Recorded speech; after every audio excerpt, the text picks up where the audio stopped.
Drin Gwynsi, no chwenjit gethtistra. Hain chovet gwadracht ujat ni de drill genjit. Drin no chwyd ai gwasi, jidid thakji gwydrit gwah in gwynjika, gwyji gwyd dat thak gwyd an ati genjit hait ni de dan. No rek o no kaik id gunaku e and Jean nan kat an thak genjit snehtan. Nik eche gwahata genjit ni de dan. Hai gwadded noch a ini at a gwini dan ha nicha I dili genjit hai. No good gwynjit genjit hat the thak genjit. No hek a gwadded Jesus vor it. Amen. Please be seated. I'd like to thank Karen Mitchell for the reflection today. Mr. Clerk, can you please determine whether the Commissioner of Northwest Territories, the Honorable Jerry Kassoon, is prepared to enter the chambers and assent to the bills?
Akana Inuit,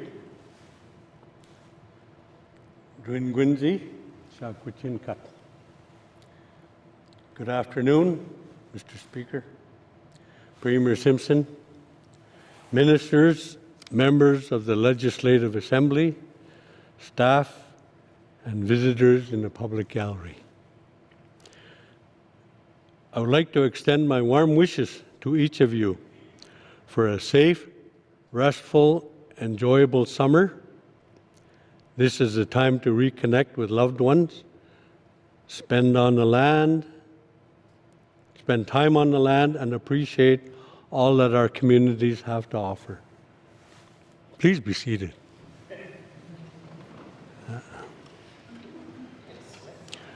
Whether you are traveling by road, by water, or by air this summer, I encourage everyone to take care and make safety a top priority.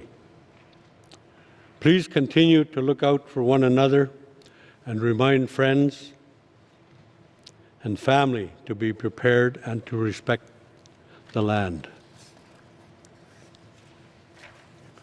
While I hope you all find time to rest and recharge, I know that the important work of serving our communities continue. Your dedication to improving the lives of Northerners does not go unnoticed, and it remains vital throughout the summer months. Now, as Commissioner of the Northwest Territories, I am pleased to assent to the following bills. Bill 32, an act to amend the Public Service Act Number 2. Bill 41, an act to amend the Real Estate Agents Licensing Act. Bill 48, an act to amend the Workers' Compensation Act Number 2. Bill 51, an act to amend the Local Authorities Election Act. Bill 52, Supplementary Appropriation Act, Infrastructure Expenditures, Number 1, 2026-2027. Bill 53, Supplementary Appropriation Act, Operations Expenditures, Number 1, 2026-2027. Poenaini, Ha'aicho, Masicho, merci beaucoup. Thank you.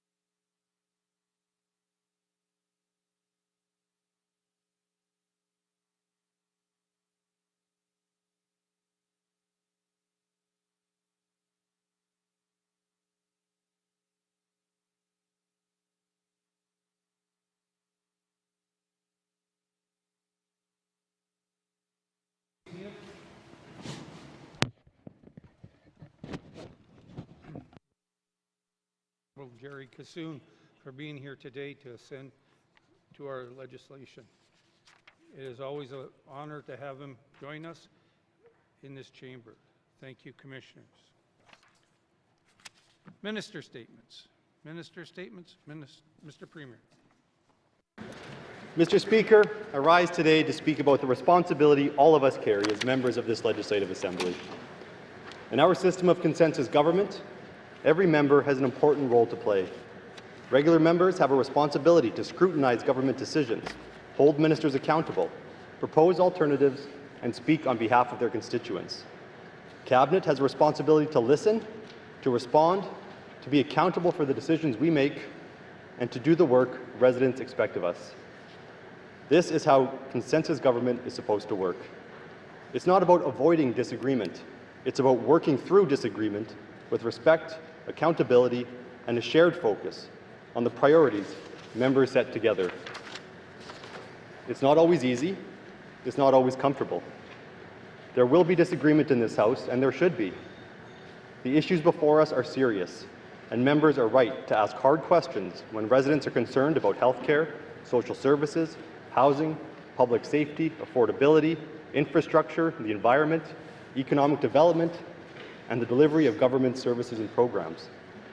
But Mr. Speaker, how we do this work matters. Residents expect us to hold each other accountable. They also expect us to do that work with respect, humility, honesty, and a shared commitment to the public good. I believe in consensus government. I believe it reflects something important about the North. We live in small communities. We know each other. We sit across kitchen tables, in community halls, and in the homes of elders and residents who expect us to listen carefully, speak honestly, and carry ourselves with respect. That same spirit should guide this House. Mr. Speaker, the work before us has rarely been more important. Across Canada, people are paying closer attention to the North, to the communities of to the people and the communities of the Northwest Territories, and to the role this territory can play in the future of our country. That attention brings opportunity, but it also brings responsibility. We need to show through our words and actions that we are ready to do this work together and in a good way. Mr. Speaker, you have reminded us that all members must focus on working together to advance shared priorities. You have also reminded us that debate must be respectful. These reminders are important. They're not about limiting debate. They're about protecting the dignity of this House and the trust that residents place in us. The prayer that was historically used to open each sitting day reminded members to honor the dignity and aspirations of those whom we serve. That is a powerful responsibility. It asks us to remember that this House does not belong to any one member, any one group, or any one government. It belongs to the people of the Northwest Territories, and every one of us has a responsibility to honor the trust that they place in us. Mr. Speaker, we are dealing with difficult issues. We're dealing with long-standing challenges and systems that affect people's lives in very real ways. These issues deserve strong scrutiny. They also deserve careful words, honest debate, good governance, and a focus on solutions. As Premier and on behalf of Cabinet, I want to reaffirm our commitment to being accountable to this House and to the people of the Northwest Territories. We will continue to answer questions, listen to concerns, accept criticism and scrutiny, and do the work required to advance the priorities of the 20th Legislative Assembly. I also want to reaffirm our commitment to the principles of consensus government, to the dignity of this House, and to working in a way that is serious, respectful, constructive, and focused on residents. Mr. Speaker, none of us is perfect in this work. We will disagree, we will make mistakes, we will have hard days in this House. But we owe it to the people we serve to keep coming back to respect, humility, and accountability, and the shared responsibility we all have to make life better for the residents of the Northwest Territories. Thank you, Mr. Speaker. Thank you, Mr. Premier. Colleagues, before I go to the next member, I'd like to recognize Debbie Delancey, former Deputy Minister of the Department of Municipal and Community Affairs and the Department of Health and Social Services, but more importantly, she used to be my former boss. Welcome to the Assembly. Minister statements. Minister Vaitiai. Mr. Speaker, the Northwest Territories is at a pivotal moment. Significant investments are being made across our territory in critical minerals, infrastructure, and economic development, and we stand to see immense benefits over the coming years. Meeting this moment is about workforce readiness, where each Northerner can participate fully in the economy using skills, abilities, and resources to maximize what is possible. My focus for the remainder of this Legislative Assembly is clear: ensuring Northern businesses, residents, and communities fully benefit from emerging opportunities with the economic benefits of new investment staying in the Northwest Territories. Mr. Speaker, to fully realize the potential before us, we must ensure that the NWT workforce and business sector are ready. For decades, we have built a steady foundation through established programs and funding to support business, entrepreneurship, and labour market development, and we continue to build and improve on this foundation. Businesses that want to grow or pivot have access to advisors and funding for strategic investment, research and development, and financing options. People looking to entrepreneurship who want to start something from scratch to meet the coming needs have access to advisors to help guide them, as well as funding to help with startup cost or product development. For residents who want to develop new skills, further their education, or train in a new career path, we continue to build on the success of the Skills Development Program, Schools North Apprenticeship Program, and Student Financial Assistance. Mr. Speaker, we're making progress to expand and build on these vital programs. We have increased pathways to trades education. There are now more communities in the NWT with SNAP students than ever before. In fact, we have more than doubled the number of SNAP across the NWT.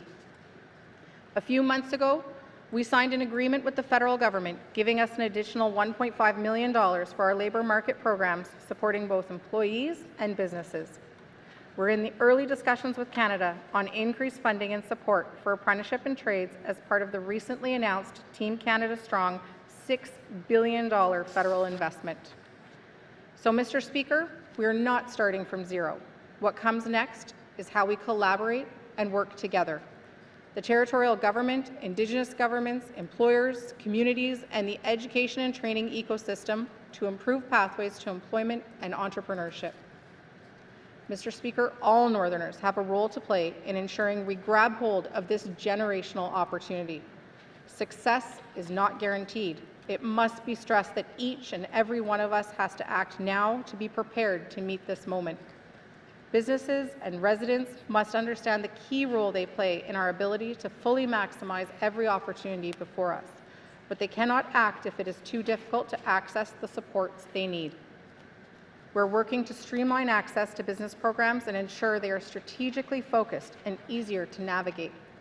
This includes advancing a more coordinated single-window approach so residents and businesses can find the supports they need when they need them. This will especially help cumbersome application processes, not only for entrepreneurs and employers, but also for trade students.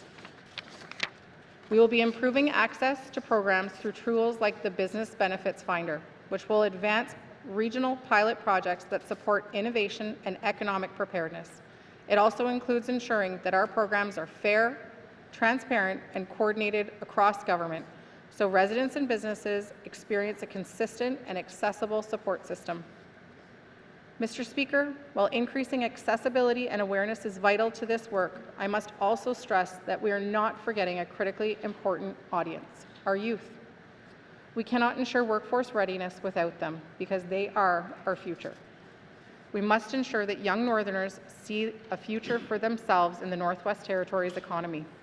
This includes showing what careers are possible and needed while building on pathways to entrepreneurship, including access to the foundational skills, training, and experience they need to pursue these opportunities. The government is also working to simplify application processes for trade students to remove barriers to access the skills training that Northerners want and employers need. Mr. Speaker, success in meeting the moment before us also requires strategic focus on the long-term gains. That is why the government created a new Associate Deputy Minister Economic Strategy and Policy position to provide dedicated leadership and coordination toward a more unified economic and investment strategy for the Northwest Territories. Mr. Speaker, workforce readiness is about supporting the growth of strong, resilient Northerners. It builds strong, healthy communities across the Northwest Territories and ensures we have the people and capacity needed to be partners in projecting Arctic sovereignty. By working together across government and with our partners, we are positioning the Northwest Territories to make the most of this moment, building long-term prosperity for all residents. Thank you, Mr. Speaker. Thank you, Minister of ITI. Minister's statement. Minister for Health and Social Services. Mr. Speaker, access to primary and community health care matters to people across the Northwest Territories. It affects whether someone can get help when they need it, how supported they feel when managing ongoing health needs, and whether care reflects who they are, where they live, and what matters to them. Most importantly, it can support residents in their health and wellness journey. Residents have told us they wanted health care that's easier to access, more connected, and culturally safe. Later today, at the appropriate time, I will table the primary and community health care framework. This framework sets a long-term direction for how primary and community health care will evolve across the Northwest Territories in close collaboration with Indigenous governments, health providers, and residents. Mr. Speaker, primary care reform is not new. For many years, healthcare providers have worked to improve access, strengthen continuity of care, and make service more culturally safe. What has often been missed is a shared direction that brings those efforts together. This framework provides that direction. It recognizes that communities across the Northwest Territories are diverse and that no single model of care will work everywhere. Instead, it establishes a common foundation to guide future planning and a co-design with Indigenous governments through existing partnership tables. The framework is organized around 3 interconnected areas of focus. First, Indigenous cultures are at the center. This means creating a healthcare system where Indigenous knowledge, traditional healing, and cultures are weaved into the design and delivery. Indigenous self-determination also means supporting clients to make informed choices and focusing on prevention and community wellness. Second, are interconnected care models. This means strengthening team-based care, improving coordination between providers and the services they offer, and building a culturally safe and representative workforce. Third, Mr. Speaker, focuses on a system that learns and is accountable. It emphasizes policies and decisions informed by the experiences of residents and communities. While supporting intergenerational healing, it supports stronger accountability, Indigenous data sovereignty, and the use of evidence and Indigenous knowledge to improve quality and trust. Mr. Speaker, the framework also identifies the conditions needed to support meaningful and lasting change. These include strong governance, a stable support workforce, sustainable funding approaches, and modern data and digital systems. This work has been shaped through collaboration with Indigenous communities, healthcare providers, clients, the NWT Council of Leaders Health and Social Service Working Group. It reflects lessons learned and innovation from communities across the Northwest Territories, evidence from leading practices across Canada, and the experience of those who deliver and receive care.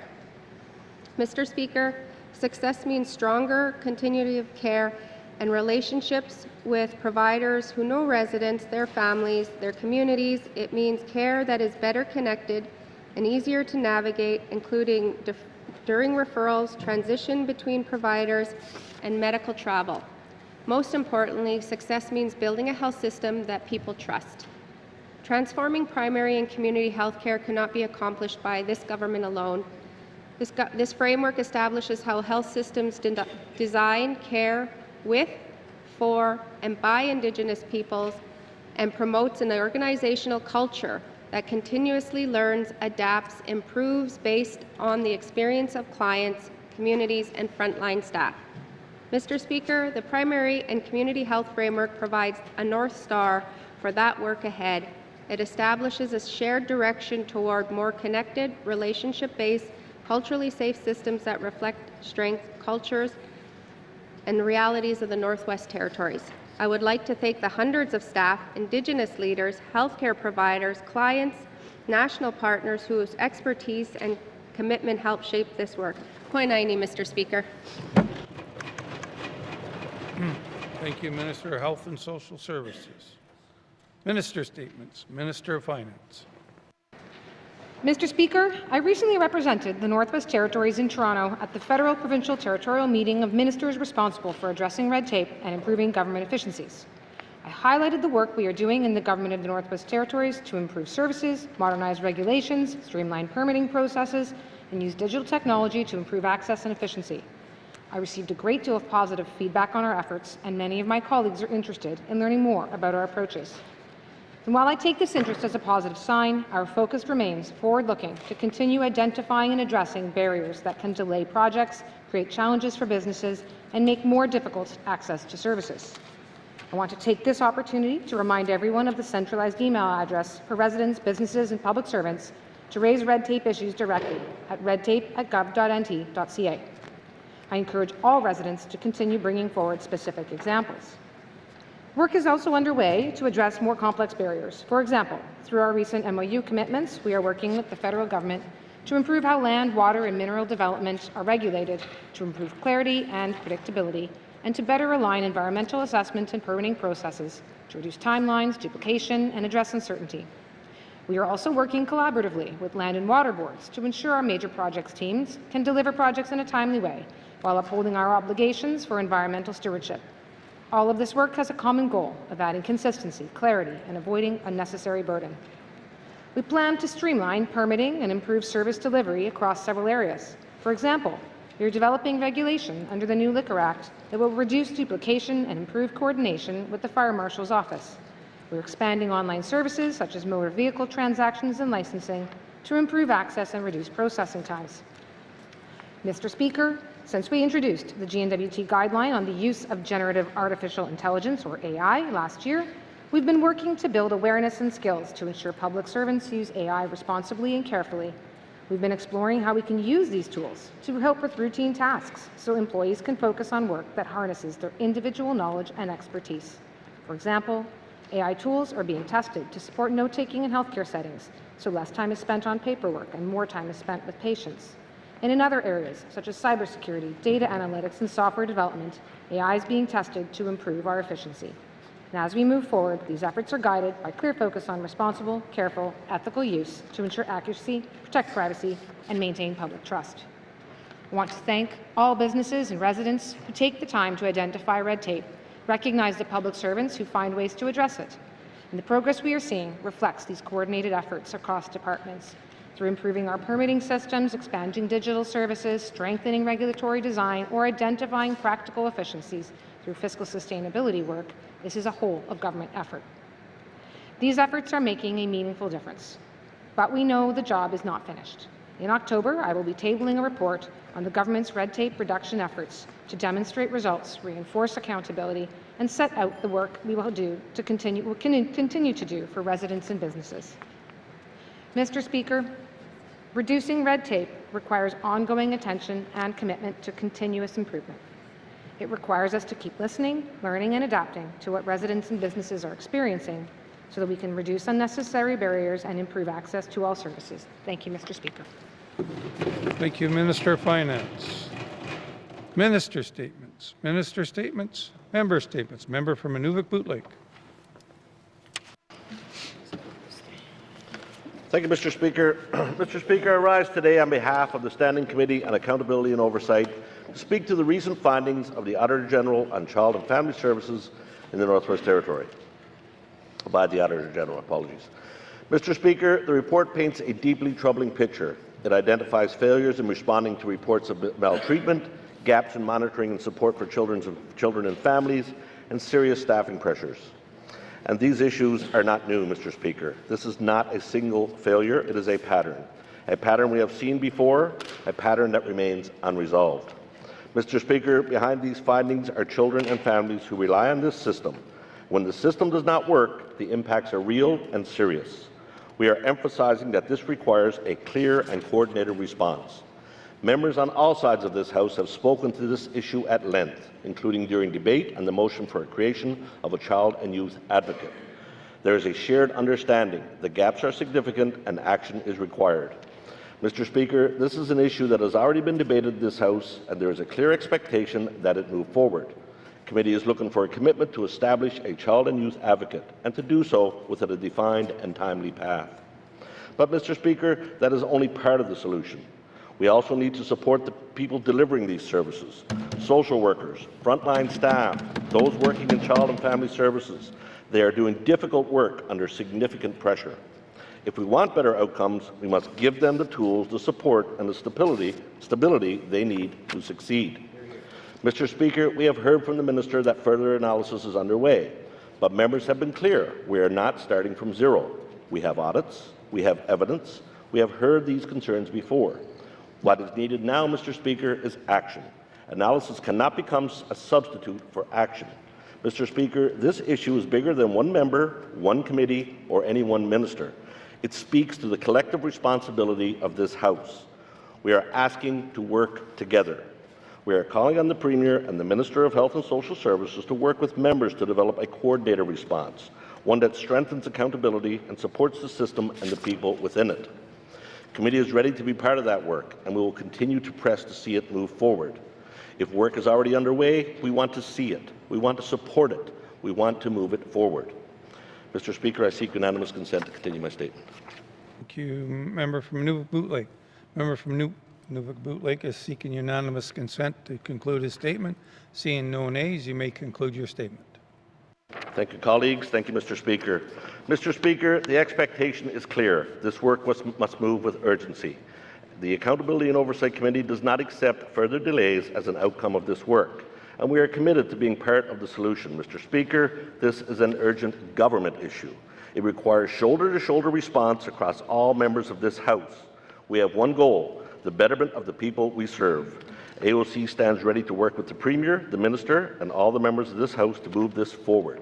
Mr. Speaker, we are aware of the responsibilities of our Cabinet. We are aware of our own responsibilities. What we need now, Mr. Speaker, is this issue goes beyond that, Mr. Speaker. We need to act, and we need to act together. Thank you, Mr. Speaker. Thank you, member from Nunavut Lake. Member statements. Member from Range Lake. Merci, Monsieur le Président. Les faits sont clairs et inquiétants. Plus de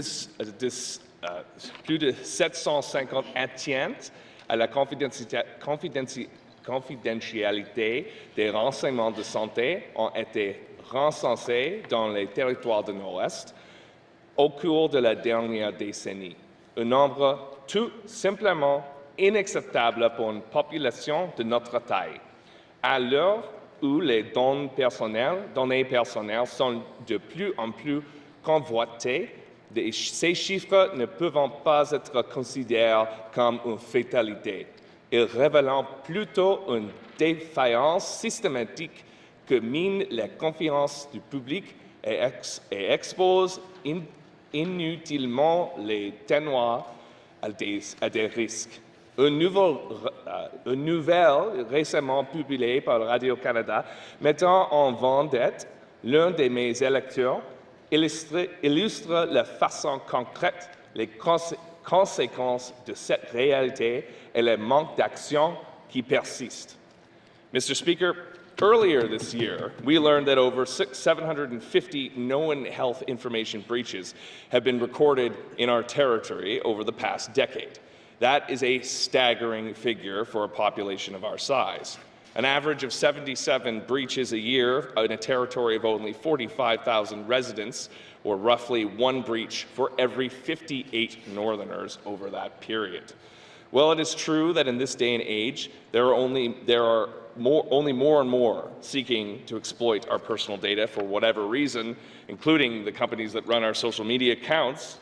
But the scale of these breaches is neither normal nor inevitable. It reflects a systemic failure that too often exposes Northerners to privacy violations and unnecessary risk. A recent CBC article dated March 18th highlights the real-world impact of these statistics. It profiles a Range Lake constituent who feels he has lost confidence in health and social services after learning his personal health information had been accessed without authorization from someone within the department. He was not notified for well over a year after his information was accessed, and the letter he received was scant on details. He simply wants to know who was accessing his records, what was viewed, and why notification took so long, and what consequences followed. Yet to date, those questions remain unanswered. Even after reaching out to the department, his MLA, and the minister, he was told the names of employees are not disclosed in breach notifications in order to protect the privacy of who committed the breach and comply with the principle that only minimum information be shared. Mr. Speaker, our system of information protection should be supporting the victims of these breaches, not the people who are doing them. We need to put an end to snooping, and I'll have questions for the minister later today. Thank you, member from Range Lake. Member statements. Member from Frame Lake. Speaker, in May, I attended an event where Disabilities Council CEO Denise McKee delivered remarks which I will highlight today in the House. For a family living with disability, you learn early that there are moments in life when a family realizes that love alone is not enough to overcome the barriers placed in front of them. It can come when a parent spends months, sometimes years, fighting for therapies their child urgently needs while watching developmental opportunities slip away.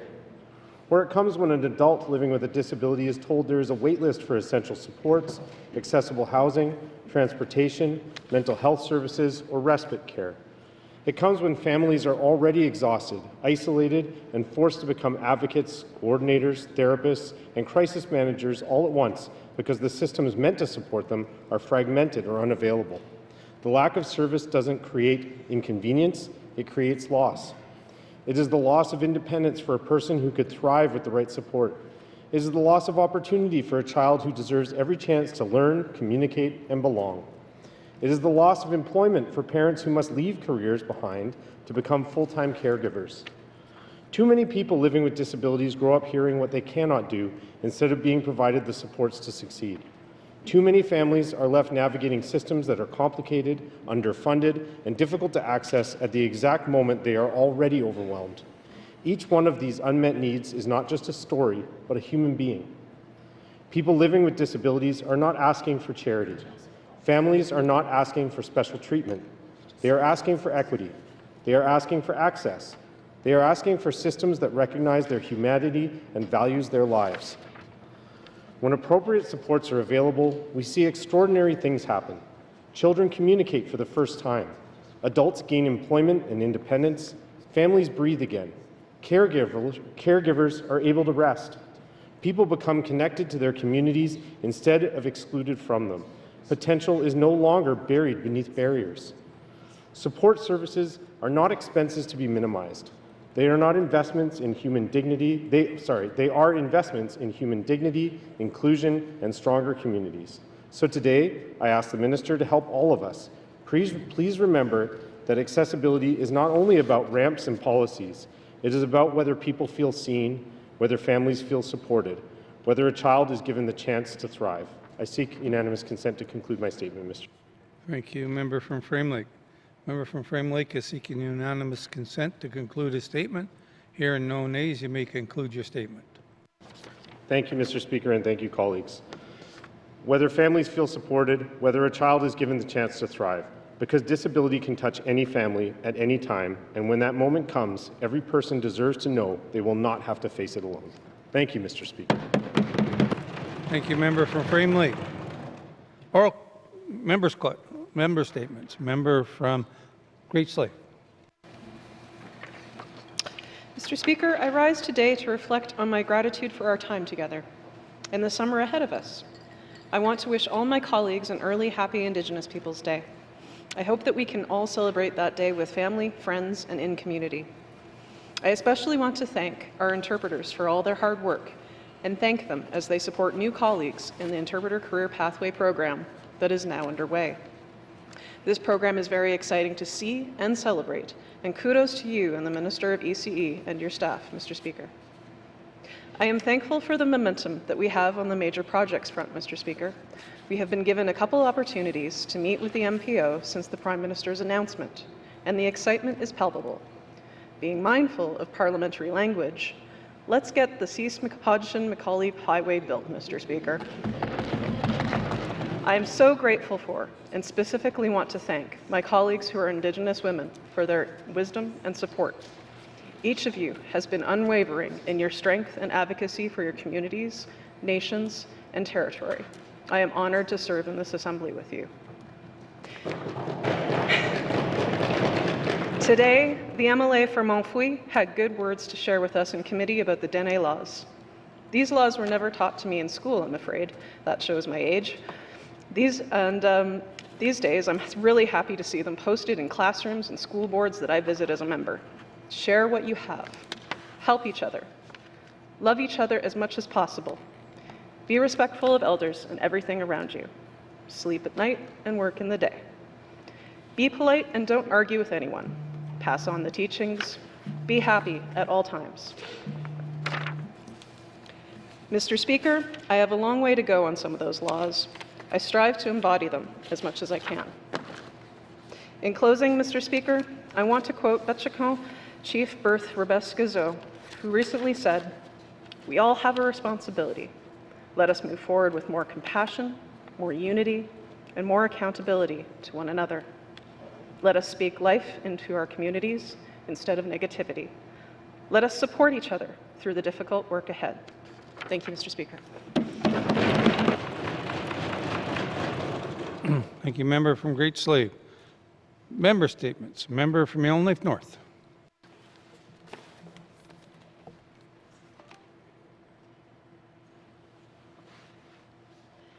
Thank you, Mr. Speaker. Mr. Speaker, yesterday I tabled reports produced by Taylor Architecture Group, which I'm proud to say is a YK North business, which examined barriers and solutions towards establishing home building standards designed for the North.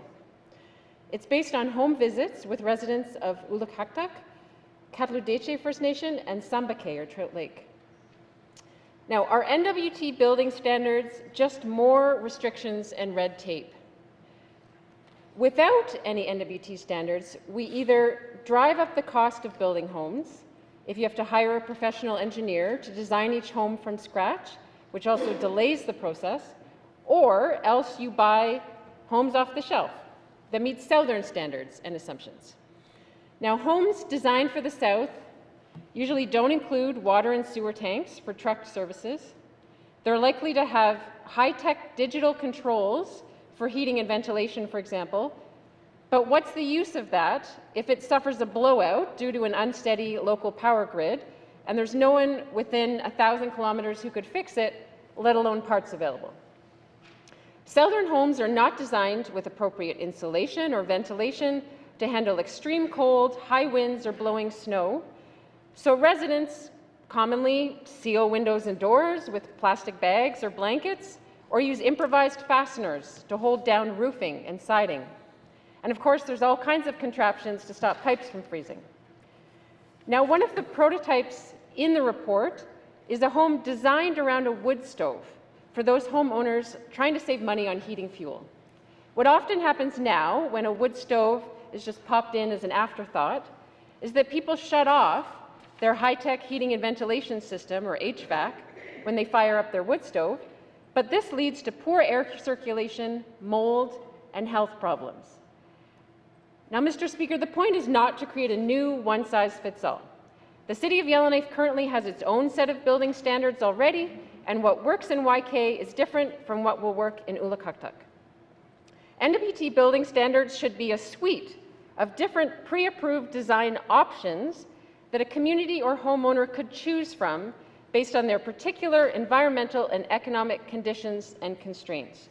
Mr. Speaker, I ask for unanimous consent to conclude my statement. Thank you, member from Yellowknife North. Member from Yellowknife North seeking unanimous consent to conclude her statement. Hear no nays, you may conclude your statement. Thank you, Mr. Speaker. So those environmental and economic conditions and constraints could be, for example, whether wood is freely available for heating, whether the home is on permafrost, or what supply chains may be available for energy and construction materials. I believe we have the tools and the personnel in the North that we can move forward with Northern home building standards that work for us. Thank you, Mr. Speaker. Member from Yellowknife North. Member statements. Member from the Sahtu.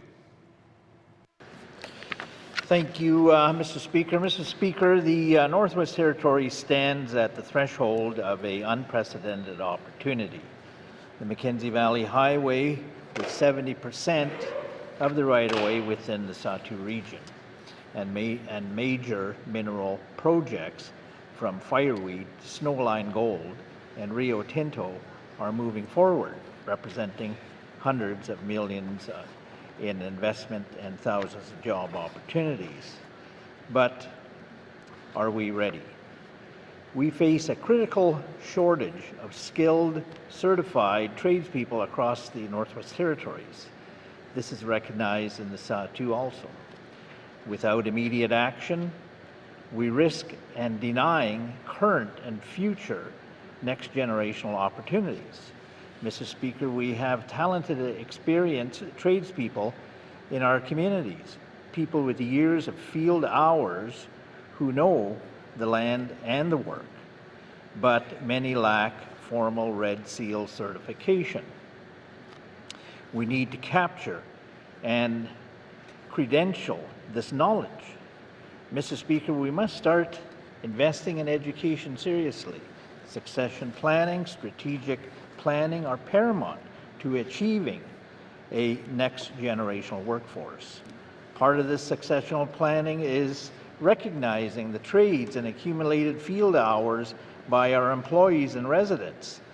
This recognition must be activated and data collected for incoming major projects. We must create clear apprenticeship pathways and training programs. We need partnerships between government, Aurora College, schools, tech schools, and industry. We need designated trainers in all regions. Mr. Speaker, I join my colleagues in previous statements on training and workforce development. The Northwest Territories will see an economic tsunami, a high creation of employment opportunities that represents forecasted positive results and will lower our dependency on social programs. We cannot emphasize enough the immediate need for training and investing in education. Mr. Speaker, I seek unanimous consent to conclude my statement. Mussey. Sawtoo. Member from the Sawtoo is seeking unanimous consent to conclude his statement. Here are no nays. You may conclude your statement. Thank you, colleagues. Thank you, Mr. Speaker. Mr. Speaker, this moment will not wait. Major projects like the Mackenzie Valley Highway timeline and schedules is set. If we are not ready with trained, certified northern workforce, these opportunities will pass us by. Later, Mr. Speaker, I will have questions to the Minister of ITI, Mussey. Member from the Sawtoo. Member statements. Member from Mackenzie Delta. Thank you, Mr. Speaker. Today I rise to recognize the graduates from the Mackenzie Delta region, from Fort McPherson, Taylor Luxey, Jessica Itzy, Lucas Francis, Miles Robert, Jaron Snowshoe, Cameron Blake, Jaslyn Nirsu, Drayson Cooey, Caden Blake. From McClavic, we have Hans Airy, Kyler Irish, Marilyn McDonald, Zachary McLeod, Cameron Charlie, Chad Kay, and Kendon McLeod. Special recognition going out to Miriam Bolton from Sigachik, who is a grade 11 student in Chief Paul Nadichi School in Sigachik and completed and currently studying most of the grade 12 subjects like physics, computer studies, advanced mathematics through BC and Ontario online schools, and got admission in the Bachelor of Engineering degree in York University start this fall. Like my colleagues to join me in congratulating the graduates from the Mackenzie Delta region. Thank you, Mr. Speaker. Thank you, member from Mackenzie Delta. Member statements. Member from Moultrie. Mr. Speaker, thank you, Mr. Speaker. As the school year comes to an end, I want to recognize students in Klitschko region from Chief Jimmy Bruno School, Elizabeth Mackenzie Elementary School, Mindsey School, Jean Watrati School, and Alexis Eramaker School from junior kindergarten to grade 12 graduating class. Every school year brings new challenges, and to every student who kept moving forward, you deserve to be celebrated. You may not see it now, but the education you've shown is special, and it will pay off in the future. The students who serve as pages or took part in youth parliament deserve recognition as well. Shiloh Simpson and Juliana McKenzie of Bichico. It is always special to see our young people engage in the work of this House. To the parents and grandparents who help them keep going, thank you. That support can be difficult when families are carrying pressures of their own. But the stability you give them is the foundation of their success. I also want to thank the teachers who have worked tirelessly to guide them. Anyone who has seen a classroom in the final week of the school knows teachers deserve recognition and probably a good nap. Educating our youth is one of the most important responsibilities we have. Teachers are there to teach, but they are often asked to carry needs that go far beyond the classroom. When a child needs deeper support, the Child and Family Services system must be strong enough to respond. Teachers need to be able to focus on teaching, knowing that students will still be supported. That is how we give students the best chance to succeed. Mr. Speaker, I wish all our students and teachers a good summer. I know the students are counting down the days, and I suspect a few teachers are too as well. So job well done to all, the students, the parents, the teachers, and all the support that they have given to these young people. Please stay safe and look out for each other. Thank you. Thank you, member from Mophray. Member statements. Member from the Decho. Merci, Mr. Speaker. Mr. Speaker, the new Health and Social Services fee guide shows how disconnected this government has become from the cost of living crisis. While residents are asking for relief, this government is increasing fees and adding new costs for essential care. Long-term care fees have gone up, and for the first time, residents will now be charged the daily fee for alternative level care and will be charged while waiting a long-term care bed effectively July 1st, 2026. Each type of care will cost families more than $12,000 a year. Mr. Speaker, this will hit small communities hard, where basic goods are already unaffordable. But families across the NWT will feel the pressure whether they live in a small community or a larger center. That is because this cost will fall on families already struggling to keep up.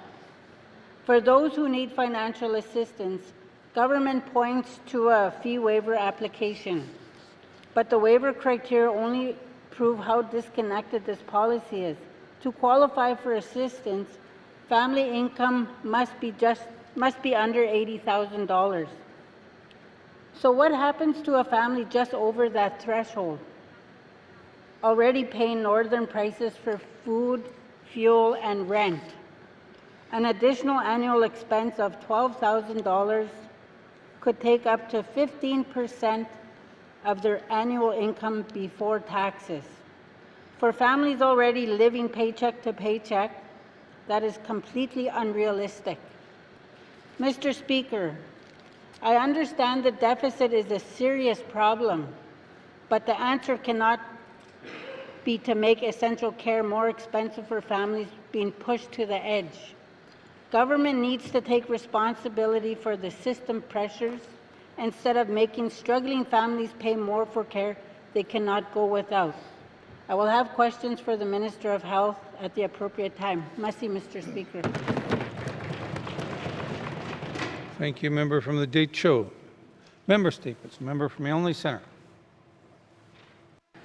Mr. Speaker, I rise today to address my Mackenzie Valley fiber optic line unanswered written questions, noting that the critical questions raised, in my opinion, were not answered. In my written question, I appreciated the Minister providing some high-level context, but a closer look reveals that the vital information still remains missing and unanswered. The Minister shared that a P3 agreement costs approximately $12 million annually, but only generates $2.3 million from 10 customers. Mr. Speaker, it was originally sold as to print money, not to give away money, Mr. Speaker. So the question is what happened? Where did it fall off? Where did the wheels fall off the car? Mr. Speaker, is the GNWT subsidizing a private entity to run this thing? So at the same time, the government has failed to deliver specifics on the financial breakdown by this project phase and customers' costs that were requested. Mr. Speaker, I am left wondering. Worse yet, the actual management agreement was completely withheld under the guise of confidentiality. Now, I'm sure something could have been provided to an MLA like myself, even an embargoed copy of some sort, Mr. Speaker. We get hundreds of confidential documents a week around here, Mr. Speaker. One more wouldn't have hurt. Mr. Speaker, and I, of course, would have respected that. But when it comes to the future of our communities now, Mr. Speaker, the response falls even further short. The minister lists which communities currently have service and which rely on satellite, but completely deflects on providing a clear implementation schedule or cost projections for the connecting of those communities left behind. Hey, who wants a community left behind? No community left behind, Mr. Speaker. That's my saying. Mr. Speaker, the government disappoints them, and it's disappointing me. Furthermore, the serious issue of revenue leak to other jurisdictions was entirely ignored. Again, I need to remind you, when the government's spending $12 million and only getting $2 million back, Mr. Speaker, we need to start asking some serious questions. Lastly, the only complete answer out of all the questions I received was a reference to the BC Economic Study. While very important to understand outside data and how it's used, but Northerners deserve transparency about our infrastructure, Mr. Speaker. We deserve to know more about our budget and certainly about our timelines. The general overview was falling short, Mr. Speaker. We deserve digital equity and certainly value for service. Thank you, Mr. Speaker. Thank you, member from Yellowknife Centre. Member statements. Member from Tuna de Willity. Thank you, Mr. Speaker. Before we break for the summer, I want to take the moment to recognize the graduates from my constituency of Tuna de Willity. And in particular, it was my great pleasure to inform this House that we have a very large group of strong graduates this year from both Tlutsuke, Fort Resolution, Dedadilo, and Yellowknife. In Tlutsuke, I want to give my heartfelt congratulations to our graduate Naomi Isidore Michelle, Zachary Martin, Alexander Abel, Jonas Lockhart, Alea Catholic, and Nirvana Catholic. In addition, in Tlutsuke, we have 2 exceptional Indigenous language instructors retiring this year after many decades of service, James Lockhart and Elizabeth Catholic. In Fort Resolution, I want to congratulate Rishanda Bosley, Preston Forrest, Sylvia Manival. I want to wish you all the very best in the future you have ahead of you. In Yellowknife, I want to congratulate Caden Boucher, Angel Batsina, Cheyenne Coena, Shelby Batsina, Stanley McKenzie, Quinton McKenzie, Kyle Sangries, Troy Bolio, Colton Sangries, Justin Carr, Matilda Charlo, Tamara Sangries, Lillian McKenzie, Tina Lisk, Emerence Goulet, Rebecca Vadrek, Henry Ben Martin, Dento Cho Freezy, Hannah Lafferty, Brendan Lafferty, Elia Rasmus, Shania, Charlo Lafferty, Cameron Martin, Lisnea Martin Maclock Crapo, Maya Martin and Crapo, and Kelly Seta. From the Kelame Denny School in Dilo, I'm proud to recognize graduates Clayton Tanzia and Eve Judas Goulet. I also want to acknowledge from Fort Resolution, Dr. Lainey Bolio, who achieved her medical degree and continues to be an inspiration to our community, as well former graduates Magnolia Unka, who got her law degree, Alita Jericho, who got her master's in education, and Jess Anderson, who also got his red seal in heavy-duty mechanic. All are outstanding community members who have demonstrated exceptional skills and dedication in their respective fields. To all the graduates, I extend my sincere congratulations. I also want to thank the teachers, school staff, families, and community members who have supported them along the way. Congratulations to all, and I wish you a very successful year and have a safe summer. Merci.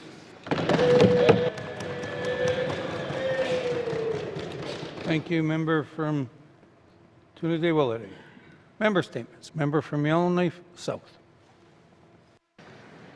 Mr. Speaker, June is the time for reflection and celebration as we mark National Indigenous History Month and Pride Month, while also recognizing Men's Mental Health Month. National Indigenous History Month is an opportunity to honor the rich histories, cultures, languages, and contributions of First Nations, Inuit, and Métis peoples.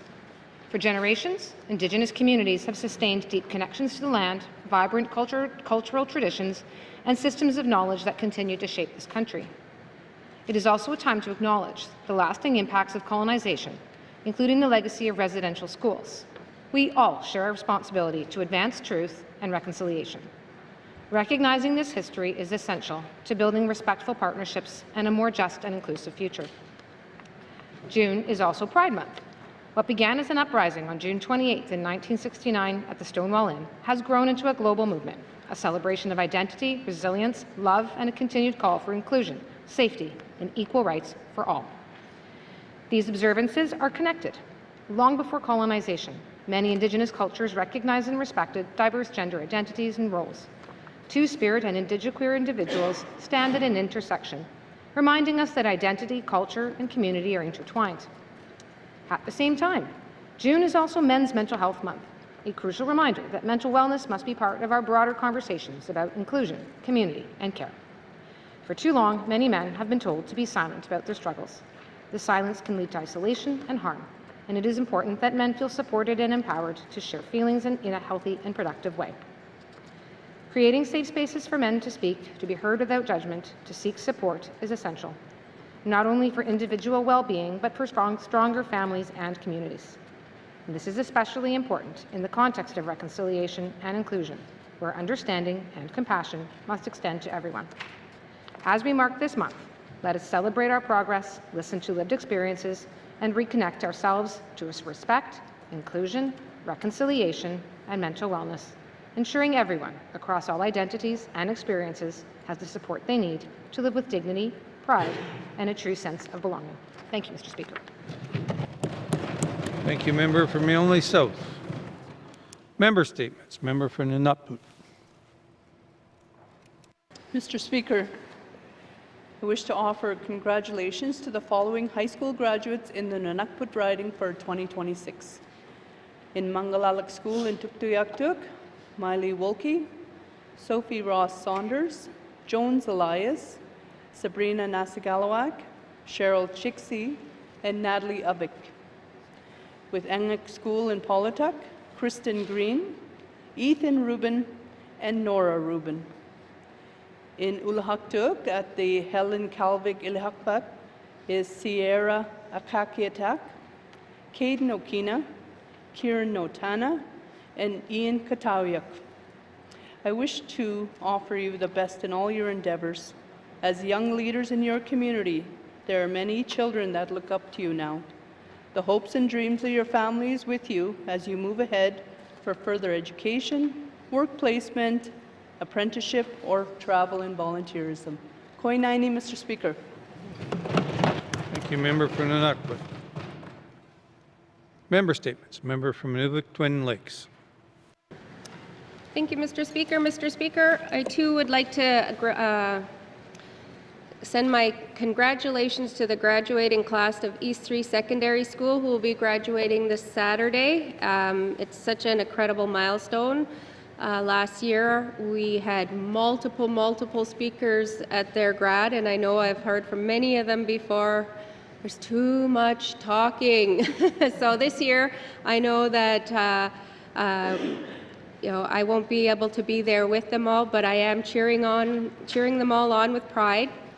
And, as the MLA for Twin Lakes, I want to say that the community is proud of you, all of you, and whether your next step is work, college, university, trades, whatever your path takes you, carry your resilience, your roots, your strength, because these are the gifts that your ancestors have instilled in you.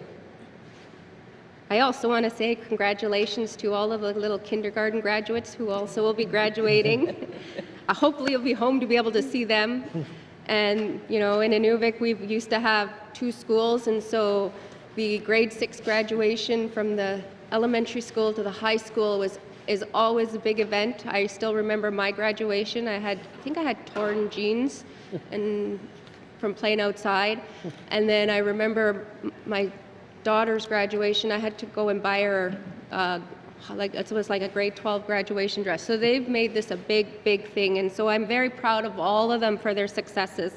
And all of the Aurora College grads that just graduated from their programs, and all of our graduates that are graduating from all of their post-secondary, coming home, to work and, take on new careers. I applaud you, and I encourage you to keep learning. Thank you, Mr. Speaker. Thank you, member from Inuvik Twin Lakes. Member statements. Colleagues, today I rise in the House to congratulate the class of 2026 from two schools in Nihandi Riding, Little Regional High School and Echo Danny School. This is an important milestone for graduates, their families, teachers, school support staff, and their communities, and I'm pleased to recognize their hard work and achievement. Colleagues, these students completed their high school journey during an extraordinary period that included global pandemic and all the disruptions that came with it. Their education was interrupted, their routines were changed, and they were asked to adapt in ways none of us could imagine. Yet through it all, they persevered. They remained committed, they stayed focused, and they continue moving forward. In many ways, these graduates are stronger because of what they have overcome. They are stronger students because they have tested themselves. They are stronger candidates for employment because they've learned to adapt and persist in the face of uncertainty.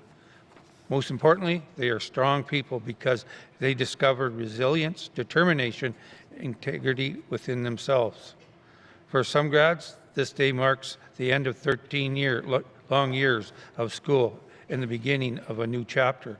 For others, it is the next step in a long educational journey, whether that is university, college, or an apprenticeship. Whatever path they choose, they should know that they are well prepared for the road ahead. To all the graduates, name attached at the end of the statement and asked to be deemed as read and printed in Hansard, I say this: the diploma you receive is the results of years of effort, commitment, and perseverance. Wear it with pride. It represents not only what you have accomplished, but also the promise of what's yet to come. Congratulations, the class of 2026. I wish each of you success as you celebrate this special day and take your next steps forward. And I will see you guys next week. I look forward to witnessing your celebration next week, as I said just previously. As well, Shazni Wah graduated from the UBC with distinctions with a BA in Gender, Race, and Sexuality and Social Justice with a minor in Indigenous Studies. And Daniel Gargan Lagrasse will graduate from Red Deer Polytechnical in Social Work diploma. Hint, hint, potential opportunity for us. June 5th, 2026. Again, congratulations to all the grads, and I wish you all to help me join me in thanking them.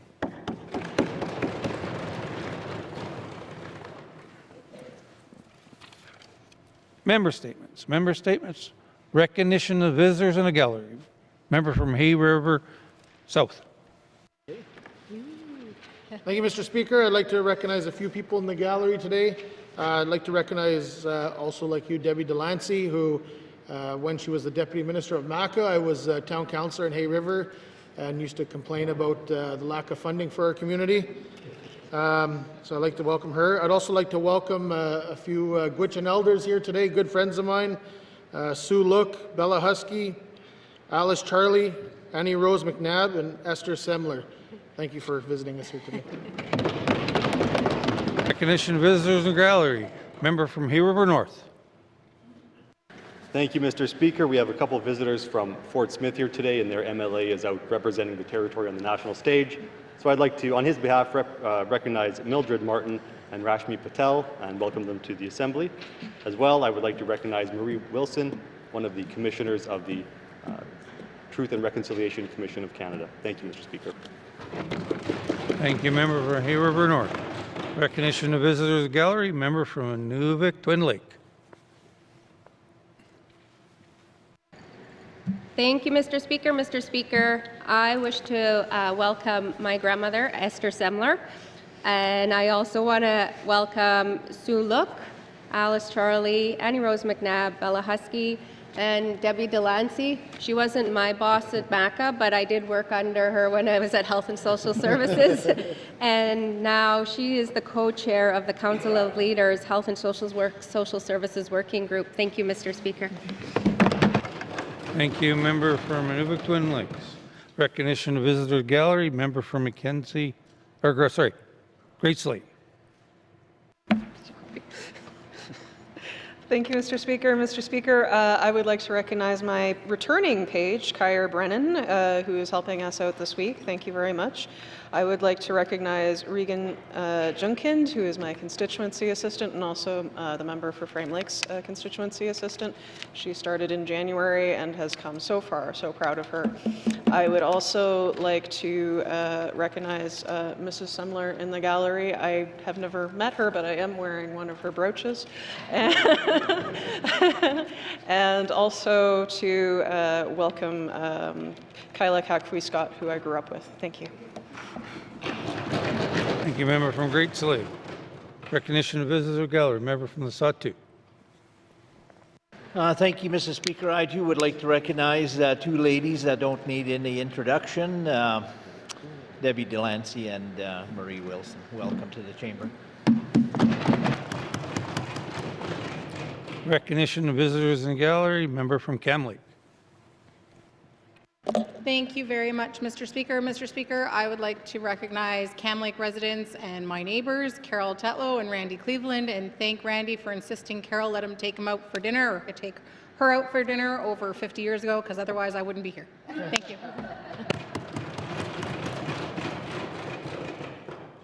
Recognition of visitors in the gallery.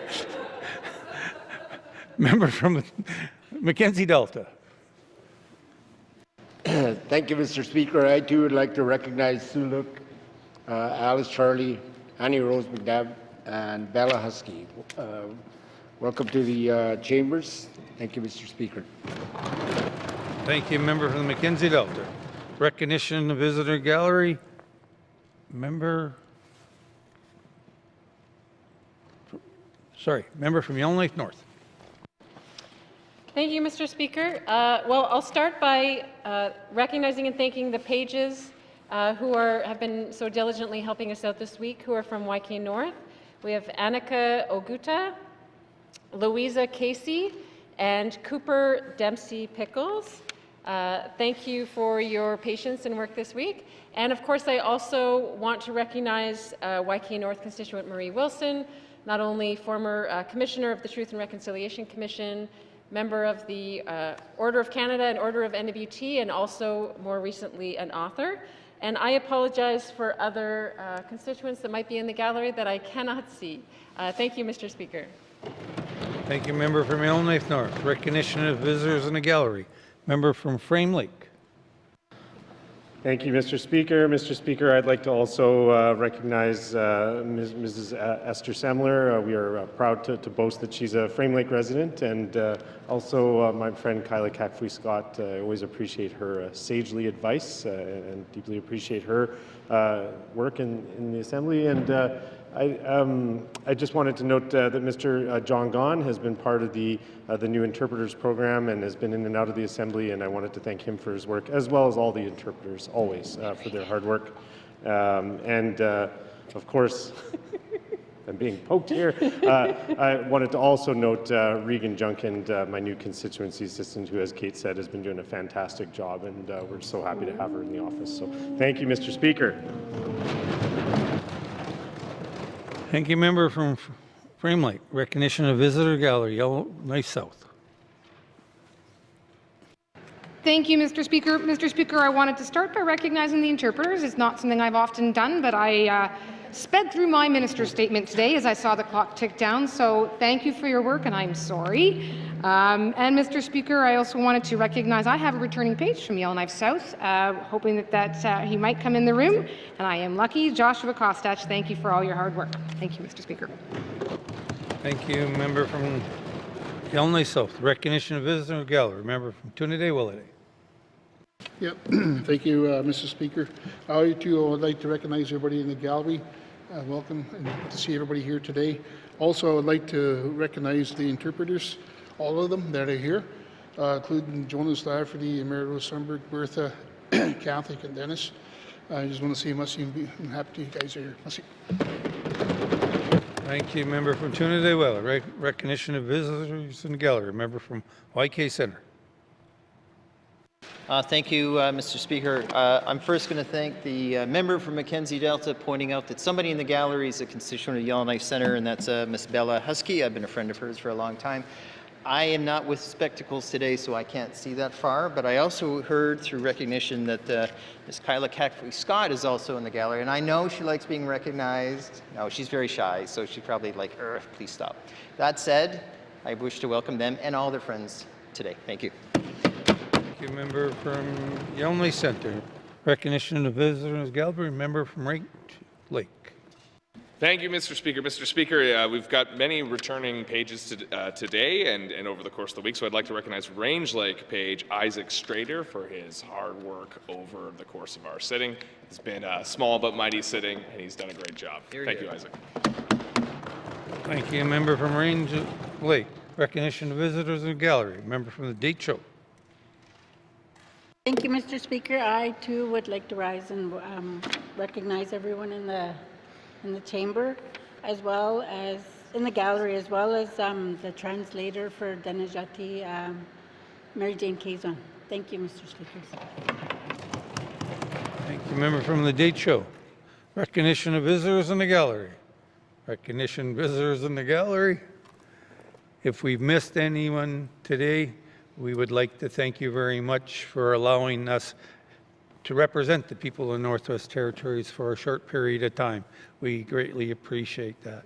I hope you enjoy the proceedings. It is always nice to see people in the gallery. Notice the motions. Notice the motions. Motions. Member from Yellowknife North.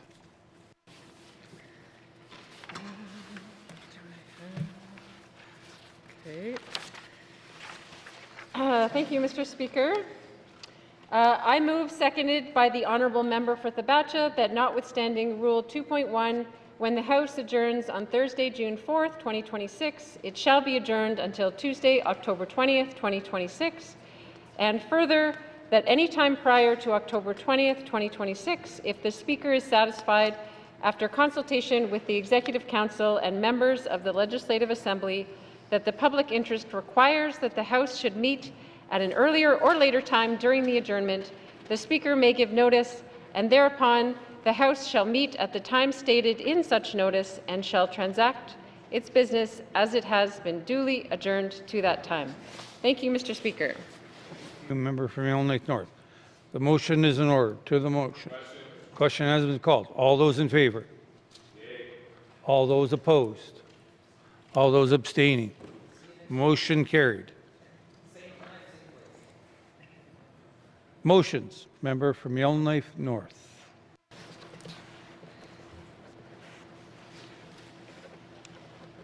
Okay. Thank you, Mr. Speaker. Whereas the Consensus Government Process Convention on Priority Setting and Reporting calls for the establishment of a special committee on transition matters, and whereas transition to a new Assembly is an appropriate time for reporting on matters of ongoing action, discussion, and consideration, and whereas members of the 21st Legislative Assembly may wish to consider how to build on the direction and deliberations of the 20th Legislative Assembly, now therefore I move, seconded by the Honourable Member for Hay River North, that pursuant to Rule 9.2, bracket 8, the Legislative Assembly hereby establish a special committee on transition matters, and further, that the following members be named to the special committee: Mrs. Cheryl Yakalaya, member for Decho; Mr. Julian Morse, member for Frame Lake; Mr. George Narasu, member for Mackenzie Delta; Honourable Lucy Kuptana, member for Nunakput; Mr. Daniel McNeely, member for Satu; and Honourable Jay McDonald, member for Thabetcha. And furthermore, that the Special Committee on Transition Matters be established by the terms of reference identified as tabled document 533-20, bracket 1. Thank you, Mr. Speaker. Thank you, a member from Yellowknife North. The motion is in order. To the motion. Question has been called. All those in favor? Yay. All those opposed? All those abstaining? Motion is carried. Motions. Motions. Member from Range Lake. Thank you, Mr. Speaker. Whereas the City of Yellowknife is located on Chief Dry Geese territory, the traditional land of the Yellowknife Dene First Nation, and respects the histories, languages, and cultures of the North Slave Métis and all Indigenous peoples of this region whose footsteps have marked these lands for generations. And whereas the City of Yellowknife is experiencing sustained and accelerating growth driven by military presence, major remediation and infrastructure projects, mining, tourism, and public administration expansion, and whereas the population of the City of Yellowknife is projected to reach 26,659 by 2051, putting pressure on housing and municipal infrastructure systems. And whereas the City of Yellowknife has less than 1% of developable land within its municipal boundary, restricting the city's ability to deliver sufficient housing, support commercial expansion, and plan and service critical infrastructure. And whereas, without timely and coordinated land action, these constraints will intensify, limiting employment growth, slowing economic diversification, and undermining Arctic security readiness. And whereas the Government of the Northwest Territories is actively engaging the City of Yellowknife to ensure that a transfer of land can occur to support the projected needs of the city and territory. Now therefore I move, seconded by the member for Yellowknife Centre, that the Government of the Northwest Territories designate and transfer priority commissioners' lands identified by the City of Yellowknife to the municipality to deliver residential and commercial land supply. And further, that the Government of the Northwest Territories establish an accelerated land transfer process that occurs in 12 months or less. And furthermore, that the Government of the Northwest Territories transfer the 41-hectare Frame Lake parcel identified by the City of Yellowknife to the municipality to enable timely planning and development. And furthermore, that the Government of the Northwest Territories ensure major regional initiatives are coordinated through intergovernmental planning with Indigenous governments, local authorities, and the federal government. And furthermore, that any actions or decisions resulting from this motion shall be interpreted and implemented in a manner that does not derogate from, abrogate, or infringe upon the existing Aboriginal or treaty rights of the Yellowknife's Dene First Nation, the North Slave Métis, or any other Indigenous peoples of the Northwest Territories, as recognized and affirmed under Section 35 of the Constitution Act 1982. And furthermore, that the Government of the Northwest Territories respond to this motion in 120 days. Thank you, Mr. Speaker. Thank you, member from Range Lake. Motion is in order. To the motion. Member from Range Lake. Thank you, Mr. Speaker. Once again, this House is debating the Government of the Northwest Territories' land tenure policies for municipalities. And once again, many find the policies of the GNWT coming up short to meet the moment when where there is an opportunity for unprecedented federal investment at our doorstep. Now, unlike other motions, Mr. Speaker, in this sitting, this motion is squarely targeted at Yellowknife. Admitted fully. But there's good reason, Mr. Speaker, because Yellowknife has been identified as a forward operating location to receive a massive infrastructure expansion to host the Royal Canadian Air Force's new F-35 stealth fighters. Upgrades include new and repurposed hangars, aprons, taxiways, ammunition compounds, and expanded accommodations. This investment, along with a $230 million investment to extend and modernize Inuvik's airport main runway, will allow both of the communities of Yellowknife and Inuvik to serve as anchor points for the logistical web of northern operational support hubs. I want to commend Yellowknife's Mayor, Ben Hendrickson, and the hardworking city councillors for being such strong advocates for the urgent need to prepare for these investments.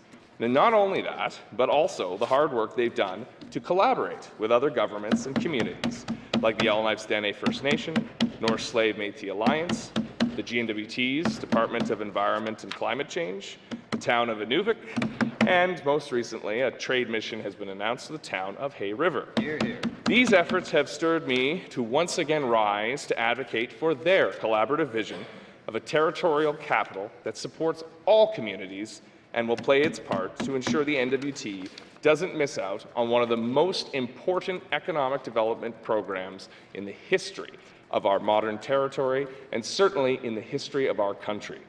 This government must take action to deliver results on land supply, and fast. Prime Minister Carney has delivered on this Assembly's wish list of major projects, and now we must deliver on the needs of our communities. Unfortunately, Mr. Speaker, I continue to hear excuses for delays in land transfers, and just as the government of the Northwest Territories continues to seemingly find more layers of red tape, our federal counterparts have rolled out solutions to take immediate action on the needs of Canadians, like the Building One Canada Economy Act and the Major Projects Office. They're not afraid to implement new policy solutions and legislations that move projects forward quicker. So let's get into that, Mr. Speaker. We are often told that when it comes to the management, lease, or sale of public lands in the NWT, the government's hands are tied. We are told that every routine decision, every low-impact disposition must enter an indefinite loop of consultation that stretches on for years without end. This is a myth, Mr. Speaker. This is a fundamental misinterpretation of Canadian constitutional law and is a disservice to the people of the Northwest Territories who elected us to govern with decisive action. To be clear, I agree, as do we all, that Indigenous land rights are non-negotiable, as is the Section 35 duty to consult. Unfortunately, all too often, these legal and moral requirements to meaningfully consult and collaborate with Indigenous governments seem to be used as excuses for bureaucratic inertia and weak decision-making. Indigenous governments ought not to bear the responsibility for the land tenure decisions of this government. While that is not being said directly, the implication cannot be ignored. Today, in support of this motion, I want to lay out a clear, legally sound, and plain language case for why this government has the absolute jurisdiction to build efficient land policies that can help our friends at Yellowknife City Hall, and why the law does not require us to stay trapped in a perpetual application process. This argument relies on three principles: authority, finality, and certainty. First, let's be absolutely clear about our jurisdiction. Since the historic milestone of Premier McLeod's devolution deal in 2014, the final administration and control of public lands and resources were transferred directly from the federal government to the government of the Northwest Territories. Under the NWT Act, this Assembly holds the statutory authority to make laws regarding territorial lands. No longer a mere delegate of the great powers that be in Ottawa, the NWT holds the sole mandate to manage our lands in the interest of all Northerners. The legal authority to write policy, establish rules, and make land dispositions belongs right here in this chamber. Second, let's take a look at what the Supreme Court of Canada actually says about Section 35 rights and the duty to consult. In the landmark Haida Nation ruling, the court was explicit. Consultation is a process, not a veto. It requires meaningful dialogue and appropriate accommodation, but it does not require absolute consensus. In the Little Salmon Carmacks decision, the court affirmed that the Crown retains the ultimate right to manage public lands and make final decisions, emphasizing that consultation must be balanced with the public government's democratic mandate to govern. And perhaps most critically, in the Rio Tinto decision, the court clarified that the duty to consult is only triggered when a specific government action threatens a direct adverse impact on an Indigenous right. We aren't all lawyers, Mr. Speaker, but what that means is the GNWT has the full legal room to establish clear policy thresholds for land tenure. Routine land decisions, like municipal land transfers, and certainly recreational cabin leases for that matter, do not automatically trigger exhaustive multi-year reviews. Northerners have been clear, both Indigenous and non-Indigenous, that land disposition processes must have a defined beginning, middle, and end. Finally, let's look at a unique advantage here in the NWT. Much of our land is governed by modern treaties, comprehensive land claim agreements that are constitutionally protected contracts between sovereign Indigenous nations and Canadian governments. The Supreme Court has repeatedly ruled, notably in the Nachanyak Dunn case, that modern treaties like these are intended to bring certainty to who owns the land and how it can be used. They already contain the agreed-upon rules for land management, land use planning, and co-management boards. Where a modern treaty exists, the treaty is the law of the land. If the GNWT follows the explicit consultation steps and timelines written into those agreements, then its Section 35 obligations are legally fulfilled. The GNWT ought not to require a separate, open-ended consultation process outside of these frameworks, the frameworks they themselves signed and agreed to. Now, Mr. Speaker, this motion reflects a need for land supply in a region of the NWT where final modern treaties are still being negotiated.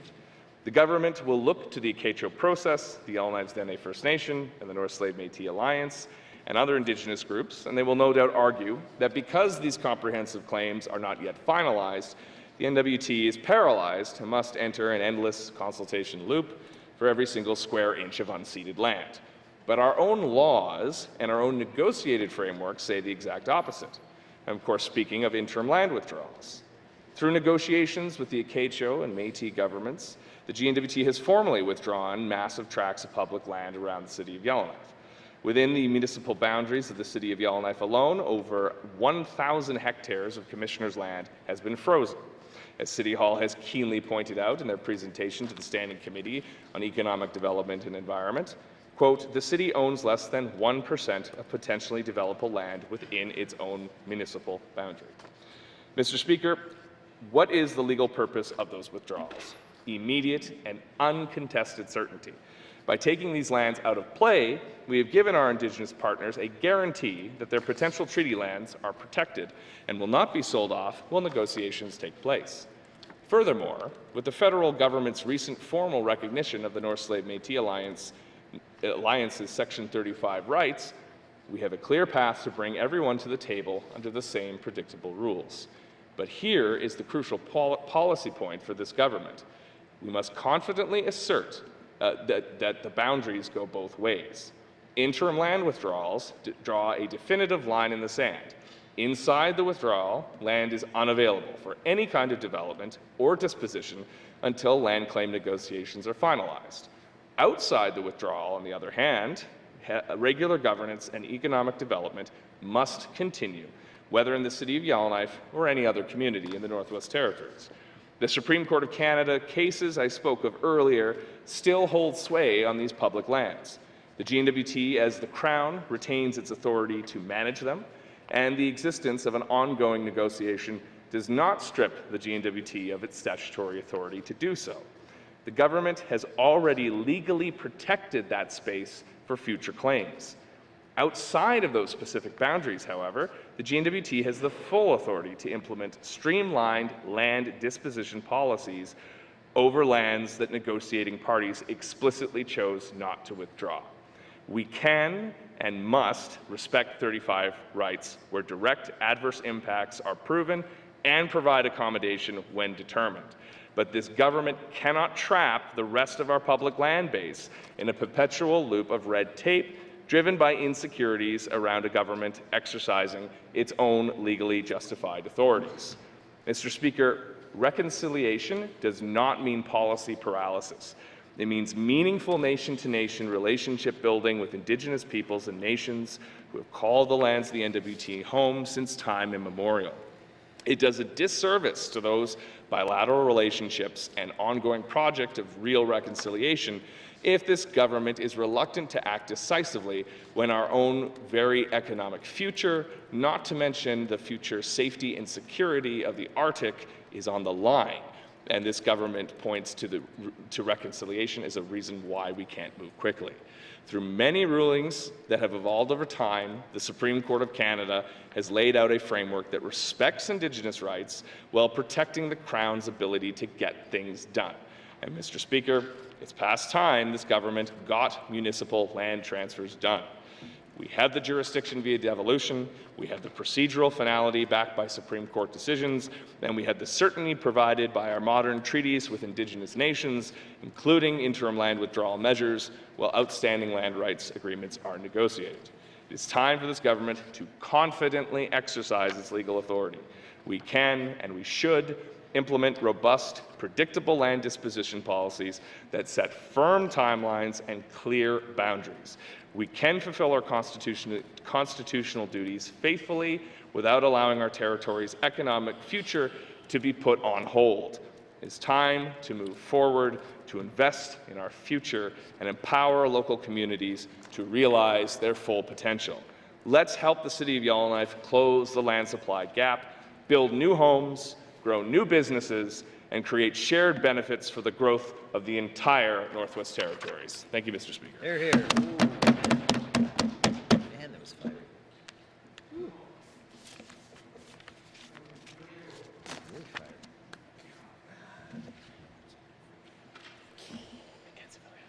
Yeah. Mr. Speaker, I rise to speak to this motion. I want to be clear that I understand and appreciate its intent.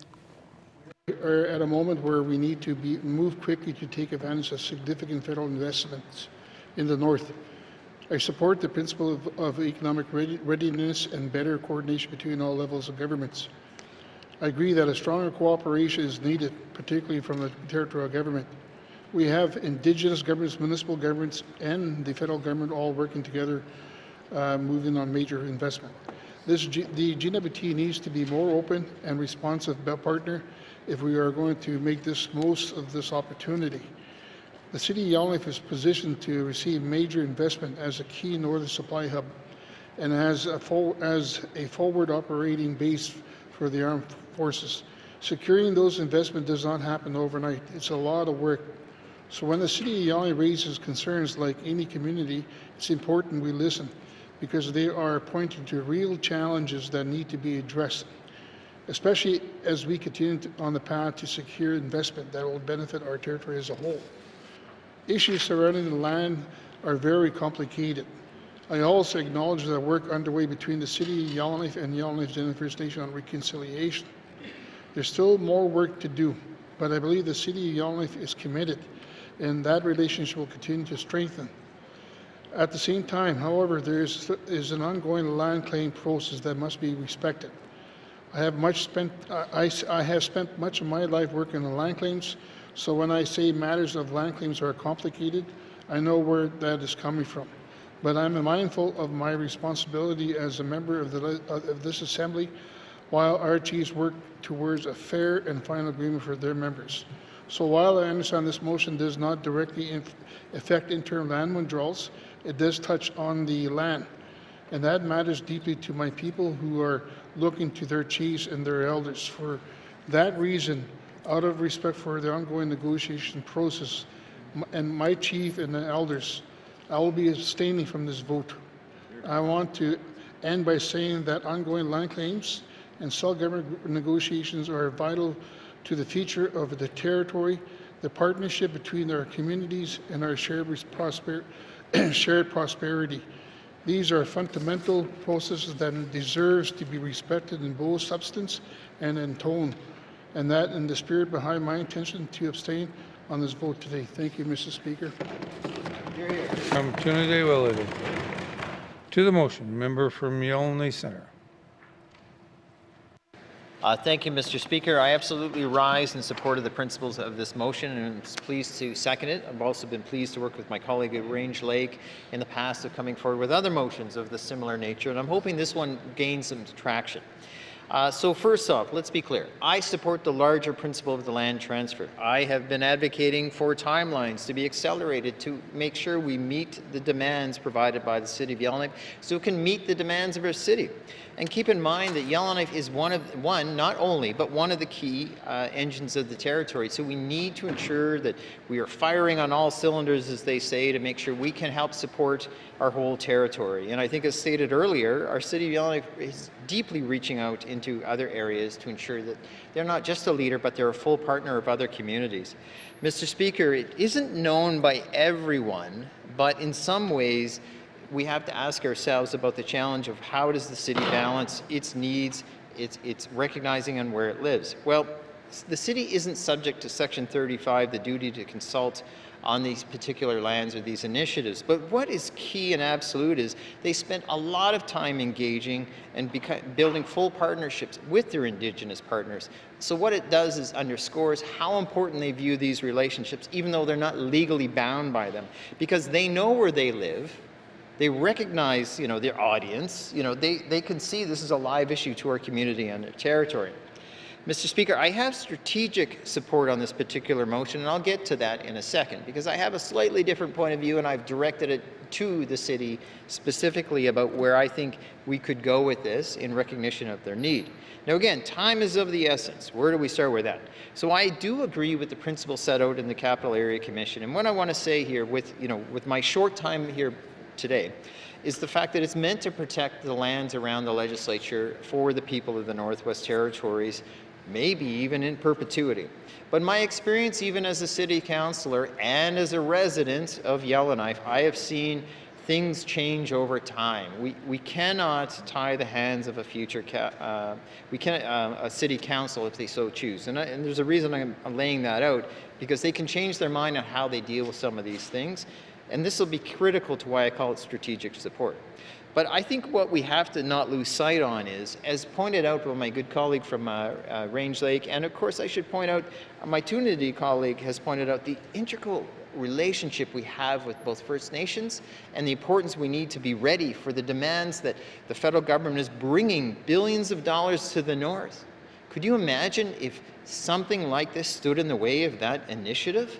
Oh my goodness. I mean, Mr. Speaker, we cannot watch the diamond mines shut, the music is starting to end without a plan of the future. Well, the lifeboat or the life raft showed up of the military investment. We must find a way to on-ramp that opportunity. We must turn the lights on and say, hey, we will be full partners. And this land is key for the city of Yellowknife to be a full partner in those types of investments. Again, we don't want to miss out on an eager new dance partner who wants to invest in the north, because those dollars are absolutely critical to the health of our economy. So, Mr. Speaker, now I did say strategic support, and I want to describe it a little bit so people can appreciate it. It's sometimes a funny line to walk when you represent one perspective in the assembly, and then you got to represent another perspective in the community, and then you got to work. It's sometimes very challenging. So my strategic support is this. First, again, I want to reaffirm, I know the city of Yellowknife needs money, my apologies, they need money too, lots of it. They need land and they need the support for that. And to me that is so key to everything that's happening. Mr. Speaker, furthermore, they need a clear timeline. I mean, sometimes, not specific to this one, these can take years to see land transfer. But the city doesn't have years to wait, and certainly the military investment doesn't have years to wait. They need to move. And they are dealing with pressures that are far beyond anyone in this room's knowledge, and they need to be ready for them. And we can't let them not be ready. That is huge. But where I find, again, important to stress here is that I do agree with the principles of the Capital Area Commission and the site overall.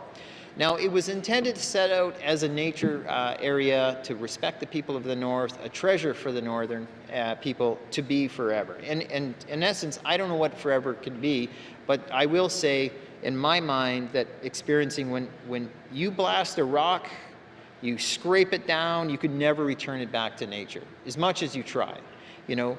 So when the city gets land, it has the choice under its rules and processes as to how it finally ends up with it.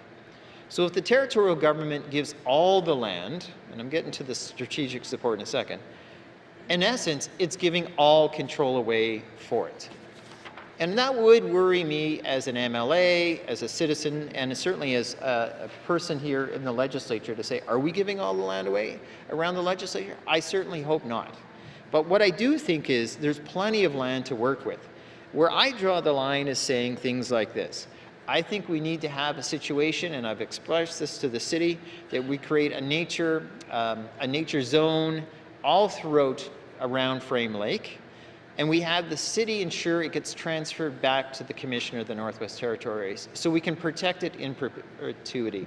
Now, the NWT government typically isn't in the housing or land development business, so the likelihood of someone building houses on the edge of Frame Lake will just end there.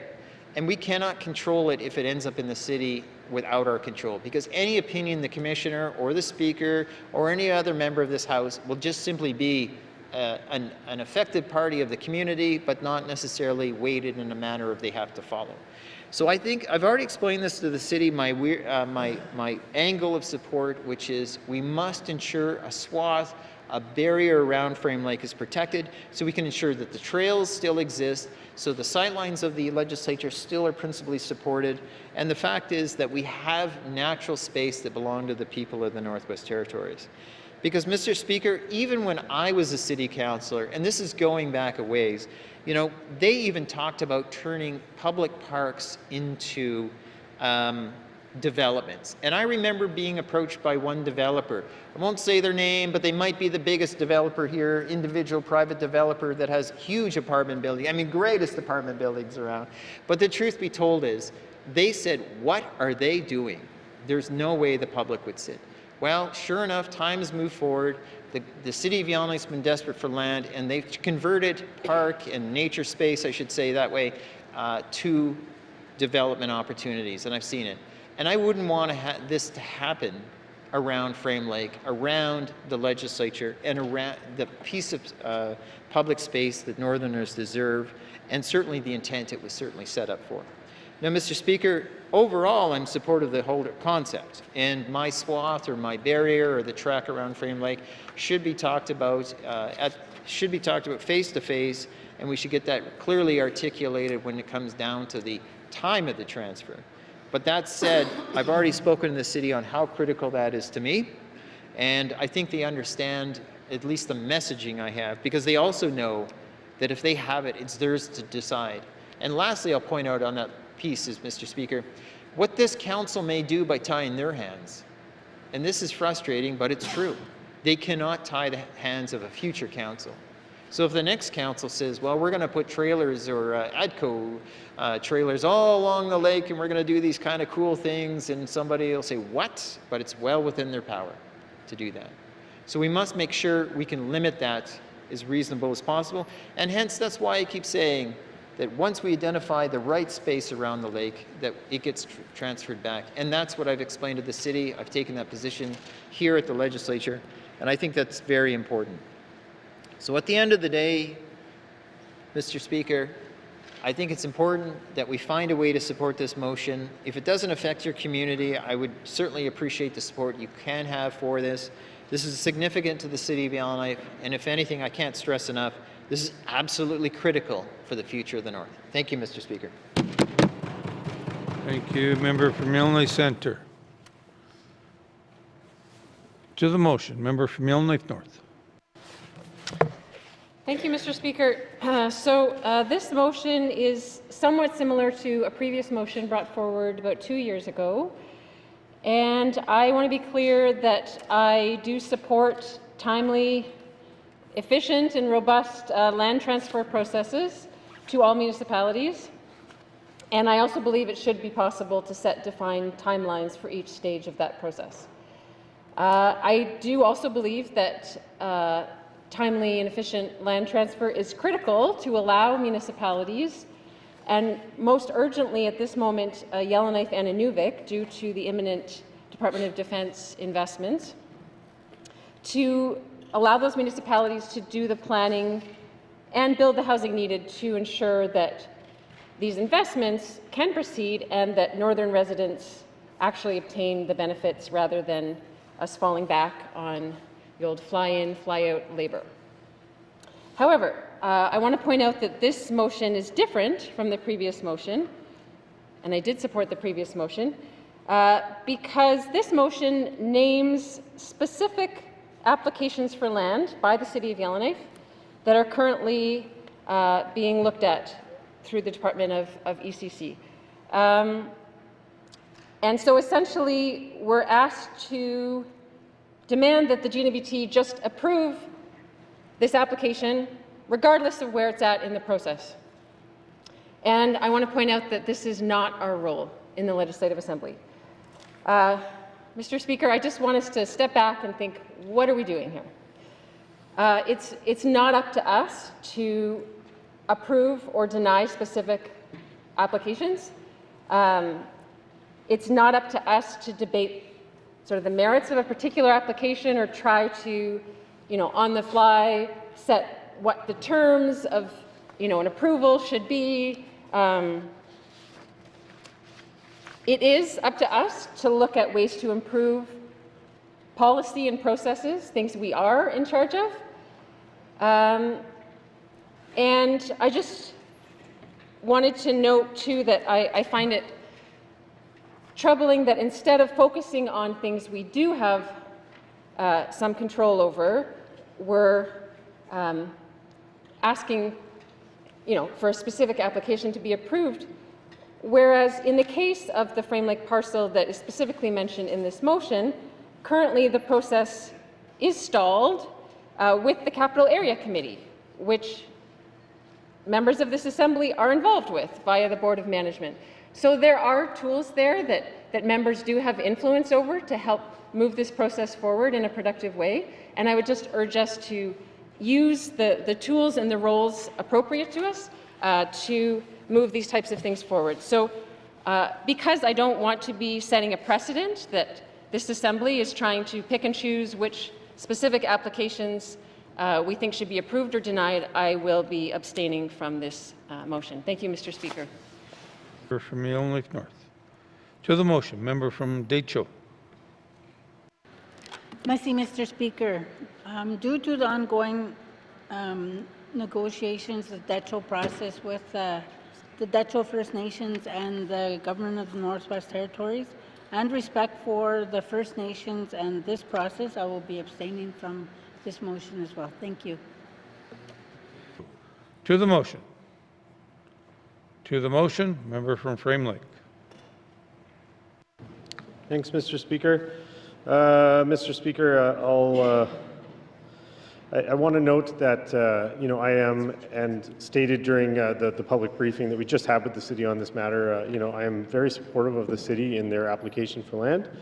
I think that it's been pointed out, and I want to share a bit of a nuance that I shared with the Board of Management when this issue first came up, and that is just that, as a former city councillor, of course, this is an issue that is quite close to my heart, as I advocated very strongly on the city side for land to be handed over. And I want to note that, again, I also seconded and voted in favor of a motion speaking to the general, speeding up the general process of land. I've spoken to the minister about it. I've made statements about it. I have brought it up during committee of the whole. But a detail that hasn't been brought to the floor that I just want to note is that the perspective I shared with BOM at the time was, in my opinion, the concerns that are being expressed at the Capital Area Committee to the city about what could or could not or should not be done with this land is between the city and the Capital Area Committee and needs to be resolved at the municipal level. I think the municipal government has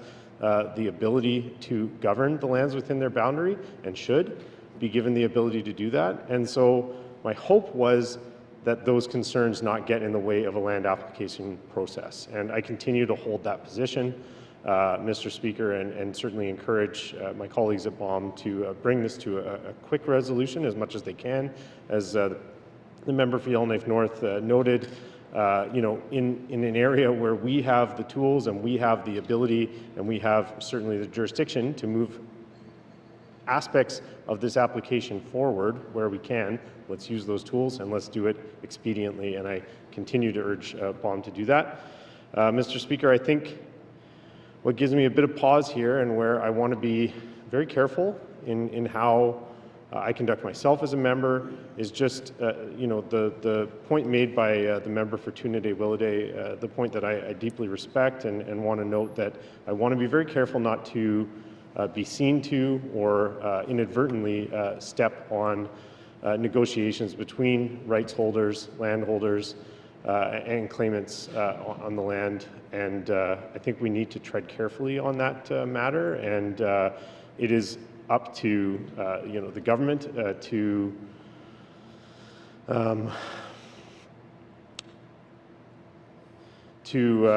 complete those negotiations as need be. And it's up to the city to ensure that the rights are upheld. And I know that the city built a very strong working relationship with neighboring Indigenous governments during my terms on council, and I was very proud of that and continue to be proud of that. And in respect to that position taken by the member for Tunadie-Willowday, I think it is best if I also abstain from the motion in this case. And just want to note that, I want to express while doing that strong support for the city's application and strong support and continued encouragement to resolve the issues. Where there's issues standing in the way of this moving forward, let's certainly get them out of the way and move this issue forward decisively for all the various reasons that have been discussed, I think, quite publicly and extensively on the public record at the city, in this House, in committee, and otherwise. Thank you, Mr. Speaker. Member from Frame Lake. To the motion, member from the Sawtooth. Thank you, Mr. Speaker. I'll be voting in favor of the motion. We did have committee presentations by the Mayor of Yellowknife and the town manager. So given the presentation, the information, and the exchange back and forth, I'm satisfied that this is our capital of Northwest Territories and the huge opportunities coming in with this large client, the Armed Forces Department. So land is very important in any occasion of development. So all the factors lead, and I did mention that committee, I support that. And again, today I'll mention I will support this motion there. Thank you very much. Here, here. The Sawtooth. To the motion, member from Great Slave. Thank you, Mr. Speaker. I won't retread the points made by my colleagues earlier, just to say that when the similar motion came before us a couple of years ago, I abstained with concerns of treading into areas that I do not feel I can respectfully tread in. This is, again, a regulatory issue between multiple jurisdictions, including Section 35 right holders. Although I do support the transfer in principle, and I've said so on the public record in committee, I will be abstaining from this motion. Thank you. Great Slave. To the motion, member from Nuvik Boot Lake. Ever so briefly, Mr. Speaker, thank you. Also an issue that obviously I've brought to this floor as well for the town of Inuvik, albeit in a little different perspective, given that they have 2 settled land claims in Inuvik, but there is an issue of getting the block transfer of the land within the municipal boundaries transferred to the community as a whole. Having said that, for all the reasons that my colleagues had said here in this House, I will be supporting this motion. Thank you. Okay, member from Nuvik Boot Lake. To the motion. To the motion. Question has been called. Does the member, the mover, wish to close debate? Why, yes. Thank you, Mr. Speaker, and thank you very much for the support of colleagues on this motion. I just want to point out, in case it wasn't clear, but the application that's specifically referenced in the second clause of the motion around the 41-hectare Frame Lake parcel is not is not land selected by the Acacia process or any Indigenous group that I'm aware of. So that, again, and I gave a lengthy speech about how that works, how interim land withdrawal works. And of course, the motion also, the final clause, or the second last clause, talks about not infringing on any Indigenous rights. So I'm not sure how that wasn't communicated clearly, but just I want to really state that this motion, land is life in the Northwest Territories, and it's so important, which is why that's in there, to make sure with absolute certainty there is no question about the potential harm to Indigenous people by inappropriately seizing land that is not ours to take. Mr. Speaker, the reason why this motion came about is because the City of Yellowknife put together a very nice information package, came to standing committee, came to the Board of Management, and has loudly advocated for this. And that's the community I represent. I'm friends with many of those councillors. I like to think I have a good relationship with the mayor, and it was easy to say, well, let's give your presentation package a bigger stage on the floor of the House. I don't see that as interfering with any regulatory process. My good friend from the Sawtooth frequently speaks about the need to speed up the Mackenzie Valley Highway, something I support, I think something we all support. And I've never heard any concern that we might be stepping on anyone's toes about a specific project in a specific region to do a specific thing. So I'm a little surprised today, but that's fine. Everyone needs to make their own decisions. But again, what I was calling for in my speech is something I think that is important. It's approaching these challenges with public policy. And in an unceded, unsettled land claim area, it is incredibly challenging to make decisions because there's uncertainty kind of built into that process until there is certainty. But governments have to act with confidence.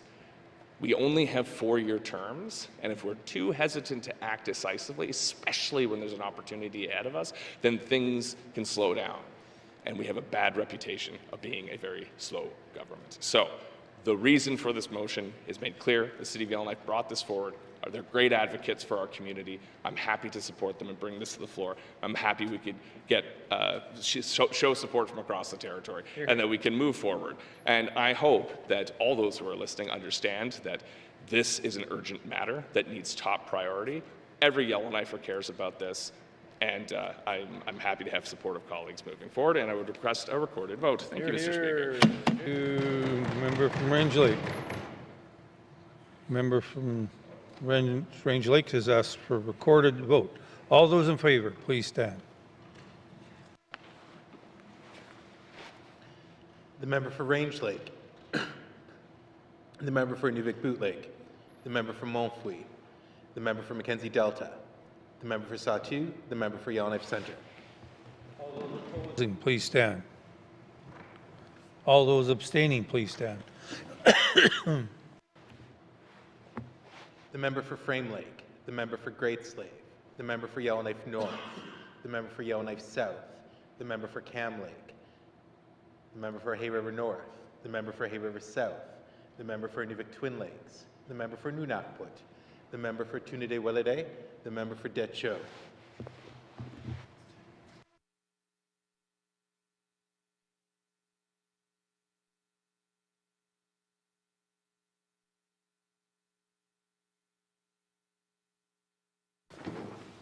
The results of the recorded vote are 6 in favor, 0 opposed, and 11 abstentions.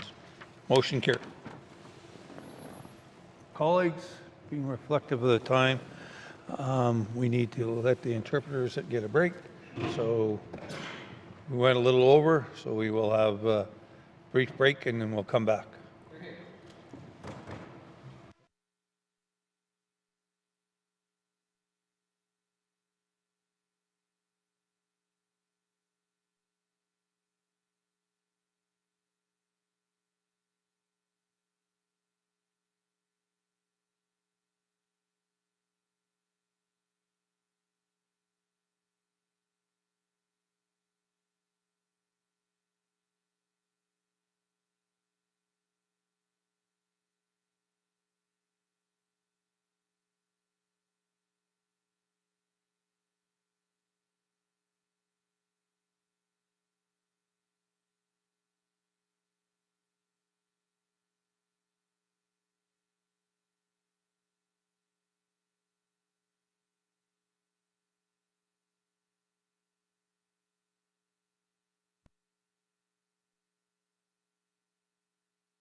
Interpreters appreciated that.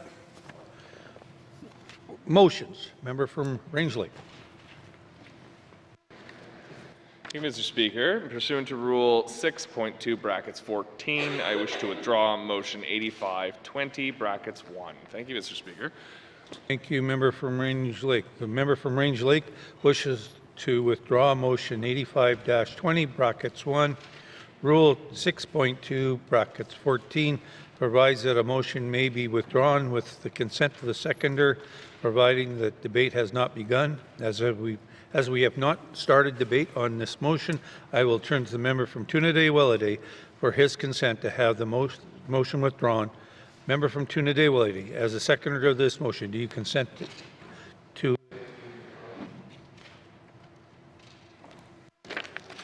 Thank you, Mr. Speaker. Yes, I consent to the motion 85-20 brackets 1 to be withdrawn. Thank you.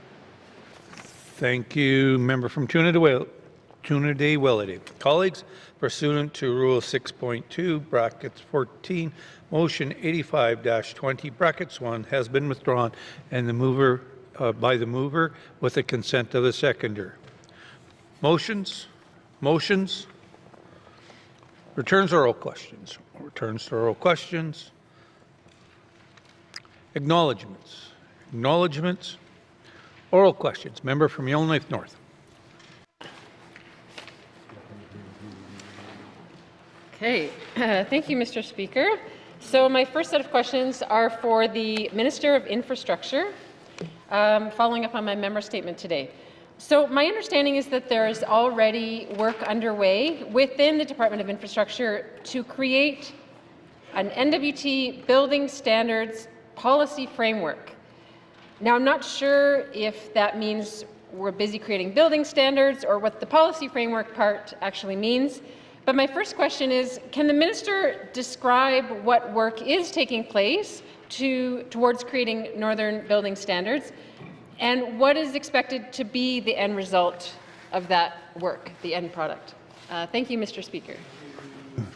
Member from Yellowknife North, Minister of Infrastructure. Thank you, Mr. Speaker. So the Departments of Infrastructure, Municipal and Community Affairs, and Housing are working together to advance a coordinated approach to build standards for the Northwest Territories. This includes research, policy development, and assessing the implications of broader approach of the national building standards across the country and the territory, sorry. The working group is actively engaging with partners and stakeholders, including community governments, to understand the potential impacts, identify areas of concern, and ensure that northern realities are reflected. The intended outcome of the comprehensive building standard framework for the Northwest Territories that strengthens safety and consistency and is supported by a clear policy foundation where needed and legislation. Thank you, Mr. Speaker. Minister of Infrastructure. Member from Yellowknife North. Thank you, Mr. Speaker. Can the minister tell us what is the timeline or the estimated timeline for completing that work? Thank you, Mr. Speaker.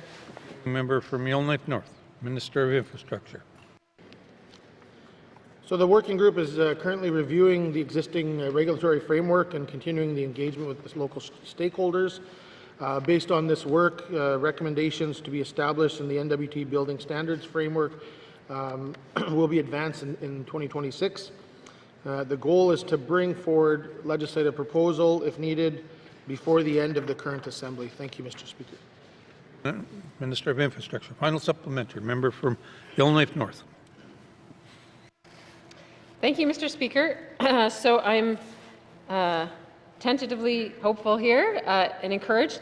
Can the minister tell us how he will ensure that building standards are not a one-size-fits-all, imposition, and how they can be responsive to very different environmental and economic constraints, both within communities and amongst our very diverse NWT communities? Thank you, Mr. Speaker. Member from Yellowknife North, Minister of Infrastructure. Thank you, Mr. Speaker. So this work is not about importing the southern building practices in the north. It's about strengthening the public safety and by formally adopting a nationally recognized code and standards, the way they work in the North and reflect in the North. To be clear, we're not developing a standalone NWT-specific building code. Instead, the focus is adopting the national building code, which is developed collaboratively by provinces and territories to reflect the diverse conditions of the North.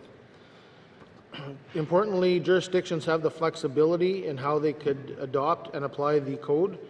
And for example, Nunavut has tailored its building regulations by removing or modifying provisions related to water heater efficiency, foundations, and thermal insulation for better reflecting the northern conditions.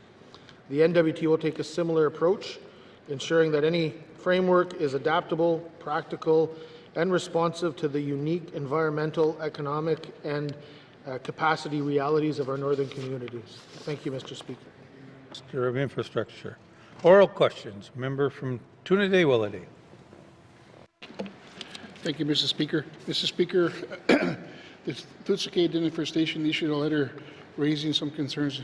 Anyway, Mr. Speaker, my question to the Premier, in regards to the letter, commit to immediately re-engaging with the First Nation leadership on their outstanding issues in regards to that letter that's sent. Thank you. From Toonaday-Willety, Mr. Premier. Thank you, Mr. Speaker. My job as Minister of Indigenous and Executive and Indigenous Affairs is to engage with Indigenous leadership. So I'm always happy to engage with Indigenous leadership. I understand that Little has had an election and that the results need to be verified. I'm not quite sure the process right now, but I know that we're in the midst of that right now. And so as soon as everything is confirmed and set, I'm happy to have those conversations. Thank you, Mr. Speaker. Mr. Premier, member from Toonaday-Willety. Thank you, Mr. Speaker. The KHO Assembly is coming up next month. Will the Premier keep his word and confirm whether the financial compensation previously discussed with Chief Marleau is still on the table, or has the commitment has been dropped? Thank you, Mr. Speaker. Member from Toonaday-Willety, Mr. Premier. Thank you, Mr. Speaker. So we have committed to provide Little with funds for different purposes over the past couple of years, and those monies have flowed. There's perhaps other requests for funds that were not commitments but requests. That being said, I want to ensure that we are working to improve our relationship with the community of Little I have been invited to the Akecho Assembly. I responded saying I will attend the Akecho Assembly in Little so that's an opportune time to go there, speak with residents and speak with leadership, and I look forward to it, spending some time this summer in the community. Thank you, Mr. Speaker. Premier, final supplementary. Member from Toonaday-Willety. Thank you, Mr. Speaker. Mr. Speaker, given the community of Fitchke has reached strongly on his apology letter, which was issued without meaningful engagement, delivered from Yellowknife rather than the community, and accompanied by continued excuses and justification from the raid. Anyway, my question is, how does the Premier justify dismissing what Little Indian First Nation concerns on reconciliation? Thank you, Mr. Speaker. Toonaday-Willety, Mr. Premier. Thank you, Mr. Speaker. I haven't dismissed any concerns on reconciliation. I've been trying for a couple of years to get into the community. Have not been able to come to an agreement with leadership on that trip. What we would be doing once we're in the community, how the activities would unfold. I would have loved to have been there already. I would have loved to have been in the community multiple times already. And so hopefully, this time around, there's a fresh start and we can start that relationship again. And I can go to the community, I can speak to the people in the community, and we can start to build a even stronger relationship than we had before. Thank you, Mr. Speaker. Mr. Premier. Oral questions. Member for Mofwee.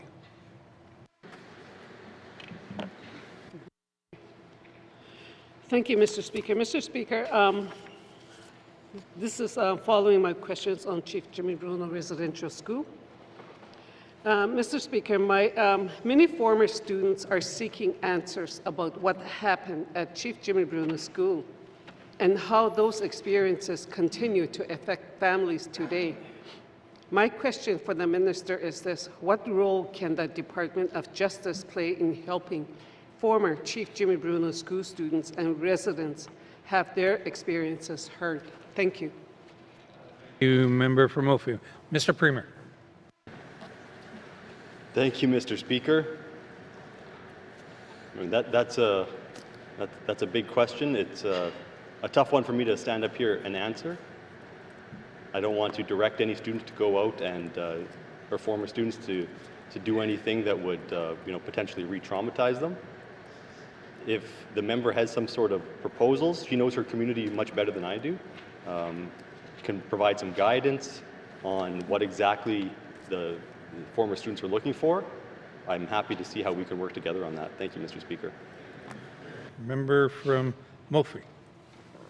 Thank you, Mr. Speaker. Mr. Speaker, will the minister work with former Chief Jimmy Bruno school students and residents alongside Cleatroe leadership to determine an appropriate path forward?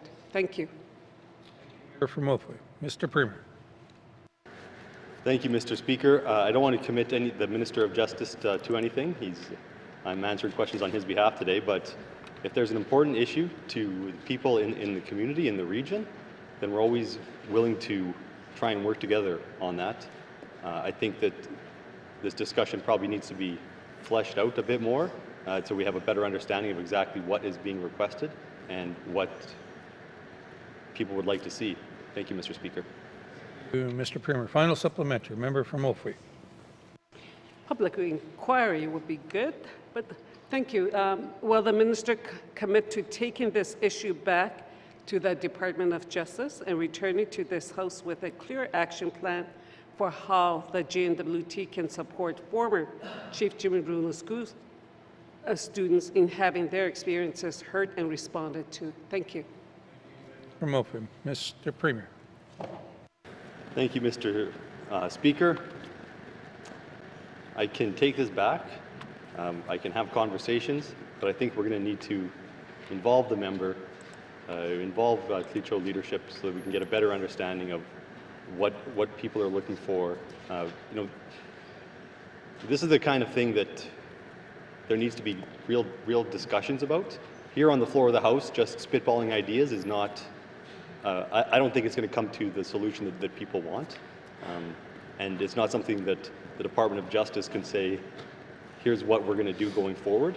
Whatever is done, it needs to be done in a collaborative fashion. It should be led by survivors. And I can just leave it at that for now. Thank you, Mr. Speaker.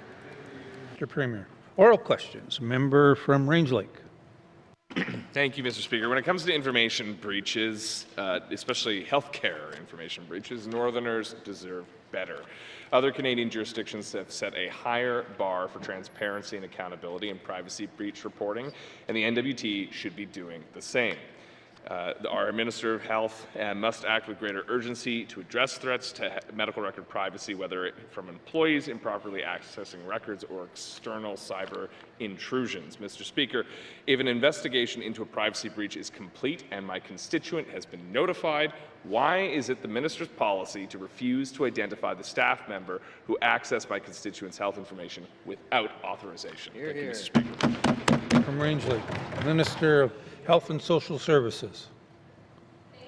Speaker, Mr. Speaker, the name of employees who may have inappropriately accessed personal health information are not disclosed in these client notifications. This approach is consistent with the privacy legislation and established practice.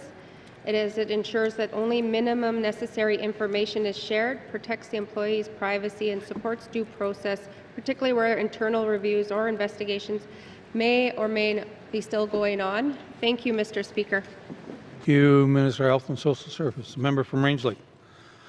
Thank you, Mr. Speaker. And the key word is inappropriately accessing. We're not talking about a benign breach or an accidental breach. We're talking about an intentional breach. How does the minister justify treating the identity of a staff member who improperly accessed health records as equivalent to the protected health information of the patient affected? Thank you, Mr. Speaker.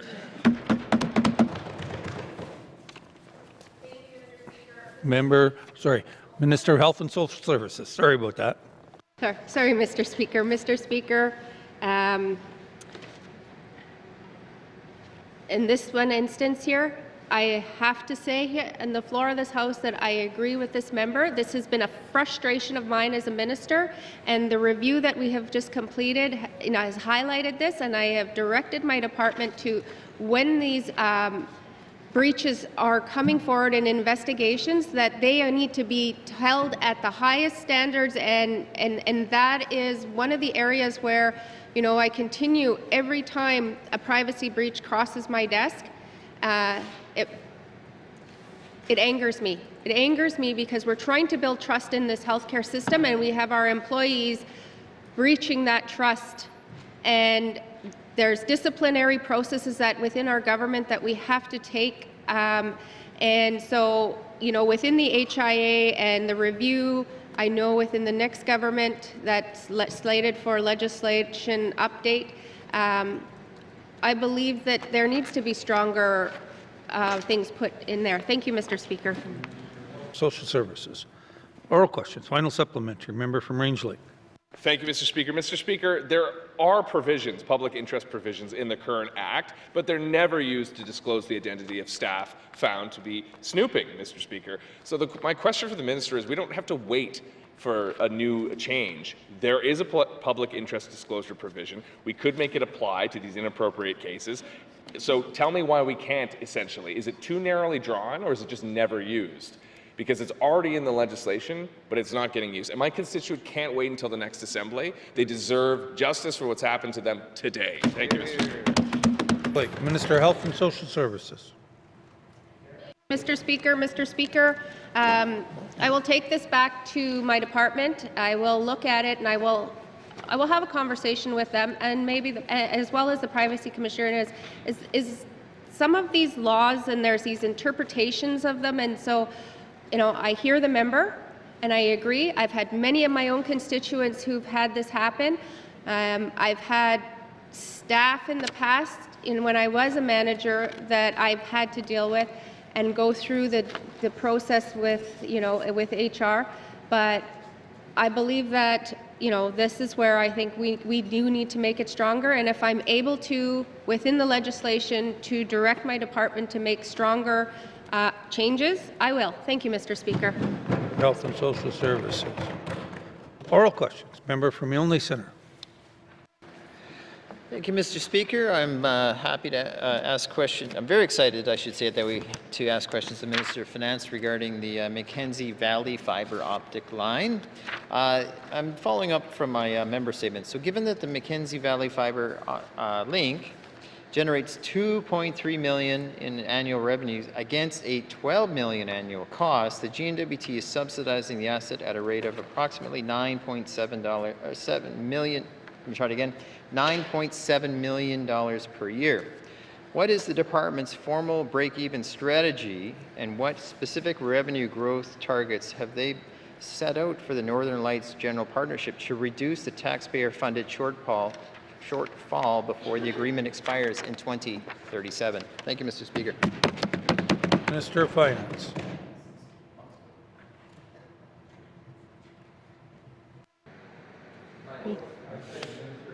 Oh, thank you, Mr. Speaker. I was eagerly awaiting my name. Thank you, Mr. Speaker. Mr. Speaker, this is a P3 project, so it was built in such fashion where, given the significant costs back in 2015 or so, when this was being constructed, to build a project of this magnitude, to bring fiber all the way up the valley, and through difficult terrain in a manner arguably ahead of some of our territorial colleagues, the options would have been to try to fund that entirely up front, which may have been a bill that we simply back then, I would suspect, could not have afforded. Take on a massive amount of debt, which would come out with a deficit inclusion, and likely a significant amount of interest, which we would still be paying off, and possibly a breach of what the borrowing limit would have been back then. Or to do it as a P3, which means, Mr. Speaker, that you pay a smaller amount up front, you spread that cost out over time, and that is what we are seeing now. So it's not it's subsidizing in the sense that it's paying off the cost of the infrastructure asset. Thank you, Mr. Speaker. Finance. Member from Milne Centre. But it's not generating money to pay for it. Mr. Speaker, the minister's response failed to address the inquiry regarding revenue leakage to other jurisdictions. And to be clear, that's with respect to my written question. From the accountability standpoint, has the GNWT conducted a formal assessment to quantify the value of telecommunications traffic originating in the NWT that it is currently routed through to southern providers rather than the Mackenzie Valley fiber optic link? If so, what is the estimated annual fiscal loss to the Northwest Territories economy? Thank you. Member from Illinois Centre, Minister of Finance. Thank you, Mr. Speaker. Mr. Speaker, we certainly do track the customers that come to the Mackenzie Valley fiber line. Right now, that is predominantly as a result of the satellite array that is up in Inuvik, and certainly do look for opportunities, particularly with the coming, coming increase in the Inuvik area from Department of Defense and from other countries about the opportunity to increase traffic on the fiber line. But, Mr. Speaker, this is not, and it's not my expectation that this fiber line is going to suddenly become a significant cash cow. There is a small residential base, a small customer base here in the Northwest Territories to buy the wholesale fiber that we have. This was always meant to be the backbone that would provide fiber opportunities into small communities and better link our system across this territory, and that is what it continues to do. Thank you, Mr. Speaker. Thank you, Minister of Finance. Final supplementary, member from Illinois Centre. Thank you, Mr. Speaker. The government's response identified 8 communities that remained, quote, satellite served, with maximum speeds of 15 megabits per second. Despite the Mackenzie Valley fiber link being framed as a strategic public asset, on what basis of financial accountability does the GNWT justify the continued $12 million annual expenditure when we're not making revenue on these specific residents, for these specific residents are forced in these particular circumstances to switch to things like Starlink, which far exceeds with 100 megabytes per second to meet their community needs? And lastly, Mr. Speaker, would the minister be willing to revisit the earlier submitted written questions and answer them in a more fulsome way? Thank you. Member from Illinois Centre. Minister of Finance, you got 2 questions in there. Thank you, Mr. Speaker. I think I'll take my pick of the 2 questions. I'll answer the first. Mr. Speaker, the fiber line was always intended, and Mr. Speaker, I wasn't in the Assembly when the fiber line was being designed or debated or discussed or justified. Other members may have been, Mr. Speaker. But Mr. Speaker, I can see at this point in time, my understanding, the fiber line provides an important point of presence into communities. The fiber line connects all the way up to Tuktoyaktuk, without which there would not be a point of presence of fiber. So every community pretty much north of Fort Simpson and even into Fort Simpson area would be on some form of microwave or satellite. So the fiber line provides that opportunity, brings the satellite systems to opportunity in the north, and provides point of presence to all of those communities up and down the valley. And that was the intent of it, Mr. Speaker. And it's providing that intent, it's providing that point of presence, and I think I'll stop there. Thank you, Mr. Speaker. Thank you, Minister of Finance. Oral questions. Member from the Deitcho. Merci, Mr. Speaker. Can the minister explain how the department determined that $80,000 is the right threshold for financial hardship when these fees can cost more than $12,000 a year and residents are already facing a cost of living crisis? Merci, Mr. Speaker. Deitcho, Minister of Health and Social Services. Thank you, Mr. Speaker. Mr. Speaker, I'm unaware of where the member got the $80,000 figure, as the long-term care rates don't have that. There is no threshold for financial hardship when it comes to fees for long-term care in the Northwest Territories. Currently the way the process works, if there's long-term care clients that can't afford the fees, they can apply, there's income support that they can apply through for room and board to help cover those costs. Thank you, Mr. Speaker. Minister of Health and Social Services. Member from the Deitcho. Thank you, Mr. Speaker. The income threshold information came from the department's research, got it for me. So can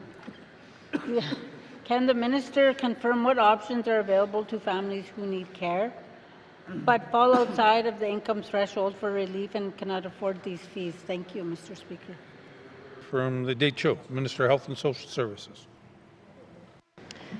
Thank you, Mr. Speaker. Mr. Speaker, as I stated, anyone who so the process for long-term care is that they're assessed by their practitioner. There's a care plan done, an application done for long-term care, and then it's reviewed by the territorial admissions, and then it's prioritized on hierarchy for the beds that are available in the Northwest Territories, and every single person before they sign the agreement for long-term care, they have the fees, and so in the Northwest Territories, that fee, I believe it's $1,100.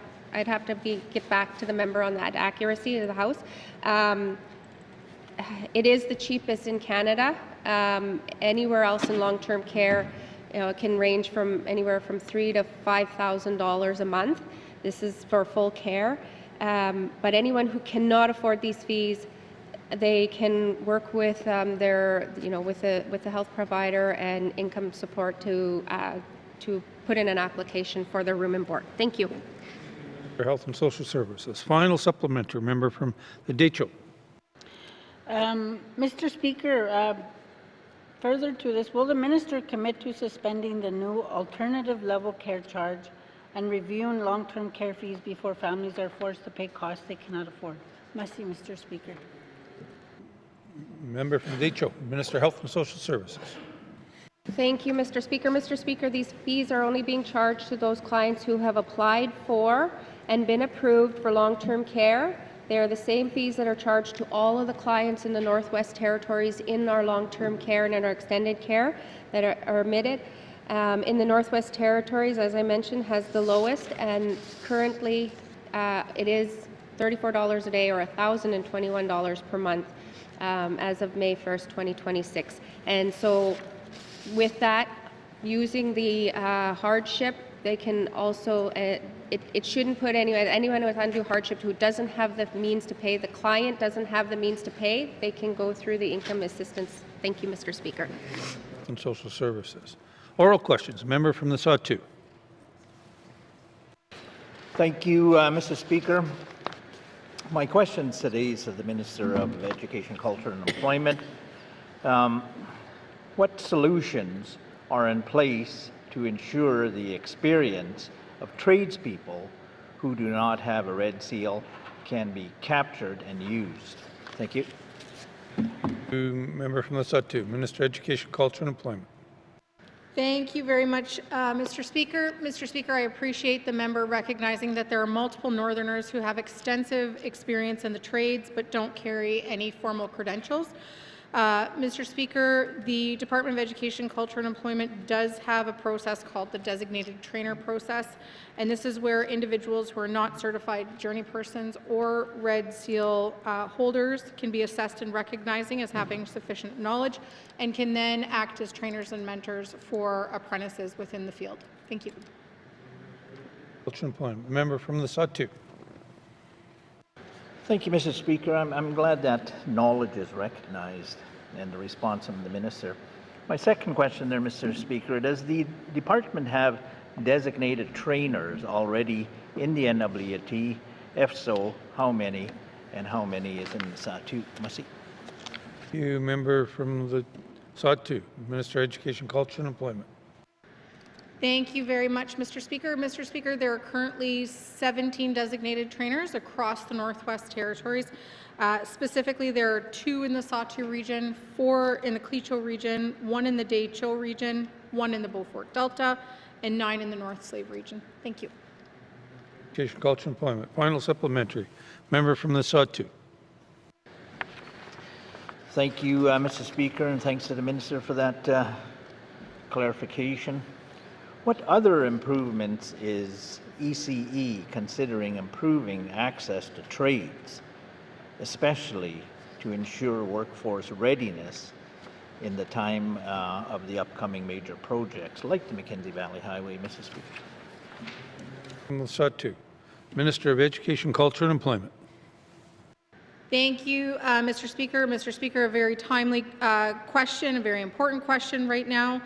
Certainly, Mr. Speaker, last year there were additional entry pathways into the trades that were opened up by Education, Culture and Employment. In addition, we continue to grow the SNAP program, or the Schools North Apprenticeship Program. We've more than doubled our SNAP students and tripled the communities that SNAP students are found in. In addition, Mr. Speaker, the department is currently reviewing the apprenticeship trades and occupational certification regulations. And in addition to that, Mr. Speaker, as you can imagine, there are multiple conversations happening in a very excited territory as projects of national significance are looking to be built in the territory.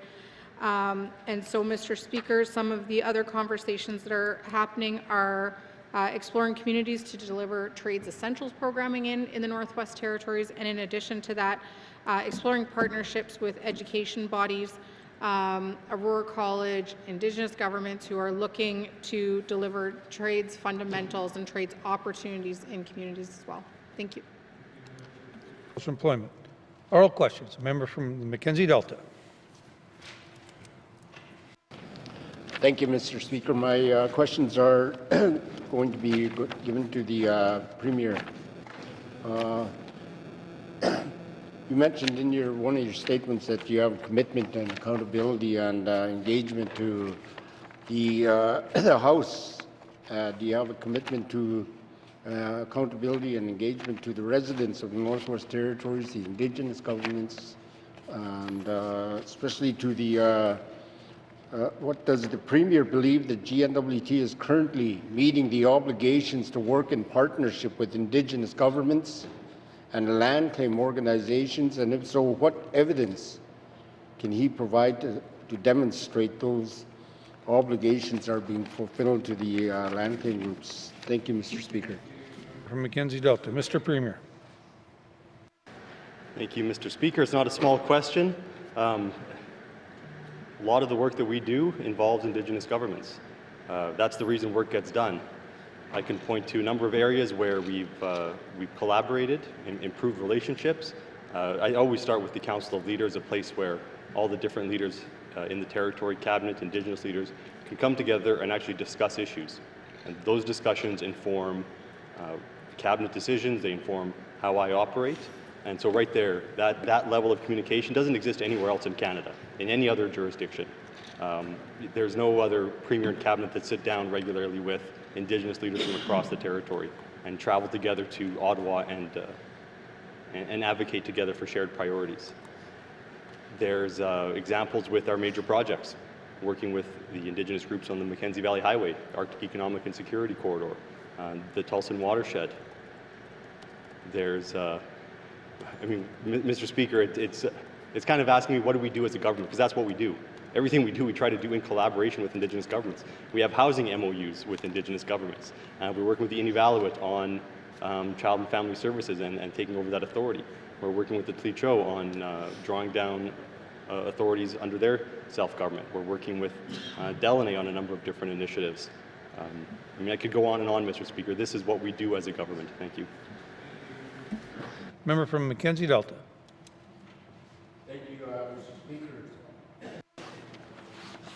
What measures are in place to ensure that the land claim organizations are meaningfully consulted and involved before the GNWT enters into contracts, projects, or initiatives that may affect settlement lands or treaty rights? Thank you, Mr. Speaker.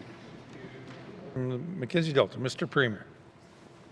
Thank you, Mr. Speaker. There are consultation guidelines, and we follow those. You know, there's some places across Canada, they might not think that those are very clear. Those Section 35 consultation requirements, we understand those here in the Northwest Territories, and we consult whenever we are required to, and beyond that when we're not required to, because we want to be good partners. Thank you, Mr. Speaker. Premier. Final supplementary. Member from Mackenzie Delta. Mr. Speaker, to that note, I myself and a contractor and the GTC are trying to work collaboratively with the Cabinet and to no avail. How does the Premier ensure that the commitments made through modern treaties self-government agreements and intergovernmental agreements are reflected in GNWT decision-making on contract negotiations. Thank you, Mr. Speaker. From the Mackenzie Delta. Mr. Premier. Thank you, Mr. Speaker. We have a negotiated contracts policy in the Northwest Territories that is to support companies or Indigenous governments that are to help them gain capacity. Generally, for the first few times when there's not that capacity and they can't necessarily compete with other companies, there's an opportunity to enter into a negotiated contract and support them. It has been used differently across the territory, and there's some instances where a single company might get a negotiated contract for 5, 10, 15, 20 years in a row, and we can't always do those kind of things. Sometimes we need to ensure that there's opportunities for other companies.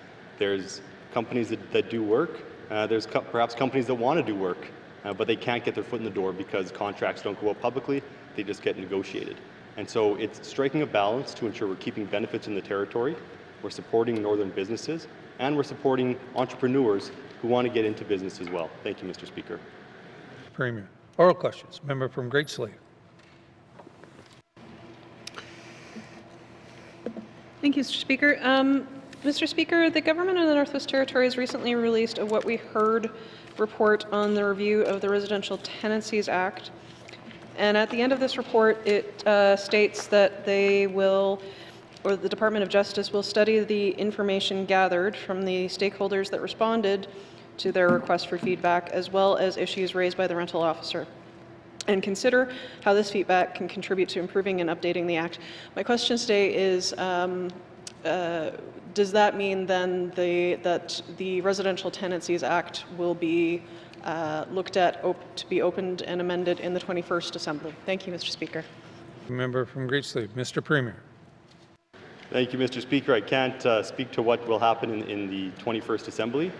I can speak to what will happen in the 20th Assembly, and I know that there was a review.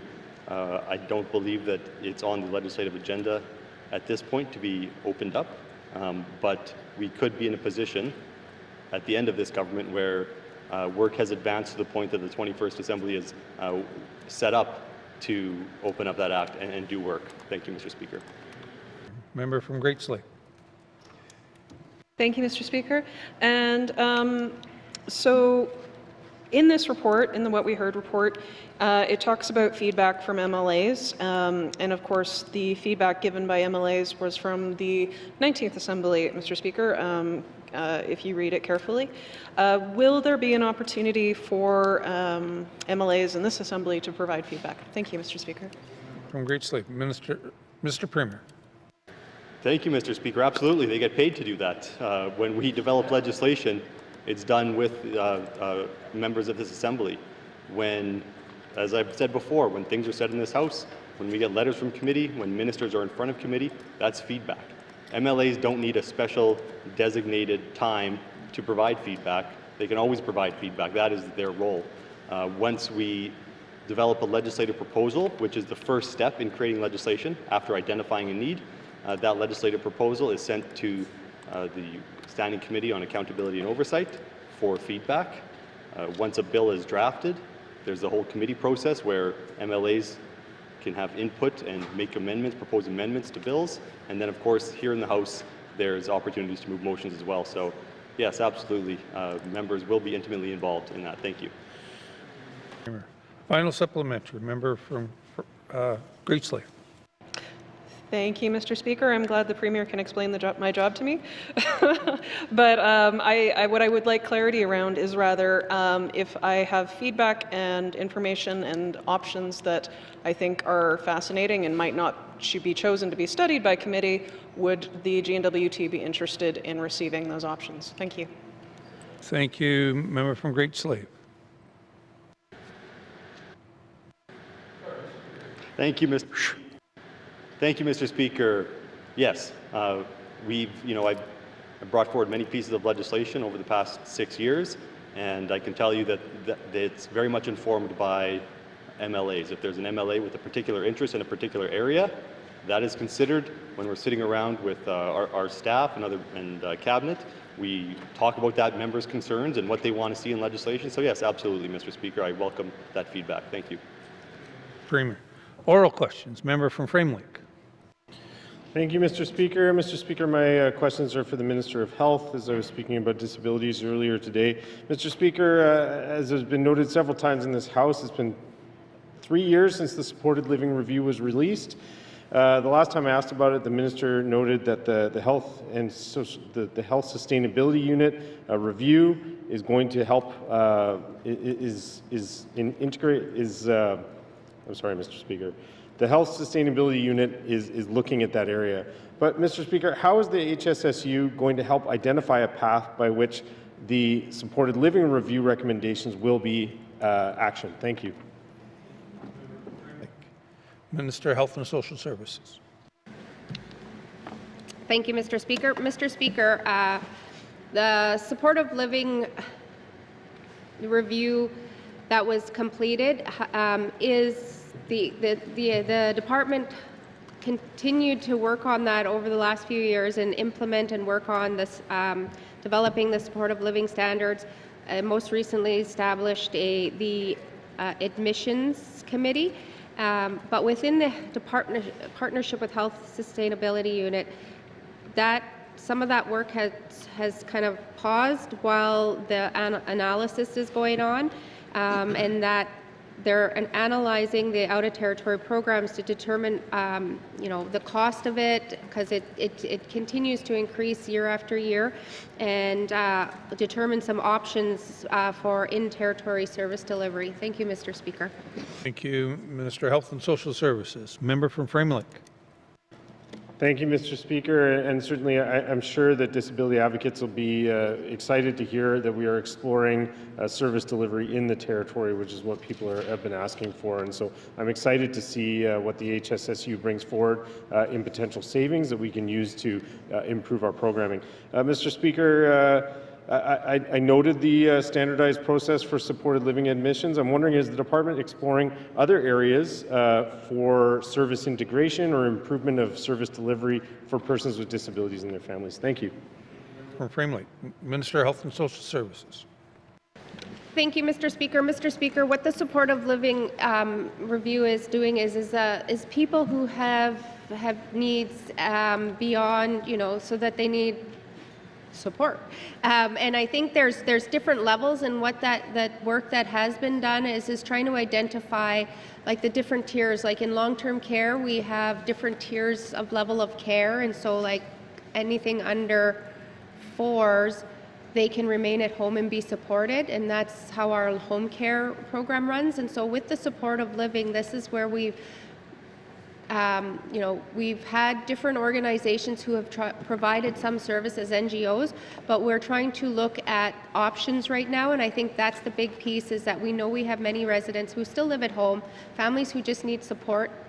We need people that are in the territory that could have independent supportive living, but then we have those higher levels that sometimes in the territory we can't support. So that's what a lot of the work that's going on. Thank you, Mr. Speaker.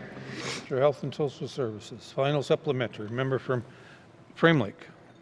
Thank you, Mr. Speaker. Thank you for the Minister elaborating on that point. Mr. Speaker, what's the timeline for Healthcare Sustainability Unit recommendations with relation to this item, supported living, and the recommendations of the supported living report? When can we in the public look forward to seeing the results of that work? Thank you. From Frame Lake, Minister of Health and Social Services. I don't have, thank you, Mr. Speaker. I don't currently have the timeline for the Health Sustainability Unit, but I know it's number 2, and I know it's going through its processes right now to, and so hopefully, I can't give a date, but I can commit to providing that information. Thank you, Mr. Speaker. Social Services. Oral questions. Member from the Decho. Thank you, Mr. Speaker. Can the minister tell me if NWT airports have a class, they're classified different ways? And what class is the Fort Providence Airport? Thank you. From the Decho, Minister of Infrastructure. Yeah, thank you, Mr. Speaker. Airports are different across territories, depending on the length of the runway and what instruments are available at the runway. The actual certification for the Fort Providence runway, I'm not aware of, but however they are capable of handling essential aircraft like the medevac plane and stuff like that. So thank you, Mr. Speaker. Minister of Infrastructure. Member from Decho. Merci, Mr. Speaker. When and if we get trained personnel and an operational ambulance in our community, will our airport be shut down? Thank you, Mr. Speaker. Member from the Decho. Minister of Infrastructure. Yeah, thank you, Mr. Speaker. All our airports are utilizing medevac aircrafts across the territory, so it would never shut down due to the fact that you have trained personnel in the community that provide emergency response. So the airport would remain open. Thank you, Mr. Speaker. Final supplementary. Member from the Decho. Merci, and thank you to the Minister for that response. Can the Minister tell me why there isn't a terminal building at the airport in Fort Providence? Thank you. Member from the Decho, Minister of Infrastructure. Thank you, Mr. Speaker. I'm not aware of that one. I'd have to ask the department on if there ever was one. I mean, you would probably know as a resident, but if there is the ability to put one there or at least get it on our capital plan or anything like that. So I'll work with the department to find out what the plan is for that area. Thank you, Mr. Speaker. Minister of Infrastructure. Oral questions. Member from Yellowknife North. Thank you, Mr. Speaker. So my questions now are for the Minister of Finance. So earlier today, Bill 32 received assent, and that was the first phase of much-needed changes to the Public Service Act, but there is important work left to do. Last fall, the government committed to pursue a second phase of changes to the Public Service Act focused on overhauling Section 41 to allow public servants to choose the bargaining agent that represents them, and specifically to create a fair and lawful process for union certification and decertification in the NWT public service. So, can the Minister describe what work has been completed since last fall on these Phase 2 changes to the Public Service Act? Thank you, Mr. Speaker. North. Minister of Finance. Thank you, Mr. Speaker. Mr. Speaker, quite a lot has indeed taken place. So, Mr. Speaker, there's been a robust series of engagement sessions, so not the least of which, first and foremost, with bargaining partners, Mr. Speaker, but also a period of public engagement. And then with that, Mr. Speaker, we were able to submit a legislative proposal for review by standing committees, and thereafter, once that's complete, when that review gets complete, Mr. Speaker, we take that over to be drafted, and that's the stage that we're at now. We are also engaging quite regularly with the federal government. We were relying likely on a Yukon model that relies on the Federal Labour Relations Board and so on to talk to them and make sure that we could utilize that. So that has all been happening during that period. Thank you. Member from Yellowknife North. Thank you, Mr. Speaker, and thank you to the Minister for that update. Can the Minister tell us what's the expected timeline for the introduction of a bill in this House that would create that fair and lawful process for union certification and decertification in the public service? Thank you, Mr. Speaker. From Yellowknife North, Minister of Finance. Thank you, Mr. Speaker. I am anticipating a fall introduction of the bill. Thank you. Finance. Final supplementary. Member from Yellowknife North. Thank you, Mr. Speaker. So given that a What We Heard report has been complete, can the Minister tell us if there were any big takeaways from the public consultation process so far that may have altered or enhanced the direction of this bill? Thank you, Mr. Speaker. Member from Yellowknife North. Minister of Finance. Thank you, Mr. Speaker. Mr. Speaker, for folks who are very keen, the GNWT's Have Your Say webpage does provide links to all of our What We Heard reports, including this one. By way of just high-level summary, Mr. Speaker, there was quite a range of responses, including in particular support for increasing employee choice in representation, as well as concerns around ensuring that that process be fair, wanting to make sure that there's opportunities for that choice to include specific sector representation, wanting to have certainty around what that process, what the decision-making process would be around certification and who would be involved in it. Some concerns raised around reflecting the ongoing need for diversity and inclusion in the public service, Mr. Speaker, in the course of these processes.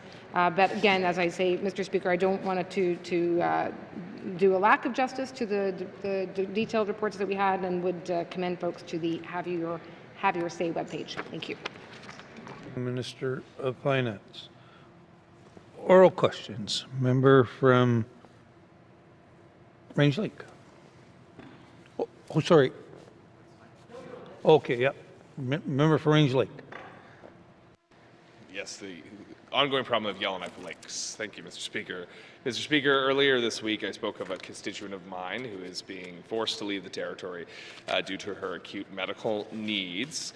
Can the Minister of Health and Social Services explain to this House how it's acceptable that a specialized frontline healthcare worker is being told by her own physicians she has no choice but to leave the NWT for care? And I know the Minister knows this because I have sent the file to her office, so I expect a full response. Thank you.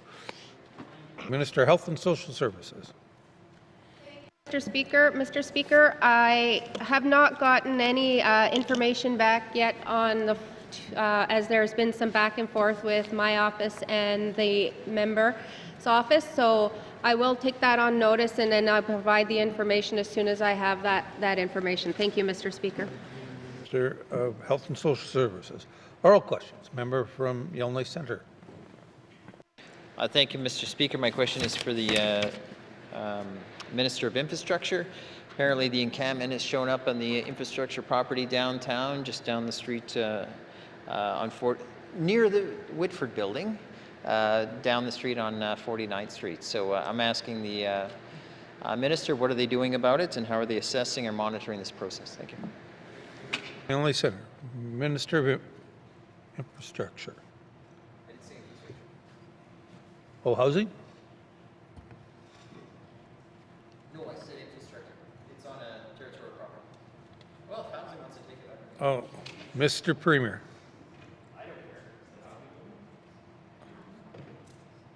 Thank you, Mr. Speaker. I believe Housing NWT does their own infrastructure acquisition, so this would be directed to the Minister of Housing. Thank you. Premier, sorry for all the confusion. Minister responsible for Housing NWT. Thank you, Mr. Speaker, and thank you to the member for the question. Understanding it's on infrastructure property, but Housing NWT is leading the formal encampment response process. Thank you, Mr. Speaker. Minister responsible for Housing NWT. Member from Yellowknife Centre. Yeah, thank you, Mr. Speaker. That encampment's growing. It's affecting the residents in the neighborhood there. I'd like to hear what the government is doing to solve that problem, because the people and families in that neighborhood are not enjoying the late night, we'll call it entertainment, provided by this encampment. On top of that, that's a parking lot for infrastructure vehicles. That's why I went to the infrastructure minister first to see what they're doing about it, just for clarity, Mr. Speaker. So what is housing going to do to help these families that are under this distress? Thank you. Yellowknife Centre. Minister responsible for Housing NWT. Thank you, Mr. Speaker. Housing did commit, and the government did commit to a coordinated response and a standard operating procedure. Housing NWT, along with government partners, have issued the framework today, and this framework lays out what the different departments, along with the City of Yellowknife and the Municipal Enforcement Division and RCMP, work alongside with EIA and the Integrated Service Delivery Unit to provide support to the neighborhood and to the people that are within the encampment. Thank you, Mr. Speaker. Thank you, Minister responsible for Housing NWT. Member from Yellowknife Centre. Thank you, Mr. Speaker. I appreciate that. My third. Yep. This is my third question. One question. Yeah, my third. Thank you, Mr. Speaker. Has anyone had the courage to ask them to leave? They're now blocking government parking, and we have government vehicles that have to go somewhere, and this is interrupting the operations of government, and maybe direct them to we'll call it a better location of Commissioner's land, which you guys have all the access to that information. So Mr. Speaker, has anyone had the courage to try to ask them to relocate to a place that isn't in conflict? Thank you. Only Senator. Minister responsible for housing and NWT. Mr. Speaker, I'll find out the specifics for the MLA and provide that information to them by tomorrow. Thank you, Mr. Speaker. Housing NWT. Oral questions. Member from Wolfview. Thank you, Mr. Speaker. Mr. Speaker, my questions are for Health and Social Services, Minister of Health and Social Services. You know, I did raise this issue back in February regarding special needs facility. So, Mr. Speaker, Klitschko regions, in Klitschko region, family continue to raise serious concerns about the absence of a dedicated facility to support residents with special needs. I know that the minister said there were like 12 of our Klitschko citizens that were outside of the NWT. They were in a facility outside of the NWT. So given the ongoing concerns raised by family, the minister said she was going to talk to TCSA. Can the minister update us on the status of the development of a dedicated special needs facility in Klitschko region? Thank you. Minister, Health and Social Services. Thank you, Mr. Speaker. Mr. Speaker, I appreciate this question being raised again, and I do agree that, as I said to in the last questions that I was responding to on supportive living, is that there are many of our residents that are living outside the territory because we currently haven't established places in the territory for that, and that is what, and I know that the work on the health sustainability unit should be coming available soon. Once that that comes forward, then that gives us the decisions to figure out what we're going to do in territory. And I agree with the member that bringing back people home, we don't want to bring them back and have them in a big institution if they have to live. We want to make sure that we're looking at different options. And so as soon as we have this information, I'm sure with the Premier we'll brief the committee and we'll be able to have a plan. Thank you, Mr. Speaker. Sir, member from Wolfview. Mr. Speaker, thank you, Mr. Speaker. Mr. Speaker, when we see our residents that are in the South, it's very heartbreaking for many of the family members when they see them, when they're going to be leaving. Some of them cry. It's very emotional time for many of them. So, 12 outside, and then there's more than 10 in Klitschko region with the need that we can surely use supportive living programs in the community. So with that in mind, can the minister confirm how many special needs units are available in the NWT to accommodate both the elderly and the young people with special needs? Thank you. Minister of Health and Social Services. Thank you, Mr. Speaker. Mr. Speaker, right now we currently have a facility in Hay River for supportive living. We have 2 facilities in Inuvik. One is more independent and one is more of nursing care in there, more advanced care. However, there's multiple people living with families and other people in the territory, and this is one of the concerns, and that's why we created the territorial supportive living application, so that families can go through this if they need supports. So then we can kind of identify of those ones that we don't know that are in small communities that maybe need supports. We need to have everybody apply through this. Thank you, Mr. Speaker. Minister of Health and Social Services. Final supplementary. Member from Wolfview. Thank you, Mr. Speaker. Can the minister put a rush order on this for supportive living in Klitschko region so that our young people do not have to leave the Northwest Territories. Minister of Health and Social Services. Thank you, Mr. Speaker. Right now, what I commit to is that I know within the assessment phase, we are trying to make sure that people who are living outside the territory that are Tier 1 and Tier 2, those are the ones that we would be able to, try to support. That's where we're thinking. So everybody has to be reassessed to make sure that, so even if there's, as the member said, 12 residents from Betchiko or Clecho region outside the territory, not all of them might be 1 or 2, so they may not all be able to be supported back in the territory. But what I can do is get more information on that and get back to the member. Thank you, Mr. Speaker. To Minister of Health and Social Services. Oral questions. Member from Yellowknife North. Thank you, Mr. Speaker. I would like to follow up with the Minister of Education, Culture and Employment on the topic of improving our apprenticeship and trades programs, following up on yesterday. So the ECE service centres are tasked with monitoring workplace training, but I've heard concerns that their compliance monitoring is not necessarily always proactive or consistent. So my first question to the Minister, does ECE do proactive on-site visits to all workplaces that are hosting apprentices, or is compliance more reactive or based on complaints? Thank you, Mr. Speaker. Minister of Education, Culture and Employment. Thank you very much, Mr. Speaker. Mr. Speaker, the answer quite simply is yes, that career development navigators do on-site visits. That being said, Mr. Speaker, the priority is certainly making sure that we're supporting more potential apprentices, more persons, more students to get involved into the trades, and so making sure that we are processing applications is certainly a top priority and supporting students in the trades. Thank you. Minister of Education, Culture and Employment. Member from Yellowknife North. Thank you, Mr. Speaker. I suppose we shall read between the lines on that answer that perhaps there are not always proactive visits in every case. Secondly, though, I mentioned yesterday that unlike other jurisdictions, we don't seem to have a way to connect employers eager to find apprentices with the appropriate students who might be a good fit.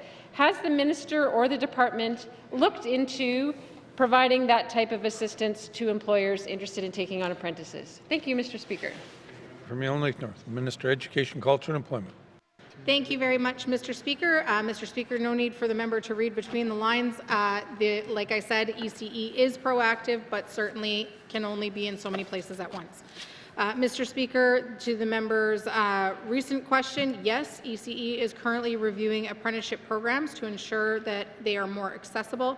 And this, of course, includes reviewing consent forms to make sure that ECE has the permission to be able to provide this information to employers. Thank you. Education, Culture, Employment. Final supplementary. Member from Yellowknife North. Thank you, Mr. Speaker. So finally, has the department considered changing regulations to allow for situations where a journey person might be able to safely supervise more than 2 apprentices at a time? Thank you, Mr. Speaker. Thank you. Member from Yellowknife North, Minister of Education, Culture and Employment. Thank you, Mr. Speaker. So, Mr. Speaker, short answer, yes. Longer answer is that this is already something that employers can do. So if employers want to be able to take on a 3rd apprentice, they can actually speak with the director of ATOC in order to seek a special waiver to be able to increase the number of apprentices that they have within their workplace. Thank you. Thank you, Member for Education, or Minister of Education, Culture and Employment. Colleagues, time is up for oral questions. Oral questions, oral questions. Written questions. Member from Range Lake.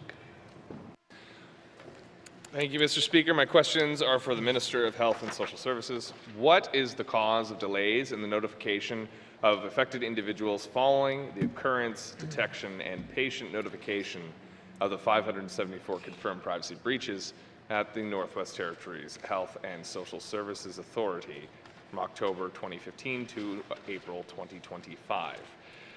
What legal or policy provisions prevent the NTHSSA from disclosing the job title, department, or region of an employee responsible for an intentional privacy breach. 3 of the 750 plus confirmed breaches in the Northwest Territories health system over the past decade, how many involved repeated offenders? 4, how frequently does the NTHSSA conduct proactive or random audits independent of complaints or staffing changes based on their current auditing tool system? And finally, what is the completion rate for mandatory annual privacy training across all staff categories in the Northwest Territories, and what metrics are used to assess whether this training effectively reduces unauthorized access to patient information? Thank you, Mr. Speaker. Member from Range Lake. Written questions. Member from Trinidad Willity. Thank you, Mr. Speaker. My written question, when the Acadie project was approved in 1996, commitments were made to Indigenous governments through impact benefit agreements. Since the Acadie mine operators entered into credit protection, reports suggested that operators has fallen behind on impact benefit agreements payments. Despite significant federal loans and government of Northwest Territories relief measures intended to stabilize operation, my questions are for the Minister of Finance. Can the Minister provide a breakdown of all GWT relief measures on fiscal support provided to Acadie mine operators as part of the efforts to stabilize the operation? Number 2, can the Minister provide the value of each GWT relief measures or form of fiscal support provided to the Acadie mine operators, including an accountability requirement attached to that support? Number 3, can the Minister confirm whether the outstanding obligation to Indigenous governments were considered before any GWT relief or fiscal support was provided to the Acadie mine operators? And number 4, can the Minister provide the process that will be used to review outstanding obligations to Indigenous governments before any future GWT relief of fiscal support is provided to the Acadie mine operator? Thank you, Mr. Speaker. Thank you, member from Trinidad Willity. Written questions. Member from Yellowknife Centre. Thank you, Mr. Speaker. I've got a couple of written questions. Of course, yeah. Do you want me to stand up and down between them? Fair enough. Mr. Speaker, the first written question is with respect to the Inuvik Wind Project cost and review. So, Mr. Speaker, the Inuvik Wind Project was originally approved with $40 million in public funding, including $30 million from the federal government and $10 million from the government of the Northwest Territories. The project has since been publicly reported as expected to cost more than $70 million and has involved delays, access road issues, contractor disputes, litigation, and unresolved damages. My questions for the Minister responsible for the Northwest Territories Power Corporation are as follows. 1. Can the Minister provide a full cost breakdown of the Inuvik Wind Project, including the original approved budget, current total cost, major cost categories, and all remaining or unresolved costs? Number 2, can the Minister provide a chronological timeline of all revised cost estimates, budget increases, scope changes, and major project delays, including when each was identified and what caused the change? And lastly, number 3, can the Minister provide a list of rationale points used to authorize continued spending after the project exceeded its original approved budget? Thank you, Mr. Speaker. Member from Yellowknife Centre. Written questions. Member from Yellowknife Centre. Thank you, Mr. Speaker. My next question is with respect to the operational health and capital capacity of Prosper NWT. As the Northwest Territory, as the Territory's primary business development lender, Prosper NWT must balance its economic diversification mandate with a strict risk management. Amid rising northern operational costs and comprehensive evaluations of Prosper NWT's current loan portfolio, underwriting thresholds, and write-off metrics, it is required to ensure that the Crown Corporation maintains the asset health and capital liquidity necessary to protect northern taxpayers from undue liabilities.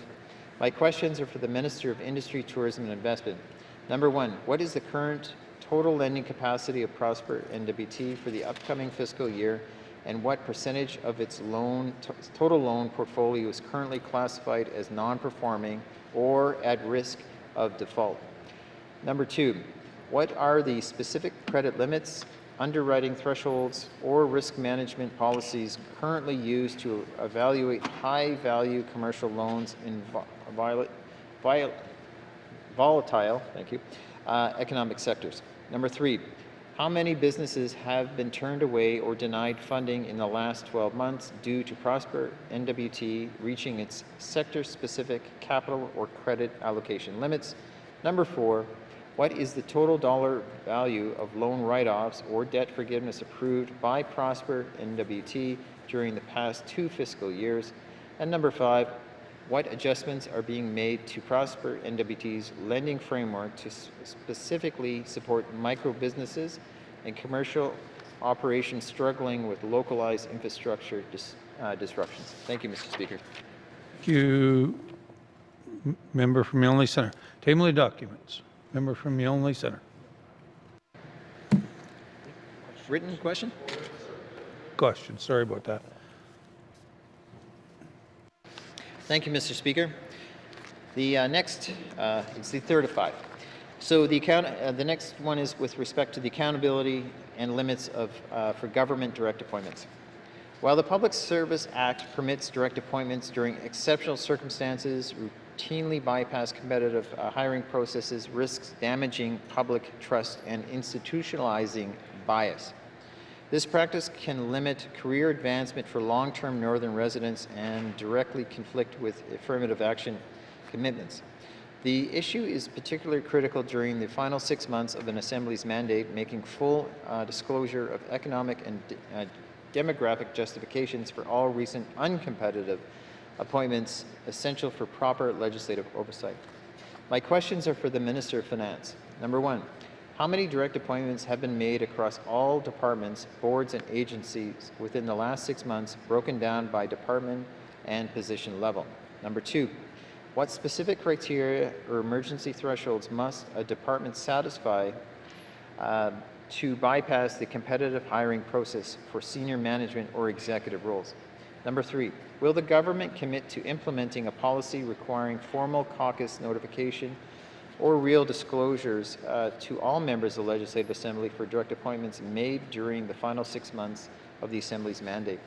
Number 4, what is the total annual salary and benefits expenditures associated with the direct appointments executed during the last 2 fiscal years? Number 5, how many of the direct appointments made in the last 12 months were granted to non-residents of the Northwest Territories, and what justification was provided for bypassing affirmative action priorities in those specific instances? Thank you, Mr. Speaker. Yonge Centre. Written questions. Member from Yonge Centre. Thank you, Mr. Speaker. The next question is with respect to Child and Family Services vacancies and compliances. Repeated Auditor General reports highlight chronic gaps within the Northwest Territories Child and Family Services system that directly threaten vulnerable children. High caseworker vacancy rates and intense staff turnover continue to undermine the Northwest Territories and Health and Social Services Authority ability to meet its statutory duties under the Child and Family Services Act. A clear regional accounting of caseworker retention and compliance benchmarks is required to ensure accountability and guarantee that the mandatory cultural support plans are being actively delivered. My questions are for the Minister of Health and Social Services. Number 1, what is the current case worker vacancy rate by region, and what specific targeted recruitment strategies are being deployed to fill frontline positions in small communities? Number 2, of the active child protection files open in the past 12 months, what percentage have fully complied with the mandated safety welfare check times? Number 3, what concrete measures of training frameworks have been implemented to ensure caseworker compliance with required cultural support plans for Indigenous children in care? Number 4, how many child welfare safety audits are completed late or remain overdue across the Northwest Territories as of April 1, 2026? And lastly, what baseline funding increases or resource allocations have been directly committed to community-based Indigenous governments to support localized preventative child and family services over the last 2 fiscal years. Thank you, Mr. Speaker. Member from Yellowknife Centre. Written questions. Member from Yellowknife Centre. Thank you, Mr. Speaker. The last written question. It's with respect to the medical travel case management and referral coordination. Mr. Speaker, the medical travel is a critical lifeline for remote communities, but it remains one of the fastest growing and most volatile expenditure sectors in the health budget. Internal inefficiencies like duplicate bookings and uncoordinated non-medical escort cause both financial waste and severe patient distress. To ensure accountability, the department must provide empirical evidence that recent administrative investments such as specialized nurse case managers are successfully streaming care and lowering the program's overall cost trajectory. My questions are for the Minister of Health and Social Services. What is the current operational status, completed milestones, and implementation timelines of the referral coordination project originally identified under the Northwest Territories Health and Social Services Authority Deficit Reduction Plan? Number 1, how will the recent announced medical travel nurse case manager position in Yellowknife be optimized to actively reduce common system inefficiencies such as administrative duplication, missed connections, or premature patient bookings? Number 2, what specific performance indicator matrix or financial benchmarks is the Department of Health and Social Services tracking to measure whether the addition of these specialized case management positions is successfully lowering the overall cost trajectory of the medical travel program? Number 3, of the total medical travel flights authorized in the last fiscal year, what percentage were classified as non-urgent or escort travel? And what is the corresponding total expenditure for those categories? And finally, Mr. Speaker, what steps are being taken to integrate real-time digital tracking or portal access for patients and referring community health centers to reduce administrative backlogs with the medical travel system?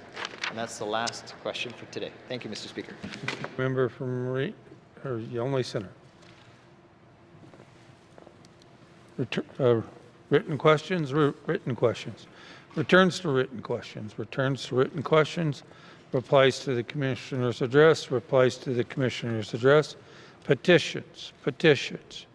Reports on committee on the review of bills, reports on committee on the review of bills, reports on standing and special committees, reports on standing and special committees, tabling of documents. Minister of Health and Social Services. Mr. Speaker, I wish to table the following 3 documents: the DACHO Critical Incident Investigation Report and Recommendations, Primary and Community Healthcare Reform Framework, and the 2026-2027 Health and Social Services Authority budgets. Thank you, Mr. Speaker. Thank you, Minister of Health and Social Services. Tabling the documents. Minister responsible WSCC. Mr. Speaker, I wish to table the following document: Northwest Territories and Nunavut Workers Advisory Official 2025 Annual Report. Thank you, Mr. Speaker. Thank you, Minister responsible WSCC. Tabling the documents. Minister of Education, Culture and Employment. Mr. Speaker, I wish to table the following document: Education Accountability Framework, DACHO Divisional Education Council Annual Report for the 2024-2025 school year. Thank you, Mr. Speaker. Thank you, Minister responsible for Minister of Education, Culture and Employment. Tabling the documents. Member from Frame Lake. Thank you, Mr. Speaker. Mr. Speaker, for reasons of brevity, I had to edit the statement I gave earlier, so I wish to table remarks delivered by NWT Disabilities Council CEO Denise McKee at the 2026 Accessibility Impact Awards in full. Thank you, Mr. Speaker. Thank you. Tabling the documents. Colleagues, pursuant to Section 21(3) of the Legislative Assembly and Executive Council Act, I hereby table the Legislative Assembly and Executive Council Act Schedule C Amendments Regulations 2026. As well, pursuant to Section 5 of the Indemnities, Allowance, and expenses regulations of the Legislative Assembly and Executive Council Act. I wish to table the summary of members' absence for the period of February 3rd, 2026 to May 26, 2026. Tabling documents. Tabling documents. Notice of motion. First reading of bills. Notice of motion. First reading of bills. First reading of bills. First reading of bills. Second reading of bills. Second reading of bills. Consideration Committee of the Whole of bills and other matters. Bill 3, table document 445 and table document 483. Committee's report 45-20 brackets 1. Committee's report 47-20 brackets 1 with the member from Trinidad-Wellesley in the chair.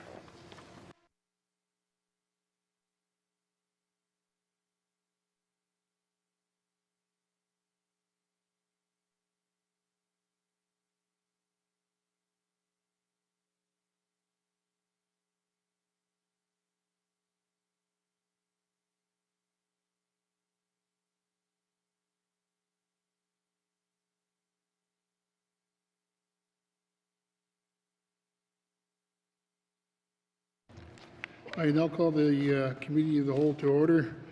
What is the wish of the committee? I will go to the member from the Deschel. Mr. Chair, your committee wishes to consider committee reports 45-20 brackets 1 and 47-20 brackets 1. Thank you, Mr. Chair. Okay. Thank you. Does committee agree? Thank you. We'll continue on. Committee, we have agreed to consider Committee Report 45-20 brackets 1, Standing Committee of Procedure and Privilege Report on the Review of Rules of the Northwest Territory Legislative Assembly, number 4. I will now go to the Chair of Standing Committee on Procurement and Privileges for any opening comments. I'll go to the member from Great Slave. Thank you, Mr. Chair.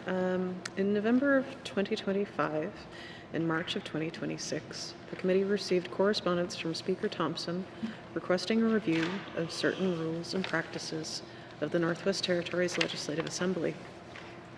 Specifically, the committee was asked to consider Standing Committee review of bills, clarification on criteria for private members' bills, or PMBs, if there should be a change in the location of replies to the budget address to item number 3 on the day that the budget address is delivered, brackets day 1, and item number 2 every day thereafterwards, brackets days 2 through 7. To consider providing the chair of the Standing Committee on Accountability and Oversight with a reply to the budget address on behalf of the committee without losing the opportunity to provide their own reply as a member. If reporting attendance on additional meetings for committees that members are not part of should be eliminated, and to create a new rule to disallow chairs of standing and special committees from chairing committees reviewing matters that originate from a motion or a bill moved by that chair. The committee has considered these matters and delivered its report to the House on June 2nd, 2026. Individual members may have additional comments. Thank you, Mr. Chair. Thank you. I'll now open the floor to general comments on Committee Report 45-20-1. Is there any general comments? See no further comments. I'll go back to the member from Great Slave. One moment, please, Mr. Chair.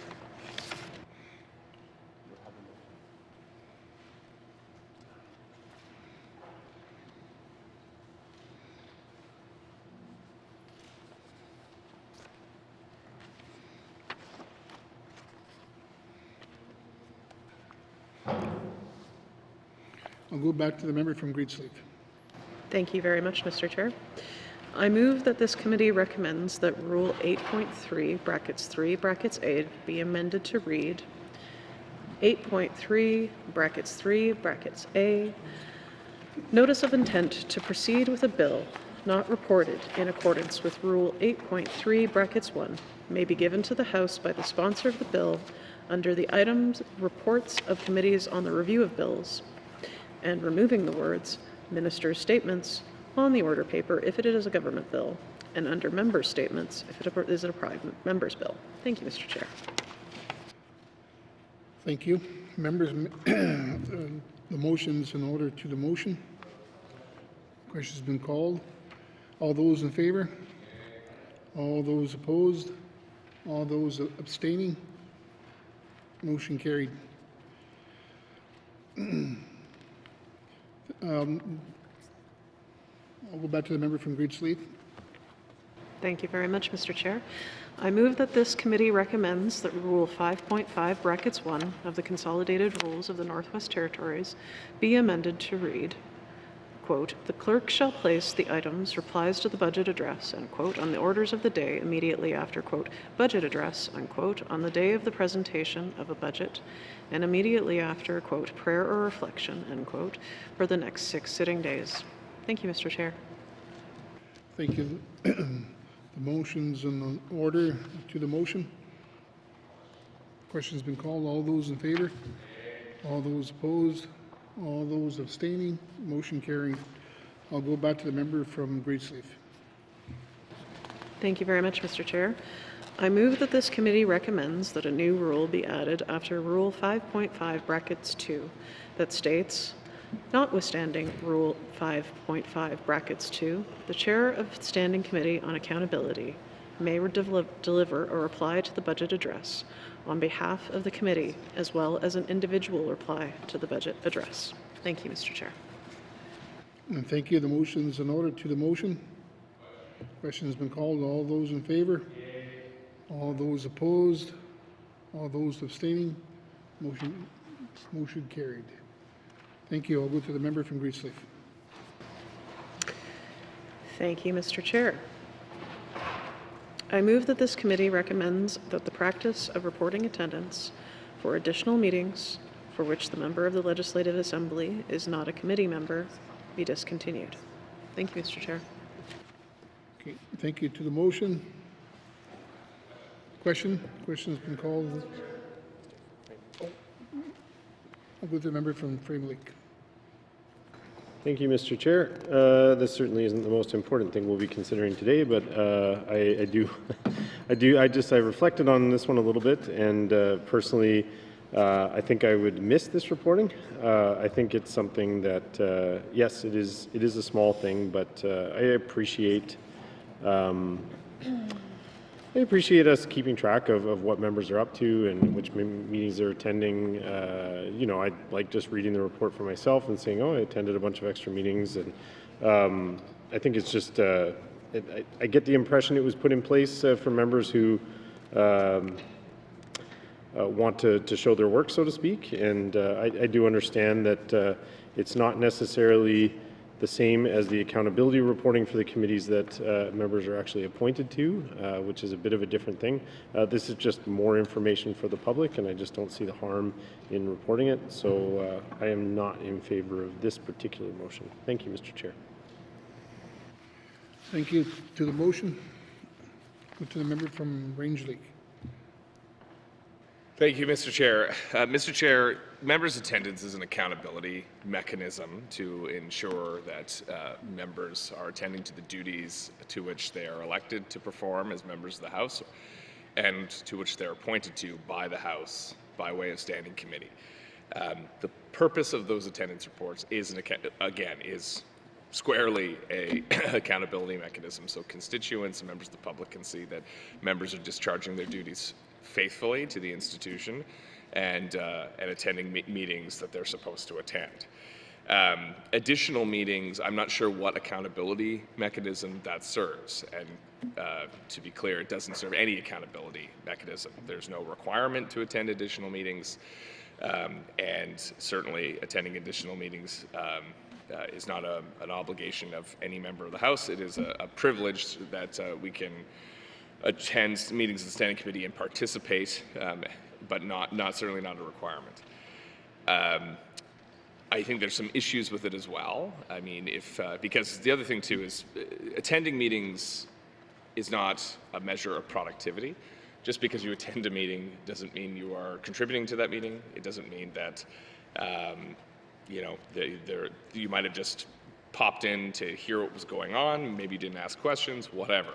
But and certainly with today's, with our new procedures where there's a lot more remote committee meetings where people can use telepresence equipment to attend, it's easier than ever to attend a committee meeting now. And that's great. It really speeds up our work and lets us meet a lot more often. But it's also easy to get an attendance check mark by clicking into a meeting. And again, there's nothing wrong with that. And I hope members continue that practice. But creating a record of that, again, it does not demonstrate any real productivity. And even, I might add, the meetings that we're required to attend as members, an attendance check mark doesn't indicate productivity as well. But it does speak to our obligations to the public and to the House and to the oaths we swore to take this job seriously. So why are we reporting this? Why are we measuring it when it doesn't serve any accountability purpose? And I think, unfortunately, often it can skew the public perspective of what members are, or of how productive a member is versus another member. So if someone has attended, 50% more meetings than all the other members, well, they must be the star performer, Mr. Chair. They must be doing much more work than everyone else. And as I said, that's not true in any measure. And also, it's not a requirement to attend those meetings. So I think this, I'm not going to suggest it can be abused, but I'm certainly going to suggest it doesn't paint a full picture, and it can paint a misleading picture, perhaps. Because if there was a member, let's say, who had a great deal of work in the constituency, made sure they had perfect attendance on all the committees they were supposed to be on, but never attended those extra meetings, it does create a disparity between someone else who would. And of course, it's always easier for Yellowknife members to attend standing committee meetings, typically. So these extra meetings are typically seen, I think, if you look historically, behind the statistics of representatives of the capital. So I've always found this problematic. Again, I'm not looking for less accountability, I'm just looking for the right accountability. And we've got a lot of obligations as members. Some have family obligations that make attending every meeting difficult. Others have, again, constituency matters or are engaging, interest groups, stakeholders, lobbyists, whatever, people who are important. Our time is needed in those places. So that, I think, is a good reason to discontinue this practice, to have a fair record of members' obligations and members' accountability, and stop kind of allowing stats to be padded that aren't all that useful in determining the public's, or in creating a public record of productivity, because there's no way a quantitative number of days missed or attended or extra meetings is going to do that. So for that reason, I support this. I note that the committee supported this as well, and I would hope that my colleagues on the Standing Committee of Privilege and Procedures would join me in supporting this motion as well. Thank you. Thank you. To the motion, I'm going to go to the Premier. Thank you, Mr. Chair. I will not be supporting this motion. I don't understand why we are rolling back transparency. It's already happened. It's there. It's something for the public to see. In my experience, as a regular member, and in the last term, the additional meetings a member attends really is a good indicator of their work ethic. It shows what it gives an indication of what their understanding of government is. If you attend a lot of meetings of the different committees, you get a good overview of what's going on in government. And of course, attending, all you have to do is to get marked as present is walk into the room during a meeting. And then you can walk out and you're still marked as having attended that meeting. As far as I know, that's the way it was for the past many years. And so why record any meetings if we're worried that this doesn't show the extent of what's being done in the meetings. I think it's also useful for future assemblies.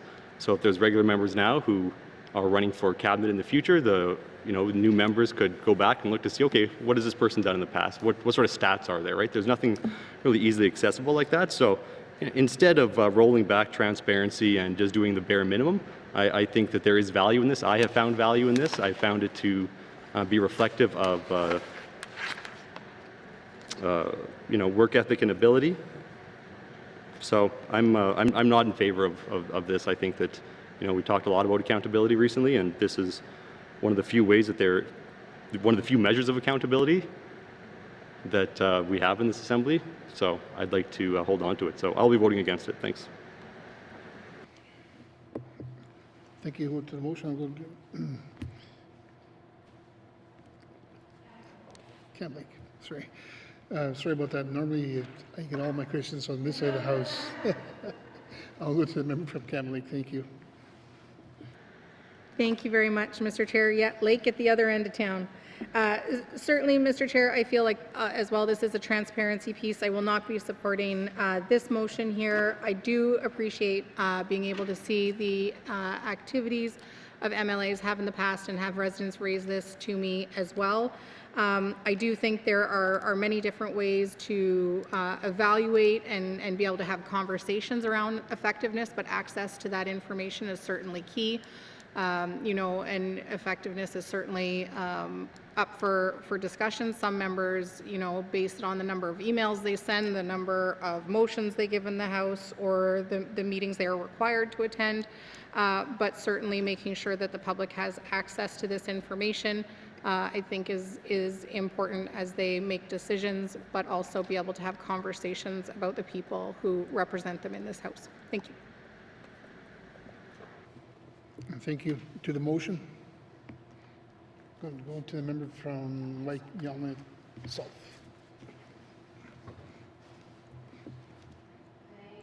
Thank you, Mr. Chair. Mr. Chair, I guess I don't see what harm we're trying to correct here. And my understanding is that attendance is really quite simple now, that there's options for online and telephone attendance. So not knowing what harm we're going to correct, I am content to leave the rules as they are, and I'll vote no. Thank you. Thank you. To the motion. Go back to the member from Range Lake. Oh, Yellowknife Center. Sorry. Thank you, Mr. Chair.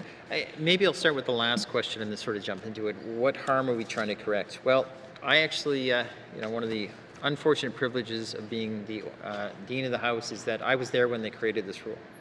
And they created the rule because we had members not going to committee meetings. And that's kind of where it started, which is taking committee attendance because people weren't.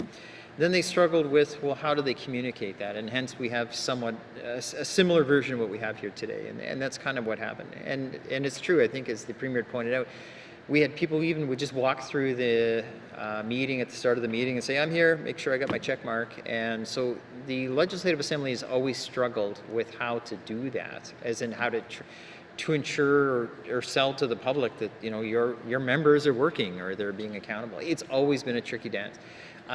During that time, that was my first term in 2003 to 7, I mean, they struggled with trying to understand are we treating people like children by doing this? Are adults making good choices or bad choices, and how do we deal with that? Well, we got where we got. Then people complained that they went, because we had people who had, I often joke, but with the term I call it, they had meeting-itis. They had to sit on every meeting and delay every meeting and suck the life out of every opportunity to sit in another meeting that they weren't on the committee. And they demanded to tell the public that, oh, I went to every meeting that everyone was on. And they used it as the boastful position of saying, I'm the only one doing the real work around here. So that, when you start saying, what are we trying to fix, it actually turned into sort of the old-fashioned, as they often say to conflict of interest, it's the sword and shield approach. So instead of shielding members in the sense of like justifying and protecting them, people use the extra attendance as the sword. And then CBC was reporting about who was not going to extra meetings. and they used that to embarrass members, even though members had good attendance, if not perfect attendance, on their meetings and committee requirements. That was still not good enough for the media, and it was still not good enough for the public about the extra meetings. So in other words, you were fulfilling your community obligations, you were fulfilling your rule obligations of going to meetings, and certainly being that. And I think it's been highlighted already here today. I don't have to go through which member, but I mean, the fact is, this has nothing to do with quality of work. This has nothing to do with volume of work. This has everything to do with nothing but bragging that you go to other meetings and saying, look at my attendance, it's really good, you know, woo, I'm all fat, you know, I'm extra. I need a gold star, Mr. Chairman, or a double gold star. That's all these things turn out to be. Especially the old-fashioned ones where you get to scratch and they had funny smells like strawberry, etc. So I think what people miss is the fact that this is a tricky process to demonstrate. Now, at the same time, I want to stress what's changed significantly. Going back to my first assembly of the 15th Assembly, there was no open meetings in the manner we have. We have a ton of open meetings, and people can see not only who's there, but who's being productive. I mean, what's it next? Are we going to create matrix to measure work? And then another matrix to measure how many words we say? And then another matrix on how many motions we pass or don't pass or try to pass? Like, I mean, I think the phrase of accountability is flaunted around about, well, you're not being transparent or accountable. I think it's about the right type of accountability and the right balance of transparency. You know, like you could say, well, that member didn't go to a committee meeting, but they put in this enormous yeoman's effort in being in, they're actually communities that need them at a particular time. I will never criticize a member who's devoted to their community or constituency and not able to do it. Now, I'll be frustrated if we can't have a meeting, yes, but that hasn't been the case. We've always been able to have meetings in some form or not. So I don't see that. And work has changed significantly. So it's easy for Cabinet to say, oh, you need more tracking matrix as a member, but I never hear any proposal from Cabinet about Cabinet tracking matrix. I mean, how many Cabinet committee meetings are done that are not articulated through these? I brought this up, and it just seems to go, oh, yeah, and then just disappears. What about how much time do Cabinet ministers spend at their office? How many meetings do they have? How do we track that fairly and reasonably? This continues to be a monitoring of this side of the House where one side thinks they're the mature people and the other side has to be the one we watch extra closely.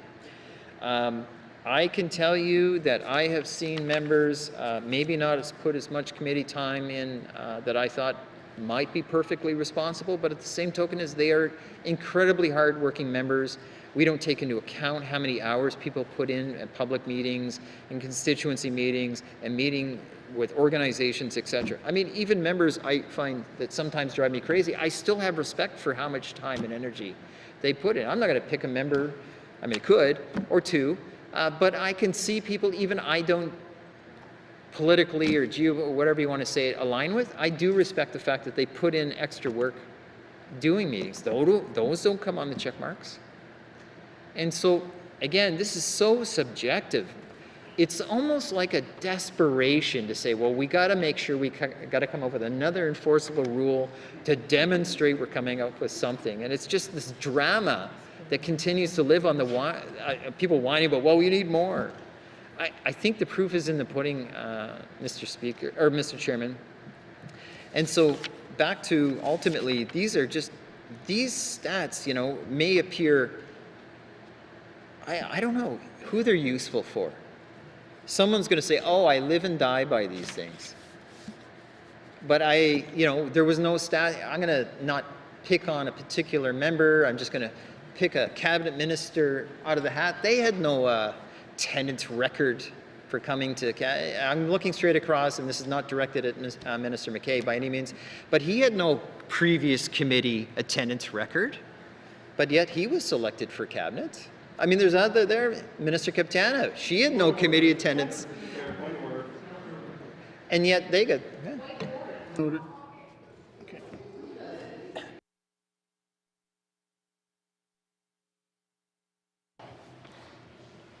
Thank you. I'll go to the member from Hay River North.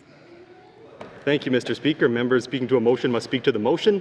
This is clearly not speaking to the motion. It's pointing out, I'm not sure what's going on here, but we don't really need a debate on this, Mr. Chair. I think it's one you could probably just tell the member to move on and we could continue on with our day. Thank you.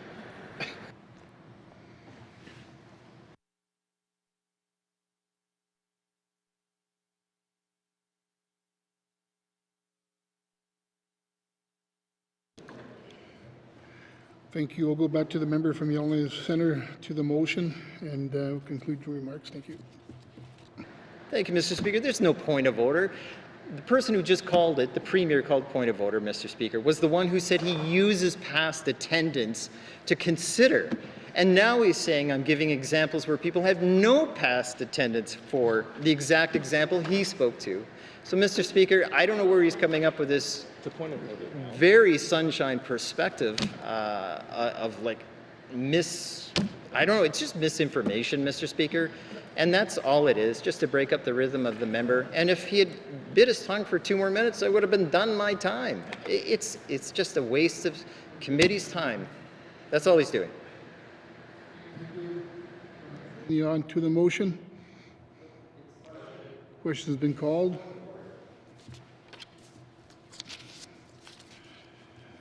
Question has been called, so all those in favor, show your hands. All those opposed, show your hands.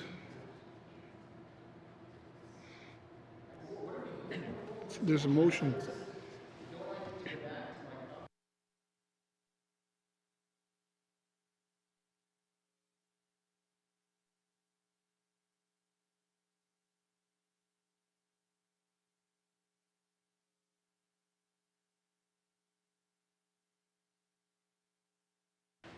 Yeah, thank you for the clarification. On the point of order, I call to move forward with no debate. We just wanted to get to the motion and speaking to the motion. And so we're going to continue on. The question's been called. So we're going to move on. So I'm going to go to the motion. I'm going to go back to for closing remarks. I'll go back to the member from Great Slave. It's all right, Mr. Chair. Question has been called.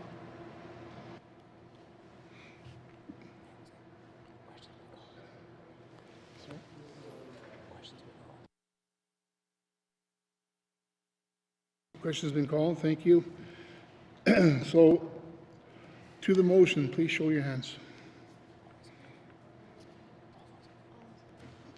Sorry.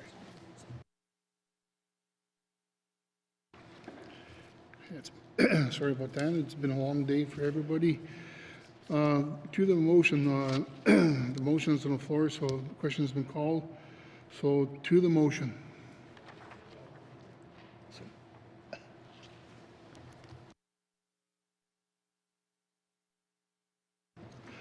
I'm jumping ahead of myself. Okay, sorry. All those in favor, put up your hand.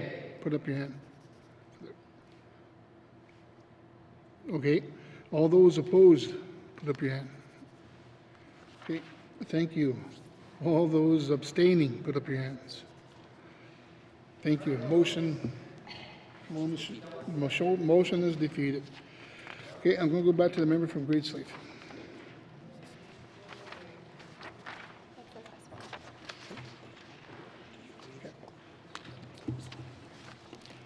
Okay, thank you.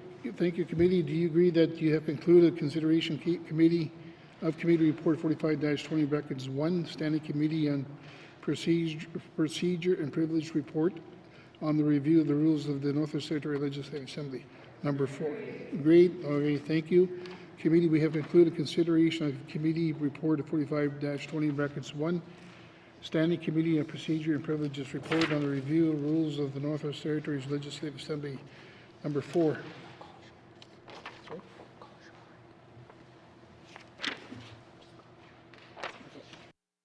And we'll take a 5-minute break. Thank you.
Order. Committee, we have agreed to consider Committee Report 47-20 brackets 1, Standing Committee on Social Development Report on Healthcare, Accountability and Sustainability. I will go to the Chair of Standing Committee on Social Development for any open comments. I'm going to go to the member from Montfrey. Okay, thank you, Mr. Chair. The Standing Committee on Social Development has been working on this study of the accountability and sustainability of the healthcare system since October 2024. After careful consideration of evidence heard from healthcare system experts, the medical professional community, and the ministers of the JNWT, the committee has made a total of 28 recommendations. These recommendations seek to address the gaps found in our healthcare system. These issues must be addressed with the utmost urgency, and the committee members of the Standing Committee on Social Development will continue to hold this government to account on the issue of healthcare accountability and sustainability in the NWT. The committee looks forward to the government's response to these recommendations. The committee would like to thank everyone who participated in the review. The feedback we heard was at times distressing and concerning, but ultimately it was crucially important information to hear to be able to improve our healthcare system. I would like to thank the committee for their work on this review. Individual members may have additional comments. Thank you, Mr. Chair. I'm going to go to the member from Frame Lake, Range Lake.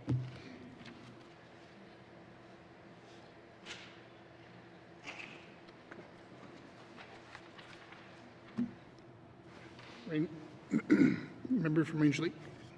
Thank you, Mr. Chair. So as a member of the Standing Committee on Social Development, I wanted to recognize the importance of this work that's before the committee today. This report provides a large amount of very comprehensive recommendations to improve healthcare delivery and sustainability in the Northwest Territories. And as the chair mentioned, it started back in October of 2024. So we've taken quite a bit of time and thoughtful care to hear from experts, work with our very talented support staff, and the ideas of members bringing their own experiences from their communities, from their constituents, and from their observations, and of course as patients in the Northwest Territory healthcare system. And as this is a priority of this Assembly and certainly a priority of many members, it's good to have some very concrete, tangible recommendations that can be brought forward. And I wanted to thank our committee chair, member for Montfrey, for steering us through this work. It was not always easy and often took a lot of our time as a committee, but we got through it, and I think we have a great package of recommendations here, and I'm glad we are going through them in this way, so we can get the House's attention and the public's attention on these important recommendations. So once again, I'd like to thank my colleagues on the Standing Committee, but in particular, our fearless chair. Thank you. Thank you. Any further general comments from members? Okay, seeing none, I'm going to go back to the member from Montfrey. Okay, thank you, Mr. Chair. Mr. Chair, I move that this committee recommends that the government of the Northwest Territories work directly with frontline healthcare staff to incorporate their knowledge and connection to social networks into the recruitment of healthcare professionals into the Northwest Territories healthcare system. Thank you, Mr. Chair. Thank you. The motion is in order. To the motion. Question has been called. All those in favor? All those opposed? All those abstaining? Motion carried. Thank you. I'm going to go back to the member from Monfrey. Move that this committee recommends that the government of the Northwest Territories investigate and report on the feasibility of increased incentives for healthcare workers in small communities to the Standing Committee on Social Development, such as subsidized rental units and designated spots at child care centers and day homes for healthcare workers. Thank you, Mr. Chair. Thank you. To the motion? Question's been called. All those in favor? All those opposed? All those abstaining? Motion carried. Thank you. I'm going to go to the member from Monfrey. Mr. Chair, I move that this committee recommends that the government of the Northwest Territories research, identify, and address barriers, including those related to privacy within the Health Information Act and related to necessary higher technology upgrades to support the timely implementation of technologies such as online booking, automated reminders for appointment, virtual care, remote ultrasound, and expanded use of artificial intelligence scribing across healthcare settings. Thank you, Mr. Chair. Thank you. To the motion? Question has been called. All those in favor? All those opposed? All those against? Motion carried. Thank you. I'll go to the member from Monfrey. Mr. Chair, I move that this committee recommends that the government of the Northwest Territories ensure that procedures are in place for the implementation of new technologies in the healthcare system, including appropriately trained designated staff or, in the bracket, contracted locum practitioner, and clear processes for quick and effective application and execution. Thank you, Mr. Speaker. Thank you. I'll go to the motion. To the motion. Question has been called. All those in favor? All those opposed? All those abstaining? Motion carried. I'm going to go to the member from Monfrey. Mr. Chair, I move that this committee recommends that the government of the Northwest Territories promote job sharing opportunities for healthcare professionals in the Northwest Territories based off of Nunavut's model as a strategy to increase the recruitment of healthcare professionals to the territory. Thank you, Mr. Chair. Thank you. To the motion. Question has been called. All those in favor? All those opposed? All those abstaining? Motion carried. Thank you. I'll go to the member from Monfrey. Mr. Chair, I move that this committee recommends that the government of the Northwest Territories significantly increase investments into the Northwest Territories Health and Social Services Authority for their work in providing on-the-job education trainee to licensed practical nurses to further enhance the sustainability of the healthcare system and the autonomy of this type of nursing profession. Thank you, Mr. Chair. And thank you. To the motion. Question has been called. All those in favor? All those abstaining? All those opposed? All those abstaining? Motion carried. Thank you. I'll go back to the member from Monfrey. Mr. Chair, I move that this committee recommends that the government of the Northwest Territories work with employers and licensed practical nurses to promote awareness of their changed scope of practice and work with employers to update job descriptions to ensure that they are reflective of the regulatory scope of practice in order to provide proper support to licensed practical nurses. Thank you, Mr. Chair. Yeah, thank you. To the motion. Question has been called. All those in favor? All those opposed? All those abstaining? Motion carried. Thank you. I'll go to the member from Monfrey. Mr. Chair, I move that this committee recommends that the government of the Northwest Territories create are targeted initiatives to expand and support the integration of nurse practitioners in small communities to improve access to timely primary care services, including ensuring that nurse practitioners have continuous and reliable access to consultations with physicians. Thank you, Mr. Chair. Thank you. To the motion. To the motion. Question has been called. All those in favor? All those opposed? All those abstaining? Motion carried. Thank you. I'll go to the member from Montfrey. Mr. Chair, I move that this committee recommends that the government of the Northwest Territories review current job descriptions within the health and social services system to see where registered psychiatric nurses may be best utilized. Thank you, Mr. Chair. Thank you. The motion's in order. To the motion. Question has been called. All those in favor? All those opposed? All those abstaining? Motion carried. I'll go back to the member from Montfrey. Mr. Chair, I move that this committee recommends that the government of the Northwest Territories conduct research into the feasibility of establishing registered psychiatric nurse educational programs in the Northwest Territories that would meet the unique needs of our mental health system. Thank you, Mr. Chair. Okay. Thank you. And the motion's in order. To the motion. To the motion. Question has been called. All those in favor? All those opposed? All those abstaining? Motion carried. Thank you. I'll go back to the member from Montfrey.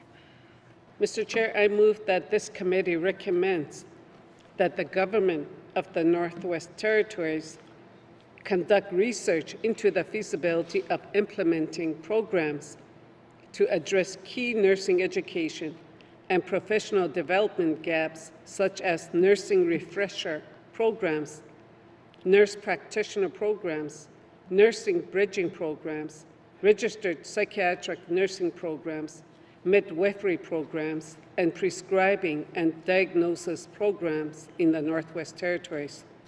Thank you, Mr. Chair. Thank you. The motion's in order. To the motion. Question's been called. All those in favor? All those opposed? All those abstaining? Motion carried. Thank you. Go to the member from Montfrey. Mr. Chair, I move that this committee recommends that the government of the Northwest Territories invest in the professional development of all nurses in the Northwest Territories without reducing the allocated funding envelope for professional development for other healthcare practitioners. Thank you, Mr. Chair. Thank you. The motion is in order. To the motion. To the motion. Question has been called. All those in favor? All those opposed? All those abstaining? Motion carried. Thank you. I'll go to the member from Montfrey. Mr. Chair, I move that this committee recommends that the government of the Northwest Territories conduct research into potential changes to the healthcare delivery framework in the Northwest Territories, including governance and reporting structures, with potential changes to be based on the 3 governance structure principles outlined in this report. Thank you, Mr. Chair. Thank you. The motion is in order. To the motion. Question has been called. All those in favor? All those opposed? All those abstaining? Motion carried. Thank you. I'll go back to the member from Montfrey. Mr. Chair, I move that this committee recommends that the government of the Northwest Territories immediately reassign the initiative of organizing team-based care for frontline healthcare workers to the medical doctor to ensure there is a clear point person to take over the details of this initiative. Thank you, Mr. Chair. Okay, thank you. The motion is in order. To the motion. Question has been called. All those in favor? All those opposed? All those abstaining? Motion carried. I'll go back to the member from Montfrey. Mr. Chair, I move that this committee recommends that the government of the Northwest Territories develop, in consultation with the Standing Committee on Social Development, and publicly report on a plan for how team-based care will be operate in small community health centers and health cabins. Thank you, Mr. Chair. Thank you. The motion's in order to the motion. Question has been called. All those in favor? All those opposed? All those abstaining? Motion carried. I'll go back to the member for Monthly. Mr. Chair, I move that this committee recommends that the government of the Northwest Territories work with the government of Canada to share or transfer some decision-making power of the non-insured health benefits program to Yellowknife, including establishing a physical office for non-insured health benefits in the North. Thank you, Mr. Chair. Thank you. To the motion. The question has been called. Motions. All those in favor? All those opposed? All those abstaining? Motion carried. We'll go back to the member from Monthly. Mr. Chair, I move that this committee recommends that the government of the Northwest Territories create a bursary program for Indigenous residents of small communities and a funding program with the purpose of incentivizing residents of small communities in the Northwest Territories to pursue nursing education programs. Thank you, Mr. Okay. Thank you. To the motion. The question has been called. All those in favor? All those opposed? All those abstaining? Motion carried. I'll go back to the member from Monthly. Mr. Chair, I move that this committee recommends that the government of the Northwest Territories create a marketing strategy targeting the recruitment of Indigenous residents into healthcare fields and healthcare education programs by showcasing success stories of Northern Indigenous healthcare practitioners working in the health field. Thank you, Mr. Chair. Yeah, thank you. The motion's in order. To the motion. Question has been called. All those in favor? All those opposed? All those abstaining? Motion carried. I'll go back to the member from Monthly. Mr. Chair, I move that this committee recommends that the government of the Northwest Territories staff patient advocate positions in each small community of the Northwest Territories.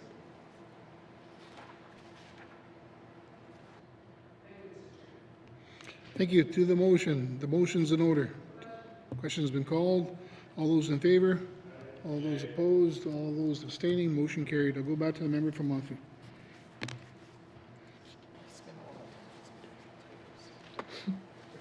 Mr. Chair, I move that this committee recommends that the government of the Northwest Territories demonstrate that the work of the Healthcare Systems Sustainability Unit and the Public Administrator of the Northwest Territories Health and Social Services Authority is being informed by the experiences and input of frontline health practitioners to better understand where to find efficiencies in the healthcare system, such as with medical travel, and with every decision being made and reported upon, that it notes the input that has informed that decision. Thank you, Mr. Chair.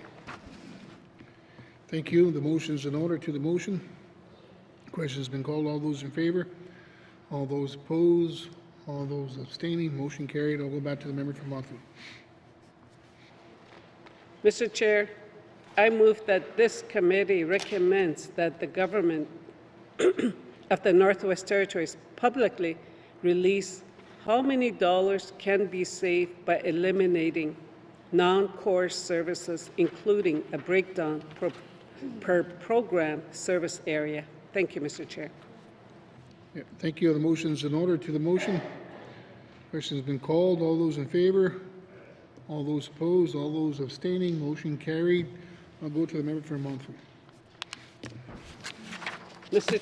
Chair, I move that this committee recommends that the government of the Northwest Territories publicly release the methodology used by the Healthcare Systems Sustainability Unit for the evaluation of the 7 program service areas identified for initial sustainability efforts, and how they will gain an understanding of each program service area.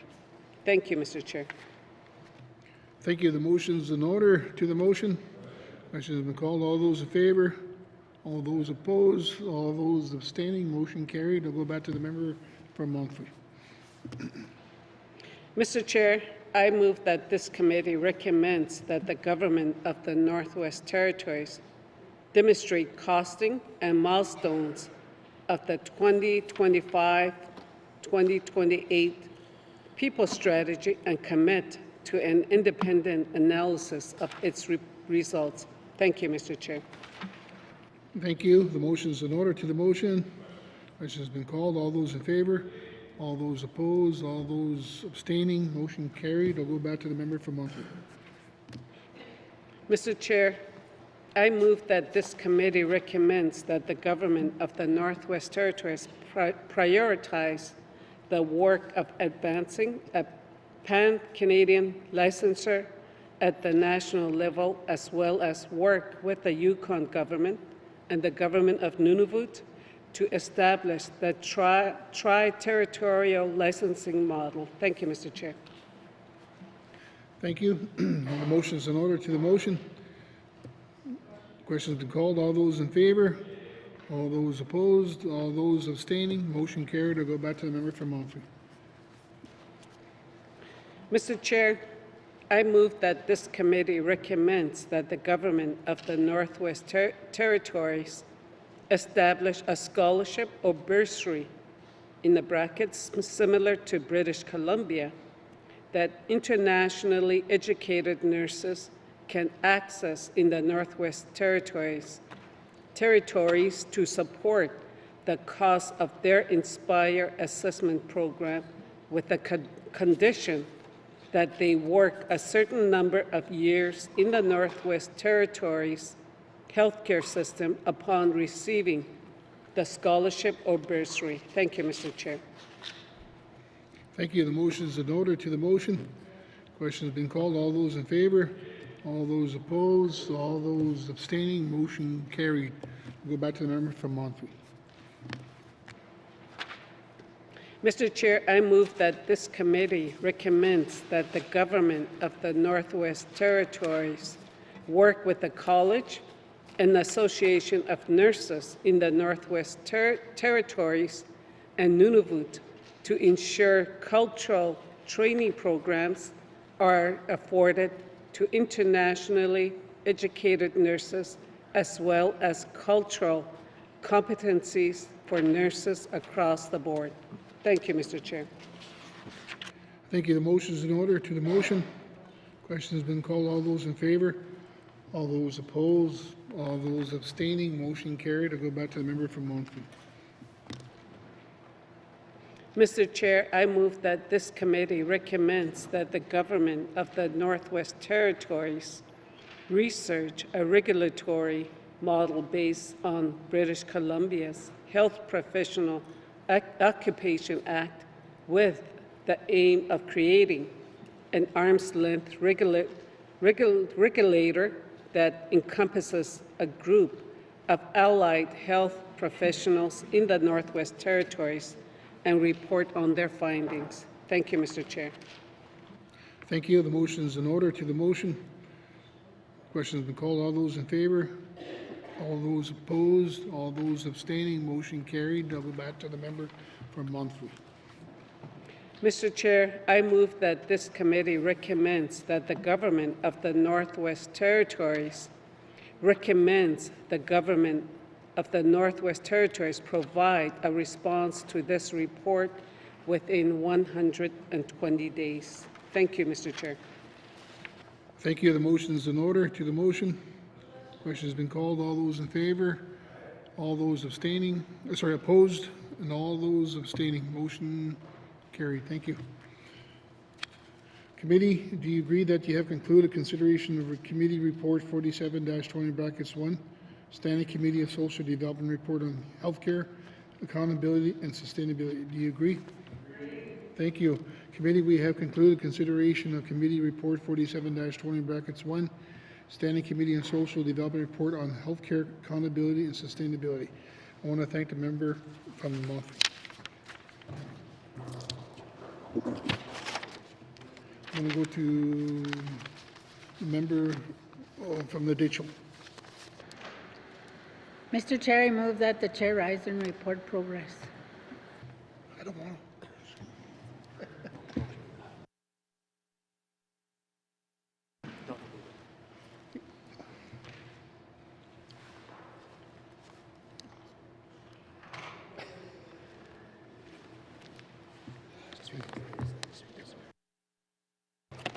Thank you. There's a motion on the floor to report progress. The motion is in order, non-debatable. All those in favor? All those opposed? Motion carried. I will now rise to report progress. Thank you.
Tunde Willity.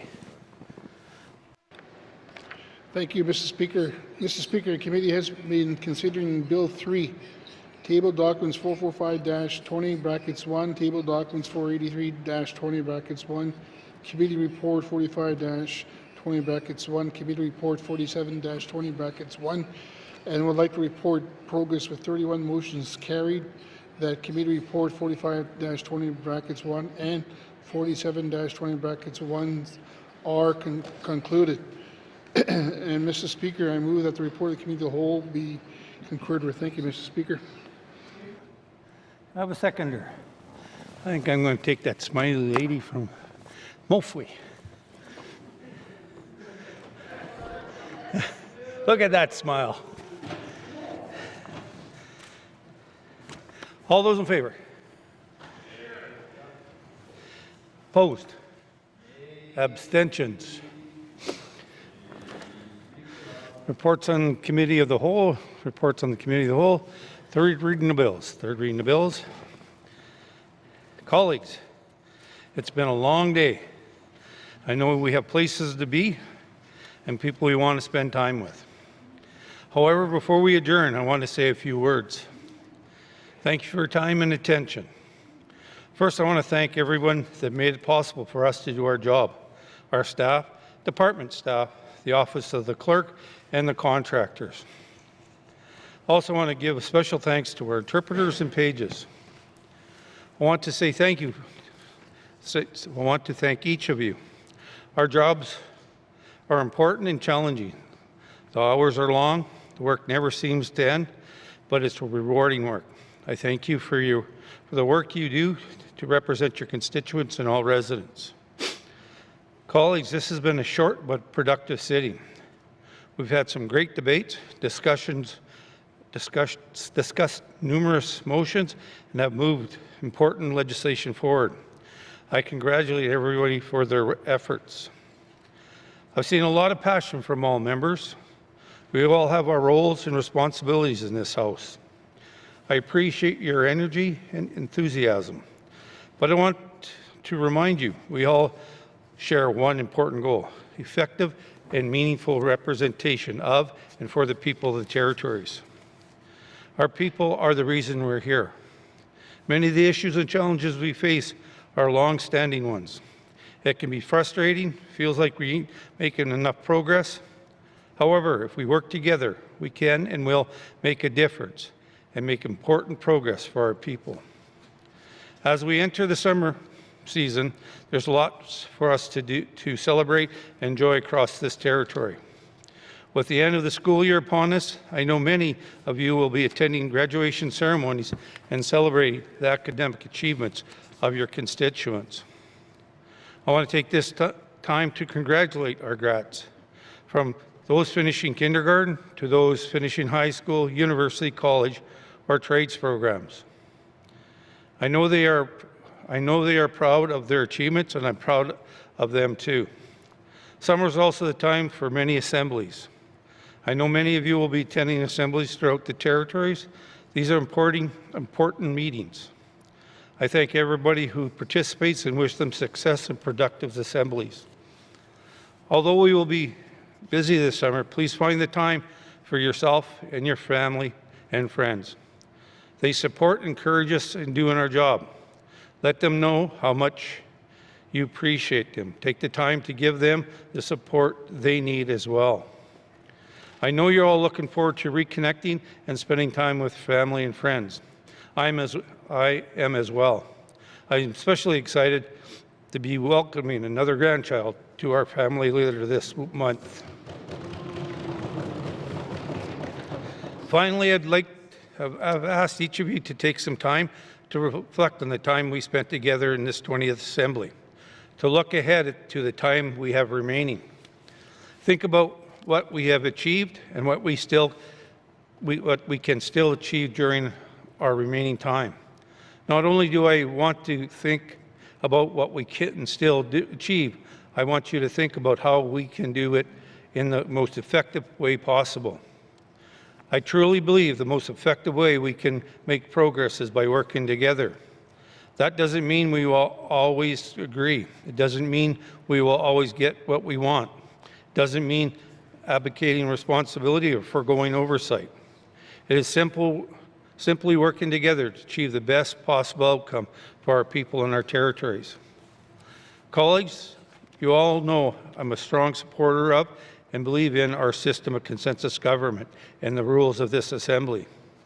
Before we return in October, I encourage each of you again to review our rules and the guiding principles and the process convention, which are all available on the Assembly's website. I want you to think about our guiding principles and how embodying these principles can help us be more effective in this House. In particular, I want to highlight a couple of these principles.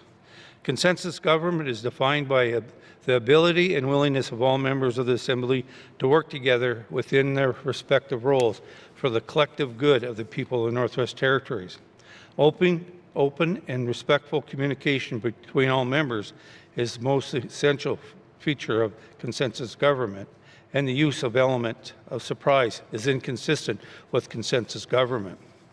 Colleagues, when we return in the fall, I expect to see and hear behavior and debate that is keeping with our rules, guiding principles, and process convention. Behavior and debate that is thoughtful and respectful. Behavior and debate that will make our residents proud and will make us and will allow us to work efficiently on their behalf. Thank you for your time, colleagues. Mr. Clerk's order of the day. Thank you, Mr. Speaker. Orders of the day for Tuesday, October 20th, 2026 at 1:30 p.m. Prayer reflection, minister statements, member statements, recognition of visitors in the gallery. Reports of committees on the review of bills, reports of standing and special committees. Returns to oral questions. Oral question 1,249, oral question 1,260, oral question 1,302. Acknowledgements. Oral questions. Written questions 38, 39, 40, 41, 42, 43, 44. Sorry, those are returns to written questions. Replies to the Commissioner's address. Petitions. Tabling of documents. Notices of motion. Motions. Motion 81-20 bracket 1. Notice of motion for first reading of bills. First reading of bills. Second reading of bills. Consideration in committee of the whole of bills and other matters. Bill 3, Table Document 445, Table Document 483, Report of Committee of the Whole, third reading of bills, orders of the day. Thank you, Mr. Speaker. Thank you, Mr. Clerk. This House stands adjourned until Tuesday, October 20th, 2026 at 1:30 p.m.